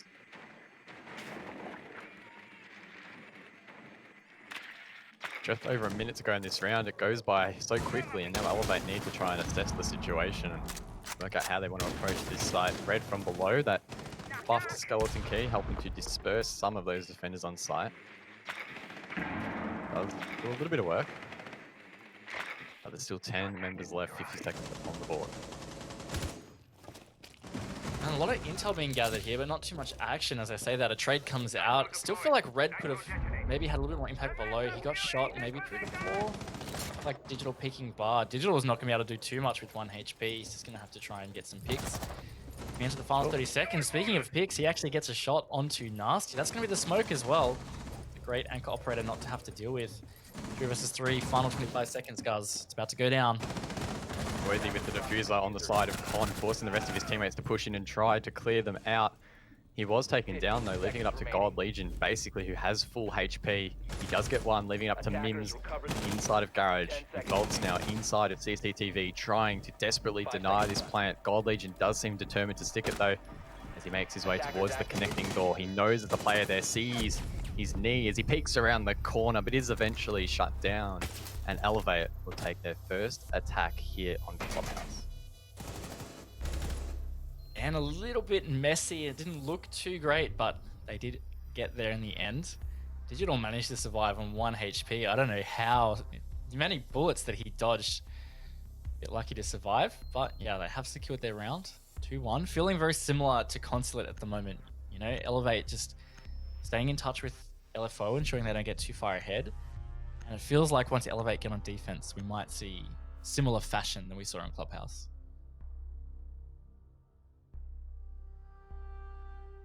Basement now to be attempted by the defenders. They played it in round number 1, LFO, and won it. This time it does look like they are going to stick the mirror. Hills will be playing her. Last time she was 6th picked. It'll be very interesting. Intrigued to see where they're going to place these mirrors and how aggressively they will play on them. Because again, Elevate do have some of those tools to clear them. Yeah, it was definitely a tough attack onto Church last time. LFO did a great job. But no Vigil this time. And that was something that worked really well for LFO last time. And this could be a mistake that some teams do make. They try and constantly adapt and try and stay fresh so their opponents don't adapt. But sometimes you change what was really good. And that could be the thing here. If Roma's attempted without the Vigil, maybe he's not as elusive as last time. Easier to pinch. And that could play into Elevato's hands. Looks like Mims now will head through dirt and use an Electro Claw on those exterior walls. Digital is already there with the breaching torch. Could net himself a kill. I'm not sure if you saw the player there. This could be very awkward. Both these players eager to get an early pick. Not sure how aggressive LFO will get on this. It looks like they have instead elected to fall back. Potentially a shield as well being placed. Either way though, that push has been stunted a little bit and both players will get away with their lives. That rotate hole has now been opened, and quite a few players of Elevate actually stack up around there. Maybe they are going to try and deal with this dirt player nice and early. Then the option to push there later on. It was also a strong position that LFO played out of once Elevate were ready to get to site, while they were in tatters when that finally happened. Still pretty strong. A nice flank drone set up there, which was a position that Vigil played really strong last time, was near the strip hallway and up towards Billiards.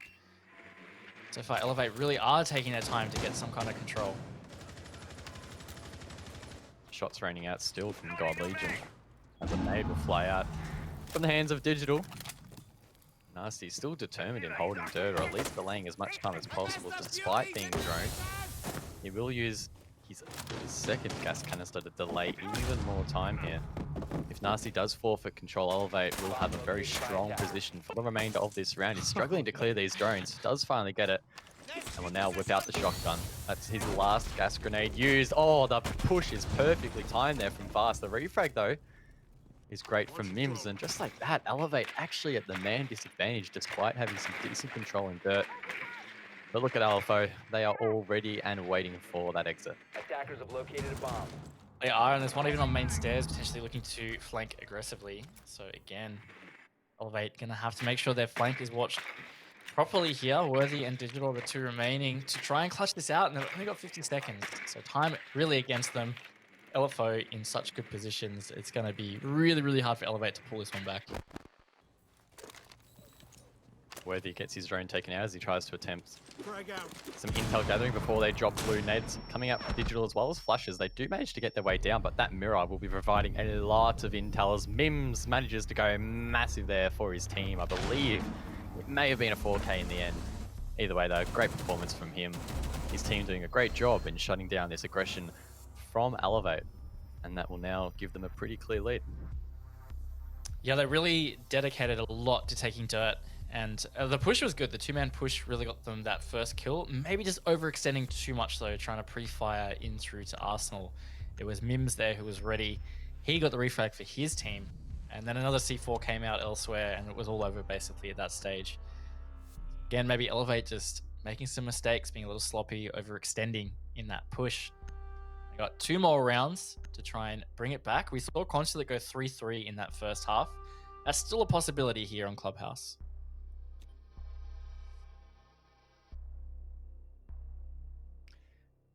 Most definitely is, as we load into round number 5. Elevate, of course, down by 2 rounds.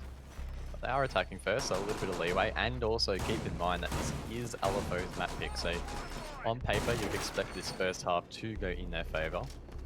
And we'll really see what they have to bring in that second half where they will be attacking. Playing a mute Mozzie combo as well. It's still a really strong combo, especially when the Thatcher is banned.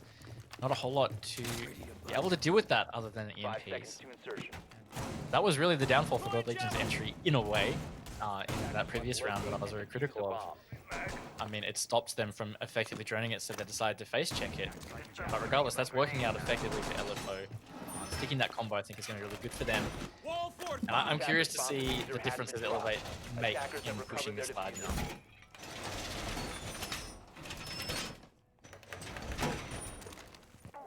Elevate once again bringing pretty similar elevators. No, not bringing elevators, they're bringing operators. Imagine mixing up elevate and operators and saying elevated. Wow, top tier. Either way though, as I was trying to say, they're bringing pretty similar operators to the board, albeit vast on the Capital on this occasion. Digital still sticking that Maverick, expecting him to get to work on some of these walls, and Worthy as well on that Hibana. These mute gems already causing some severe issues, and As he mentioned, without Thatcher on the board, you have to go and manually shoot them, which God Legion will. Wall now being open, but that's already wasted quite a bit of time. Yeah, over a minute just to be able to run into garage and shoot a mid jammer is pretty effective placement and pretty effective use. Also maybe a little slow on elevate, and that was a bulletproof cam that was pretty effective last time as well, getting a lot of intel, and there's a lot of elevate on this side, really dedicating to taking this better. But you know what, half the round is actually burnt away, and they've only just gained the entry to CCTV, and they're still under a lot of pressure here. Great work in flushing out Angmo there. That's Castle taken off the board. That Capitao really working out well there for his team. Sogs managing to actually escape cash alongside Hills. Well played there by those defenders. Able to drain a lot of time. Just over a minute left, and they should be able to retake site. Set up for this final push. Yeah, really important that Sogs got back to site. Definitely didn't want to stick the roam with Hills there at least. Hills hasn't caused any damage at this stage. Not sure whether Elevate were aware of the fact he rotated back into Lounge. But with less than a minute to go, there is still so much map control that Elevate don't have, which means this execute is going to be pretty shaky at best, unless they can clear out these positions on site. Digital is aware there's a player in logistics, does finally take him out. That's Mims on the Mozzie. Leaving it in a 5-on-3, but Hills is in a very powerful position. He knifes one. How many more can he find? He gets the second there onto Worthy. A great play from him, but Soggers gets one as well. So that retake by these defenders that were previously roaming, proving very, very effective. And Elevate now at the man disadvantage time, pressuring them. 15 seconds left as they make their way through logistics, I believe, trying to make their way in on towards side. It looks like they have control, but they need to go for the plant. Gold Legion has been tasked with sticking it. Digital needs to try and find 3 to cover. Question is, where is LFO? They're taking their time in covering this. It will eventually come out though. Both kills will be executed by Sogs. A fantastic play there from him and his team. And LFO will now have a 4-1 lead. Oh, the unfortunate timing aiming at construction there. Just as he peeked away was when that defender peeked out. Could have been a different story, but either way, that was generally LFO's round. I mean, Elevate still got opening entries. They are up 5-3 at one stage. The flank from Hills, here it is, just so devastating. And one thing that I'm going to question is, where was the comms from the Buck player? Because Habana just seemingly didn't react at all to the fact that his teammate behind him died. And it was a knife. So that should be pretty big alarm bells that there's somebody around cash stairs. Maybe a breakdown in communication there from Elevate, adding to some sloppiness we've really seen from their clubhouse attacks. And I have to feel if they don't get this next round, it's going to be tough for them on defense. I mean, they've had some pretty good defenses on Consulate, but they have to win 6 rounds in a row to be able to stop this and go into overtime. Defenders, protect your bombs from being defused by attackers. Pressure definitely starting to mount a little bit here on Elevate. Definitely will want to try and win this round and at least 10.5 to 4, give themselves really good fit fighting chance in the second half. But I think more concerning than the scoreline, as you mentioned, is just their overall playstyle hasn't felt as slick and as confident as we have come to expect from this team. And in the later stages of Pro League Season 11 in ANZ, Elevate were 10 seconds left. incredibly strong. Their attacks as well, 5 seconds remaining. so clean, efficient, and seem to be working as a unit. But here on Clubhouse, it hasn't quite been that same story. It's been a little bit sloppy at times, a couple of mistakes here and there that have compounded, and they now find themselves in a pretty big deficit. That's going to be a big challenge to try and bring themselves back into this one. That being said, I mean, a 4-2 deficit on Clubhouse isn't super abnormal, but as you were kind of saying, the context here is that we would expect more from Elevate, being the first seed team in Six Masters against the 8th seed team, a team that's not in Pro League, a team that came through Open Qual but has not had that experience. So it's not great, and speaking of not great, this entry again, just been completely shut down. Gold Legion jumping to his death within the first 45 seconds.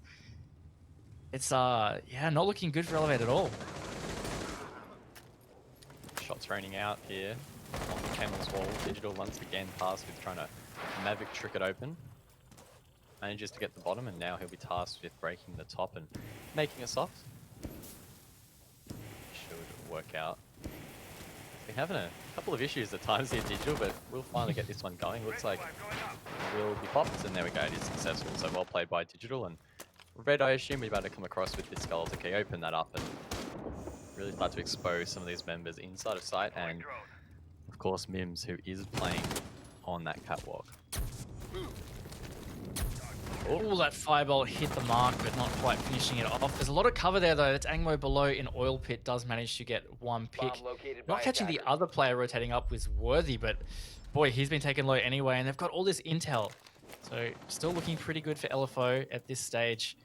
Elevate have gained some control with a bit of time, but there is still a solid man and HP advantage for LFO, and that just keeps continuing with Angmo finding another. He's on a triple, guys. Angmo has been activated this round. Worthy and Digital left in pretty dire scenario here. The 2-on-4 have a lot of time to work with, but time not really an issue. More so their man count and HP, but Worthy, he manages to get one. That's Hills taken out. Sogs, though, has repositioned quite close with that shotgun. This could be absolutely devastating. He manages to not get either of them. It's actually Angmo getting the ace with the C4. Oh my lord. Wowee. What a big round from him, just absolutely decimating the attackers. Well played to him, and LFO with a fantastic first half. Great defense half from them, going up 5-1. I mean, we talked about defender-sided maps and the balance and that kind of thing, and generally that can be the case on Clubhouse, but again, coming back, the class of Elevate, we expect a little bit more, and they just seem to be really struggling with the Clubhouse attacks tonight against LFO. But here they are on defense. We saw them absolutely steam home on defense on Consulate. It could be a similar thing here. So again, the onus is on LFO, and if they can tidy up what they're doing with their attacks. Very similar vibes to the earlier match this evening, in which Wildcard had a significant lead after their first half. They were 5-1 up on Theme Park. Then Sinister with 4 rounds straight, so Elevate, they're able to continue that trend and follow through. Definitely a chance for them to bring this one back. With these bans and with this map and the current meta, attacking can be quite challenging, and despite making mistakes, I think Elevate did prove that regardless it would have been quite tough. So now it's up to them to try and make life hell for LFO on their attacks and really make it quite challenging to get any sort of control or any sort of intel on site. Just think in general, Elevate have just really struggled to get in the game. I mean, we've seen God Legion there on 2-1 and 5. He struggled a bit on Consulate on entry. Like I said, he only netted kills in 2 rounds on Consulate. On the attack half, of course. So, attack's just generally not being in Elevate's strength tonight.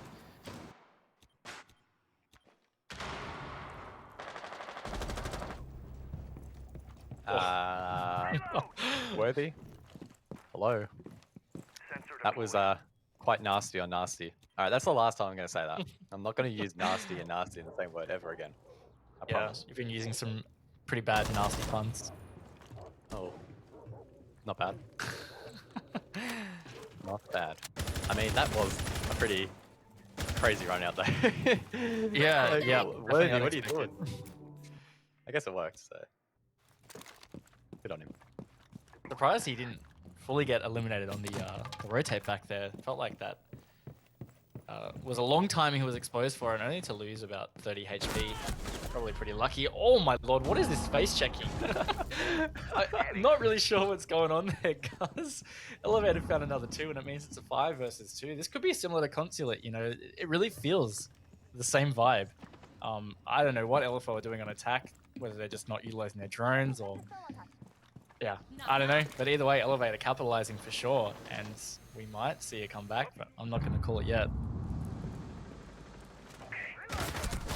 Angmo misses his shots there on to God Legion, who will shut him down, leaving Mims in a 1-on-5. His position has been revealed above. He makes his way over towards dirt, and he'll see if maybe he can salvage this round. Maybe he'll even just sit outside here and his team can have a little bit of attack timeout. It looks like that may well be the case, so we can have some scenic views of Oregon. Not Oregon, of Clubhouse. Are I you guess okay, I Guz? butchered that. Yeah. Ah, wow.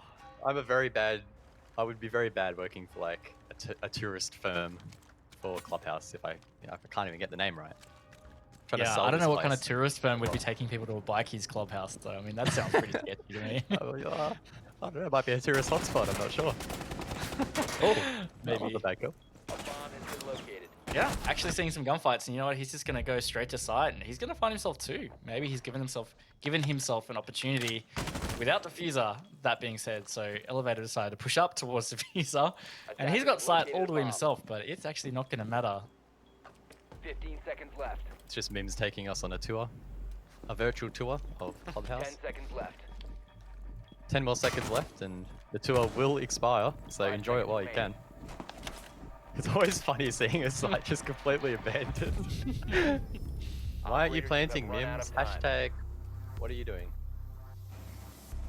I don't know. Was that foreshadowing, man? He went next to a broom. Is he signifying reverse sweep? I don't know. Oh, that is. I think you just leaked the script, Raven. What are you doing? Oh, whoops. Let's wind it back. So Elevate, they just won their first defense round, which is double their round count so far, guys. It's looking a little bit better for them. Yes, it is. And it may well look even better when when the match is complete. But we will have to wait and see because we don't know what's going to happen, do we? Stop talking about it, man. You're ruining it. Far out, guys. This will be my last time casting. I enjoyed it very much. Thank you. Attackers need to locate and defuse as many bombs as they can. Anyway, Elevate. They are moving on now. They're going to be playing Gym and Bedroom. Again, this is exactly what we saw with LFO. They opted to do Gym Bedroom ahead of CCTV, which was opposite to the earlier series. So pretty interesting differences there between teams and their preferences. What Elevate have in store for LFO, because LFO looked very, I don't even know what the word is. Sloppy is one way to describe it, because they face checked a lot of that top floor, and that was to great turmoil, if you want to call it that. So they're going to have to get a lot better on entry if they got any chance of winning any of these rounds. Interesting roam there from Elevate. Trying to bring some counter aggression possibly below. Attackers have dropped the bomb diffuser. Interested to see how LFO decide to approach this round. Recovered the bomb diffuser. Quite a bit of head checking in the previous one, which quite clearly didn't pay off. So maybe they'll rely a little bit more on intel and use their drones to full effect. We now see them making their way over towards Jacuzzi, and I'm expecting them to get it open, and here we go. Oh, look, this is some good progress. They get this open nice and early. That's a big step forward, cuts a massive rotate between sites there that the defense can't use, but also gives you easy access into site. Comes down to clearing out those defenders. And there's a pretty solid roam towards CCTV cache, so maybe LFO decided they don't want to go near that. Attackers have located a bomb. Slugs now will come along to show that soft wall. He does. And he will say, see you later, and head back down below. Nasty will use that opening to drone ahead, and it looks pretty clear. Elevate investing quite a lot of their efforts over on the other side of the map, down towards Cache. Vast is on a pretty extensive roam alongside Worthy, both a long way away from side. Interesting to see what impact they have on this round. Worthy, does he see the player up on the balcony? I don't think he did. That could have been a great way to start the round. But it will be the other way around. Hills dropping Vast. So that is the Mozzie off the board. Yeah, and actually Worthy almost got himself a pick. He was all the way down in container, in dirt. And he was just waiting for that Zofia to go into the vault animation. He would have had that pick. Just missed it, and then just missed it again with that garage peek. So not working out. Speaking of working out, though, Angmo, oof, he has got some picks on this attack. And actually, he was bragging out on defense as well, getting that ace in the final round. So Angmo is stepping up a lot on this map.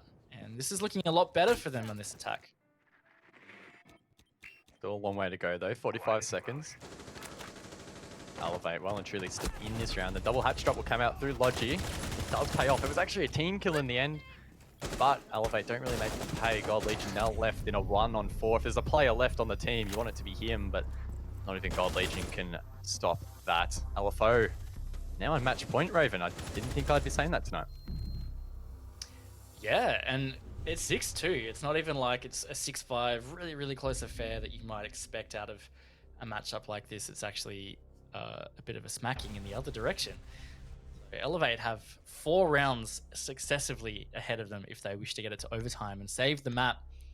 Otherwise, they face dropping the map and, you know what, actually dropping their head-to-head series with LFO because of the round differences. Very fair fact to bring up. Elevate really needing to crawl some rounds back here. CCTV and cash will be attempted by them. It's going to be very interesting to see how they try and approach this. What level of aggression they're going to try and bring to the table. Or will they maybe play a little bit more passive on side? We've seen them really bring a mixture of both, but with the stakes being so high here, it's interesting to really guess what they might attempt here. I don't think even they would have expected to be in this sort of scenario. Again, LFO, the one and only team to make it through the open calls. They're the bottom seeded team here. Elevate, the top seeded team. The expectation was that Elevate would come into this quite confidently and pretty much sweep LFO away in a 2-0, but hasn't quite worked out like that so far. No, it really has not been easy at all for Elevate, as a lot of people were probably expecting. But they're really pulling out some good performances here. Sulk's reprising a role on Nook as well. See how that pans out for him. Worthy looks like he's going to play maybe on a roam. No, he's going to make the side. Another player on Elevate, you know, who hasn't really gotten into the game on either map tonight is Red. Is another player that had a great season in the regular Pro League, but just hasn't really done much tonight at all. Of course, playing support roles, but had been fragging out. It's just not happening. Aggressive play there. Started to bomb. As memes will be dropped by Vast.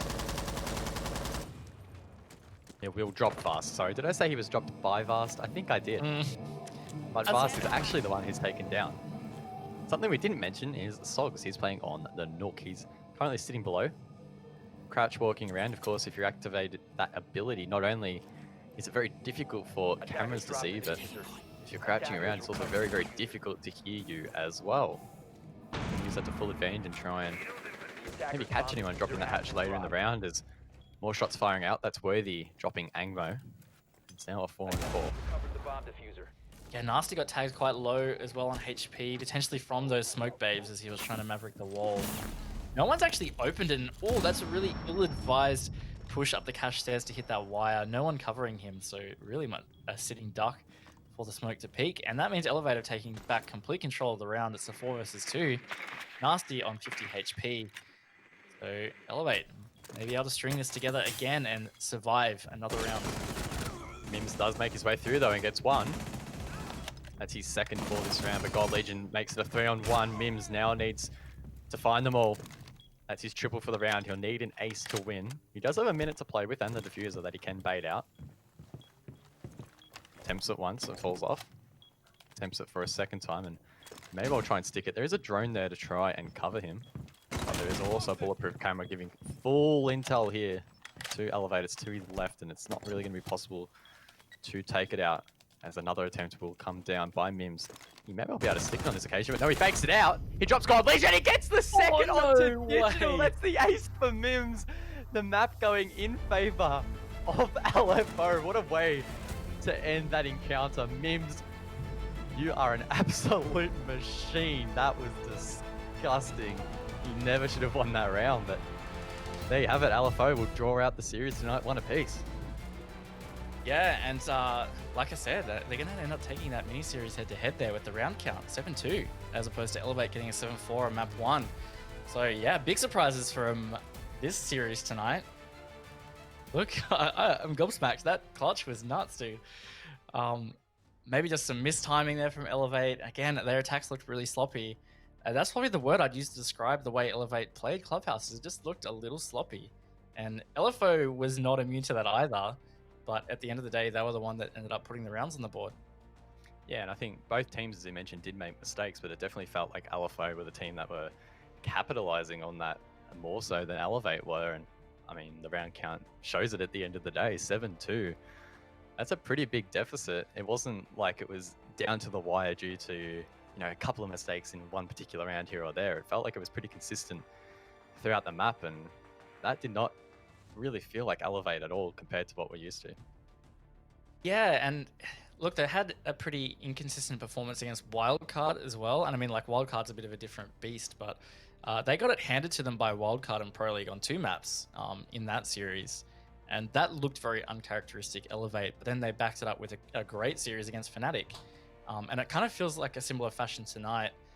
They played okay on Consulate, especially with defenses, but Clubhouse was total fail mark as far as I'm concerned. They only got the 2 rounds. The rest of it looked pretty sloppy, and stuff like that just happened, that 2v1 clutch, just normally wouldn't happen against a team like Elevate. I guess we've mentioned that Elevate haven't really played like themselves and it was a little bit sloppy. Maybe let's delve into that a little bit deeper by what we actually mean by that. What in particular in Elevate's game could you see that didn't really feel like them or was uncharacteristic of them and did sort of appear to be sloppy on surface value? 2 big things that stood out for me. One was the round where God Legion was playing Jackal and entered Garage, which seemingly felt like a face check. They tried to drone through the Garage drone hole, which is from like the main entrance side, and there was a pest there. So God Legion just pushed in, and there was a player in Garage, so they got a free entry pick straight away. The other one was when Hills was flanking up Cash Stairs, and he knifed the Buck, and Habana was in Cash and did not react to that at all. That feels like a communication issue based on how that looked. So I don't know whether it's communication or rushing or whether they potentially underestimated LFO a little bit. I'm not sure, but those are the kind of mistakes that I would call sloppy for a team like Elevate. Yeah, and I mean, again, we can't take anything away from LFO. I think 7-2 is a very convincing scoreline. They proved that Clubhouse is a map that they picked for a very specific reason, because they were pretty proficient on that map, albeit maybe that one attack where they were just running in and it seemed to be pretty mindless. After they tidied that up and managed to hit that massive clutch in the final round, I think it proved that Clubhouse is a map to maybe even ban against LFO in the future now. Yeah, well, note to the rest of the teams that have to play LFO, maybe Clubhouse isn't worth bringing LFO to, but like you said, we're going to be very critical of Elevate because they're the team we all know. They're the #1 seed. That's a big story here, that Elevate have underperformed, essentially. But of course, all credit to LFO. They put the rounds on the board. And while they also had some sloppiness, they were the ones that came in with little expectations, and look what it's got them. Well, LFO had a massive second map there, 7-2 in their favor. Let's have a word to Enigma, LFO's coach, and see what he thought. Hey guys, how are we going? G'day, mate. Hey, mate. Congratulations on taking that second map. Of course, 1-1 in the series. How nuts was that clutch? What was your reaction to that? Because that was, that was on another level. If you could hear the comms, holy moly. It was actually like I'm on the edge of my seat. Like my heart is racing right now because I'm thinking, God, I don't even know what's going on. And then they all start screaming. I'm like, wait, we what? And then we just lost it. Yeah, it was unreal. It was unreal. I can imagine. I want to ask you about Consulate, because you guys look pretty good on defense on Consulate, but then you really struggled on the attacks. Was there something in particular about that was a big hurdle for you guys? Yeah, we were trying to think about the way that we were going to play up against them, and we just failed to adjust. It was literally that simple. So we kind of just put Consulate aside. We just said, look, we don't have it here. We need to take through to Clubhouse instead. What can we do? How can we change the way we play, the way we defend, the way we attack? And consequently, as you saw in Clubhouse, things changed, and I believe that the boys really stepped it up in that map. Yeah. Yeah, well, speaking of Clubhouse, I mean, that was your map pick, and given the veto system, you obviously had quite a few maps to choose from. Was there something in particular about Clubhouse that led to you guys picking it? Clubhouse is probably one of our better maps, as you can clearly tell. We have done it a lot. Now we've just completely dry runned it. We've gotten a multitude of, I guess you could say strats on attack, strats on defense that we can work around with. So we've really grinded that map and another 2 maps out. So I guess, yeah, it's just one of the better 3 maps that we've got. Well, I think tonight you probably proved a lot of people wrong with their expectations. Yeah. Taking on Elevate. You have TBD next week. What can we expect from you guys? Because if you can continue this form, you might be a real chance of taking the series. I guess at the end of the day, I just tell everybody to show up to the stream. If they were expecting, Elevate to go 2-0 on us, as the rookies, as everybody was calling us. I mean, sure, we're new to the scene, but this proves otherwise. So just come next week and we'll see what happens. Awesome. We'll leave it at that, mate. We appreciate your time. We'll see you soon. Fantastic. Thanks for your time, guys. I'll see you later. Oh, bit of a cheeky dig. I like it. That's good. Good insight. And yeah, I mean, like he's right. If people are wondering what they're going to do, come and watch them because, I mean, just as you've seen with us, they're a bit of an unknown. It really brings that X factor. And it's not like we haven't seen this in teams before around Rainbow Six. I mean, there's some really popular names to mind. Team Empire, for example, came completely from Challenger League into Pro League, and in their rise to total glory, they seemingly came out of nowhere and were pretty dominant. I'm not necessarily saying LFO have a bit of an Team Empire story happening, but it could be. And so it's definitely a good reason to tune into their games and see what they can do, because tonight, I mean, 7-2 on Clubhouse against a team like Elevate is pretty good. Of course, Elevate had their issues, but you still have to capitalize on that to actually win the rounds. And I think it's also really critical that we emphasize the fact that LFO stands for looking for organization. So unlike many of the other teams here in ANZ, they actually don't have the backing or the support or the facilities that an esports organization can provide to some of these other teams, effectively giving them a little bit of a disadvantage or a handicap. So if they can perform well without that representation, when they get it, that's going to be pretty dangerous for the other teams, I think. Yeah, for sure. And they've just made a solid statement to any orgs interested. Looks like they've got some pretty good stuff in them, and they're a little bit green, but yeah, like you said, with some support and some development, who knows what could be possible. Well, Elevate, of course, a team with some support, not with the greatest result tonight. I think they'd be a little bit disappointed they didn't take it 2-0. What do you think's running through their heads at the moment? Because it's early days in the season. You want to beat yourselves up too much and compromise the rest of your run. Yeah, and I mean, it's not like top teams haven't dropped points before that they shouldn't have, but that doesn't mean they're going to be happy about it. I think I will get some insight soon, hopefully in an interview, but I think either way, they'll realize a lot of the mistakes they made and they'll be able to fix those. It's like I was saying, we saw the same thing against Wildcard. They had some pretty big issues which they hadn't really had all season, and they fixed it within a week. They had a great matchup against Fnatic the following week after that. And I think this will probably be a bit of a slap in the face, and you could say a wake-up call for them to bring it back much stronger next week. Could you even make the argument that maybe the fact that they have been on a little bit of this break and hiatus that has messed with some of the rhythm that they did gain at the end of season 11? Because despite the fact that these teams obviously would have been dry running, practicing, doing exercises, scrims, all that fun stuff over the break, the fact that you're not playing competitive games is going to have a toll, because there's a clear difference. Do you think that maybe that's impacted Elevate's rhythm at all? I feel like it could have, yeah, and it's always hard to say.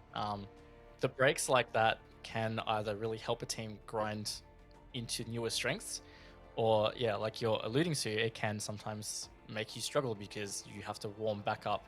But regardless, you're a pro team and you're a high level, you're expected to perform no matter what kind of break you've had. I think it's fair to be critical of them at this stage, and I'm sure they'll be just as critical of themselves. Awesome. Well, we have our interview ready with Elevate. Let's bring it up and say good day. Hey, Vast. Probably not the result you guys would have been expecting tonight, but you still managed to draw out the series 1-1. What are your thoughts after that second map? Yeah, very disappointing.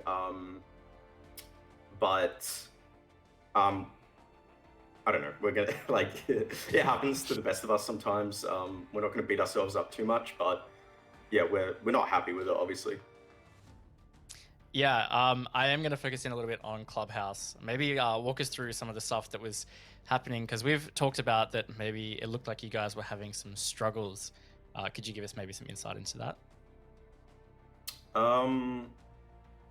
Yeah, so kind of with the new format of Six Masters, it's, ban, pick. So you got to be ready on every single map. And I think Club is just a map we kind of neglected a bit too much in our prac. We had to get ready for every single map but Villa. And I definitely feel like Club was the most neglected map in our map pool leading up to this game. Okay. Yeah, and something actually, I guess this might play into it. We were talking about this before, is the break sometimes can affect teams two different ways. Do you feel like the break then has maybe just caused your prep to be a little more difficult given the way the vetoes changed? I don't think so. We didn't even really take a break after last Pro League. We had like maybe 1 or 2 days break and we're back into it. Yeah, I don't think it was the break. It was just definitely on the day stuff. On the day mistakes as well. Awesome. Well, you guys have Kanga next week. Any thoughts heading into that matchup? Again, another lower seeded team coming into this tournament. We're definitely going to do better in our prac, make sure that we have a balance of the maps that we're pracking and preparing for. And we're going to go into it with kind of the same mentality we have every week. Take all our opponents seriously. And yeah, we'll try to get as much points as we can. Awesome. Well, Vas, we appreciate your time as always. All the best in your next match, and we'll see you soon. All right. Cheers, guys. See you, mate. Oh, feel a bit sorry. Oh, that was a bit, yeah. Oh, bit rough, but a bit rough. I mean, It's always like probably that. the reaction you would expect. Yeah, I think especially the fact that it was off the back of that crazy clutch as well would have been pretty deflating. I mean, throwing, if you want to call it throwing, or losing a round where you have the man advantage is difficult at the best of times. But when you're losing a map and losing it in that fashion, I think that would probably take a bit of a toll. Absolutely. And they'll go back over that and they'll question a lot of the decisions they made and the way they played it and that kind of thing. But at the end of the day, they just have to focus on improving and change it next week, because it's one thing to have a once-off bad performance, but if they string multiple together, such as maybe losing a map to Kanga next week, well, then that's a bit of an alarm bell. Well, that wraps up the matches for this evening. Let's have a look back at all the games that have taken place and recap the results. Looking at the first series, it was, of course, a Wildcard taking that one 2-0 against Team Sinister. And I think that one was maybe a little bit more lopsided than we expected, Raven. Yeah, it was. I mean, Sinister had some really great rounds, but Wildcard just looked too good. Theme Park came pretty close, 7-5. At the end of the day, Wildcard, again, though, too strong, looking like they're climbing back to the top of the ladder. And I mean, after tonight, they will be at the top of the ladder, for now at least, given how the Elevate LFO series panned out. Yeah, of course, one map going to each team. It is a best of 2 format, so both those teams will go home with equal points. But critically, as you mentioned earlier, Raven, LFO actually get out of that head-to-head with the round advantage, and that could prove massive come later in the season. It really could. That's the stuff that will come back to bite you. And if LFO continue to have a really good season and Elevate struggle a little bit, there's a chance that they could finish on equal points. And there's quite a big prize pool for Six Masters, so every position counts for actual cash.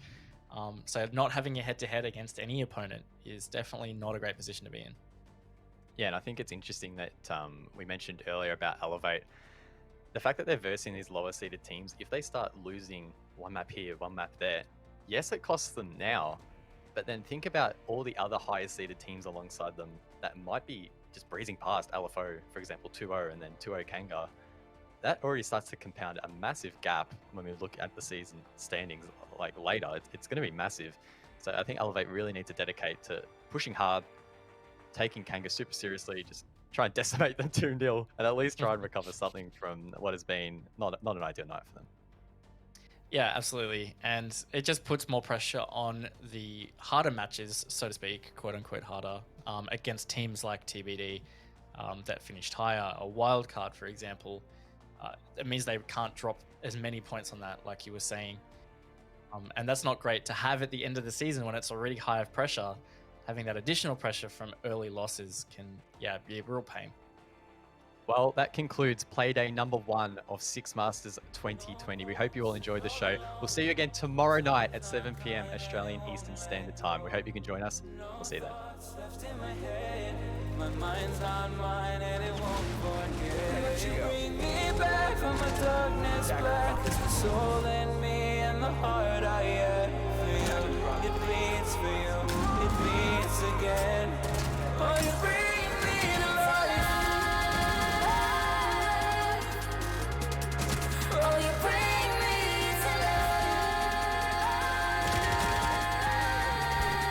Oh, you bring me to life. Oh, you bring me to life.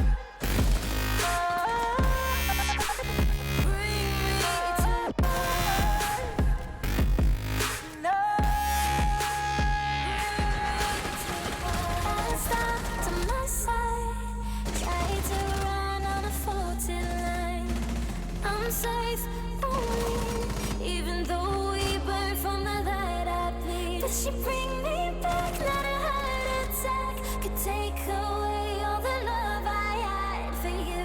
It bleeds for you, it bleeds again. Oh, you bring me to life. Oh, you bring me to life. Oh, you bring me to life. Oh, you bring me to life. Oh, you bring me to life.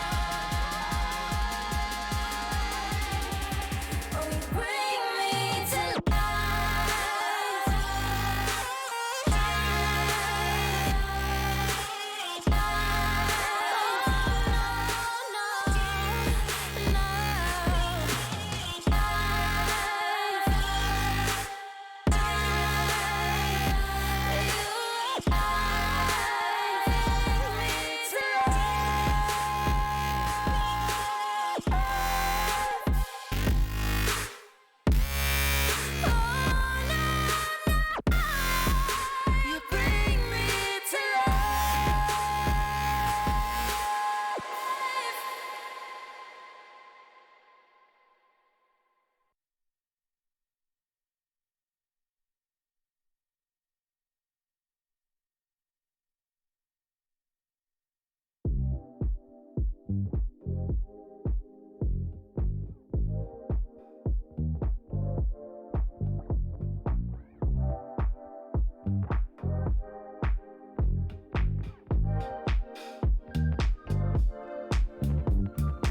Oh, ready, let's go. 'Cause you know how we roll.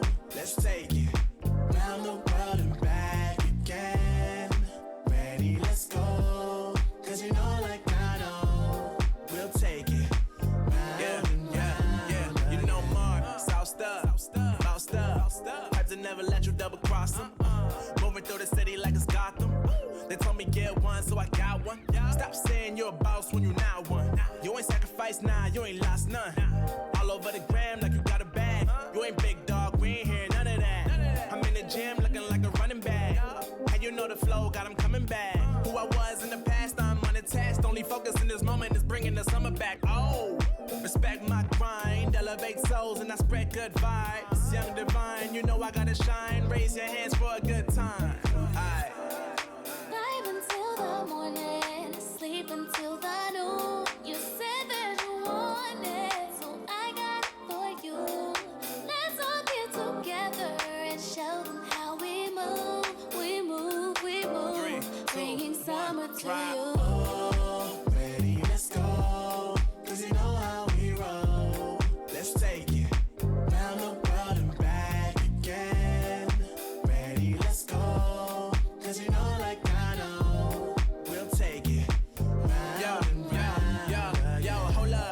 my flow up. Back in high school, they were telling me I'll blow up. Doing talent shows and man, everyone will show up. Got in an accident and still made it for them to go nuts. You know what? I'm so So what? I'm so That means I can't describe the way I vibe, the way I slide. And with the rhymes that make the dimes, I'll close their eyes and fantasize. Young Divine calling their phone number. No, you know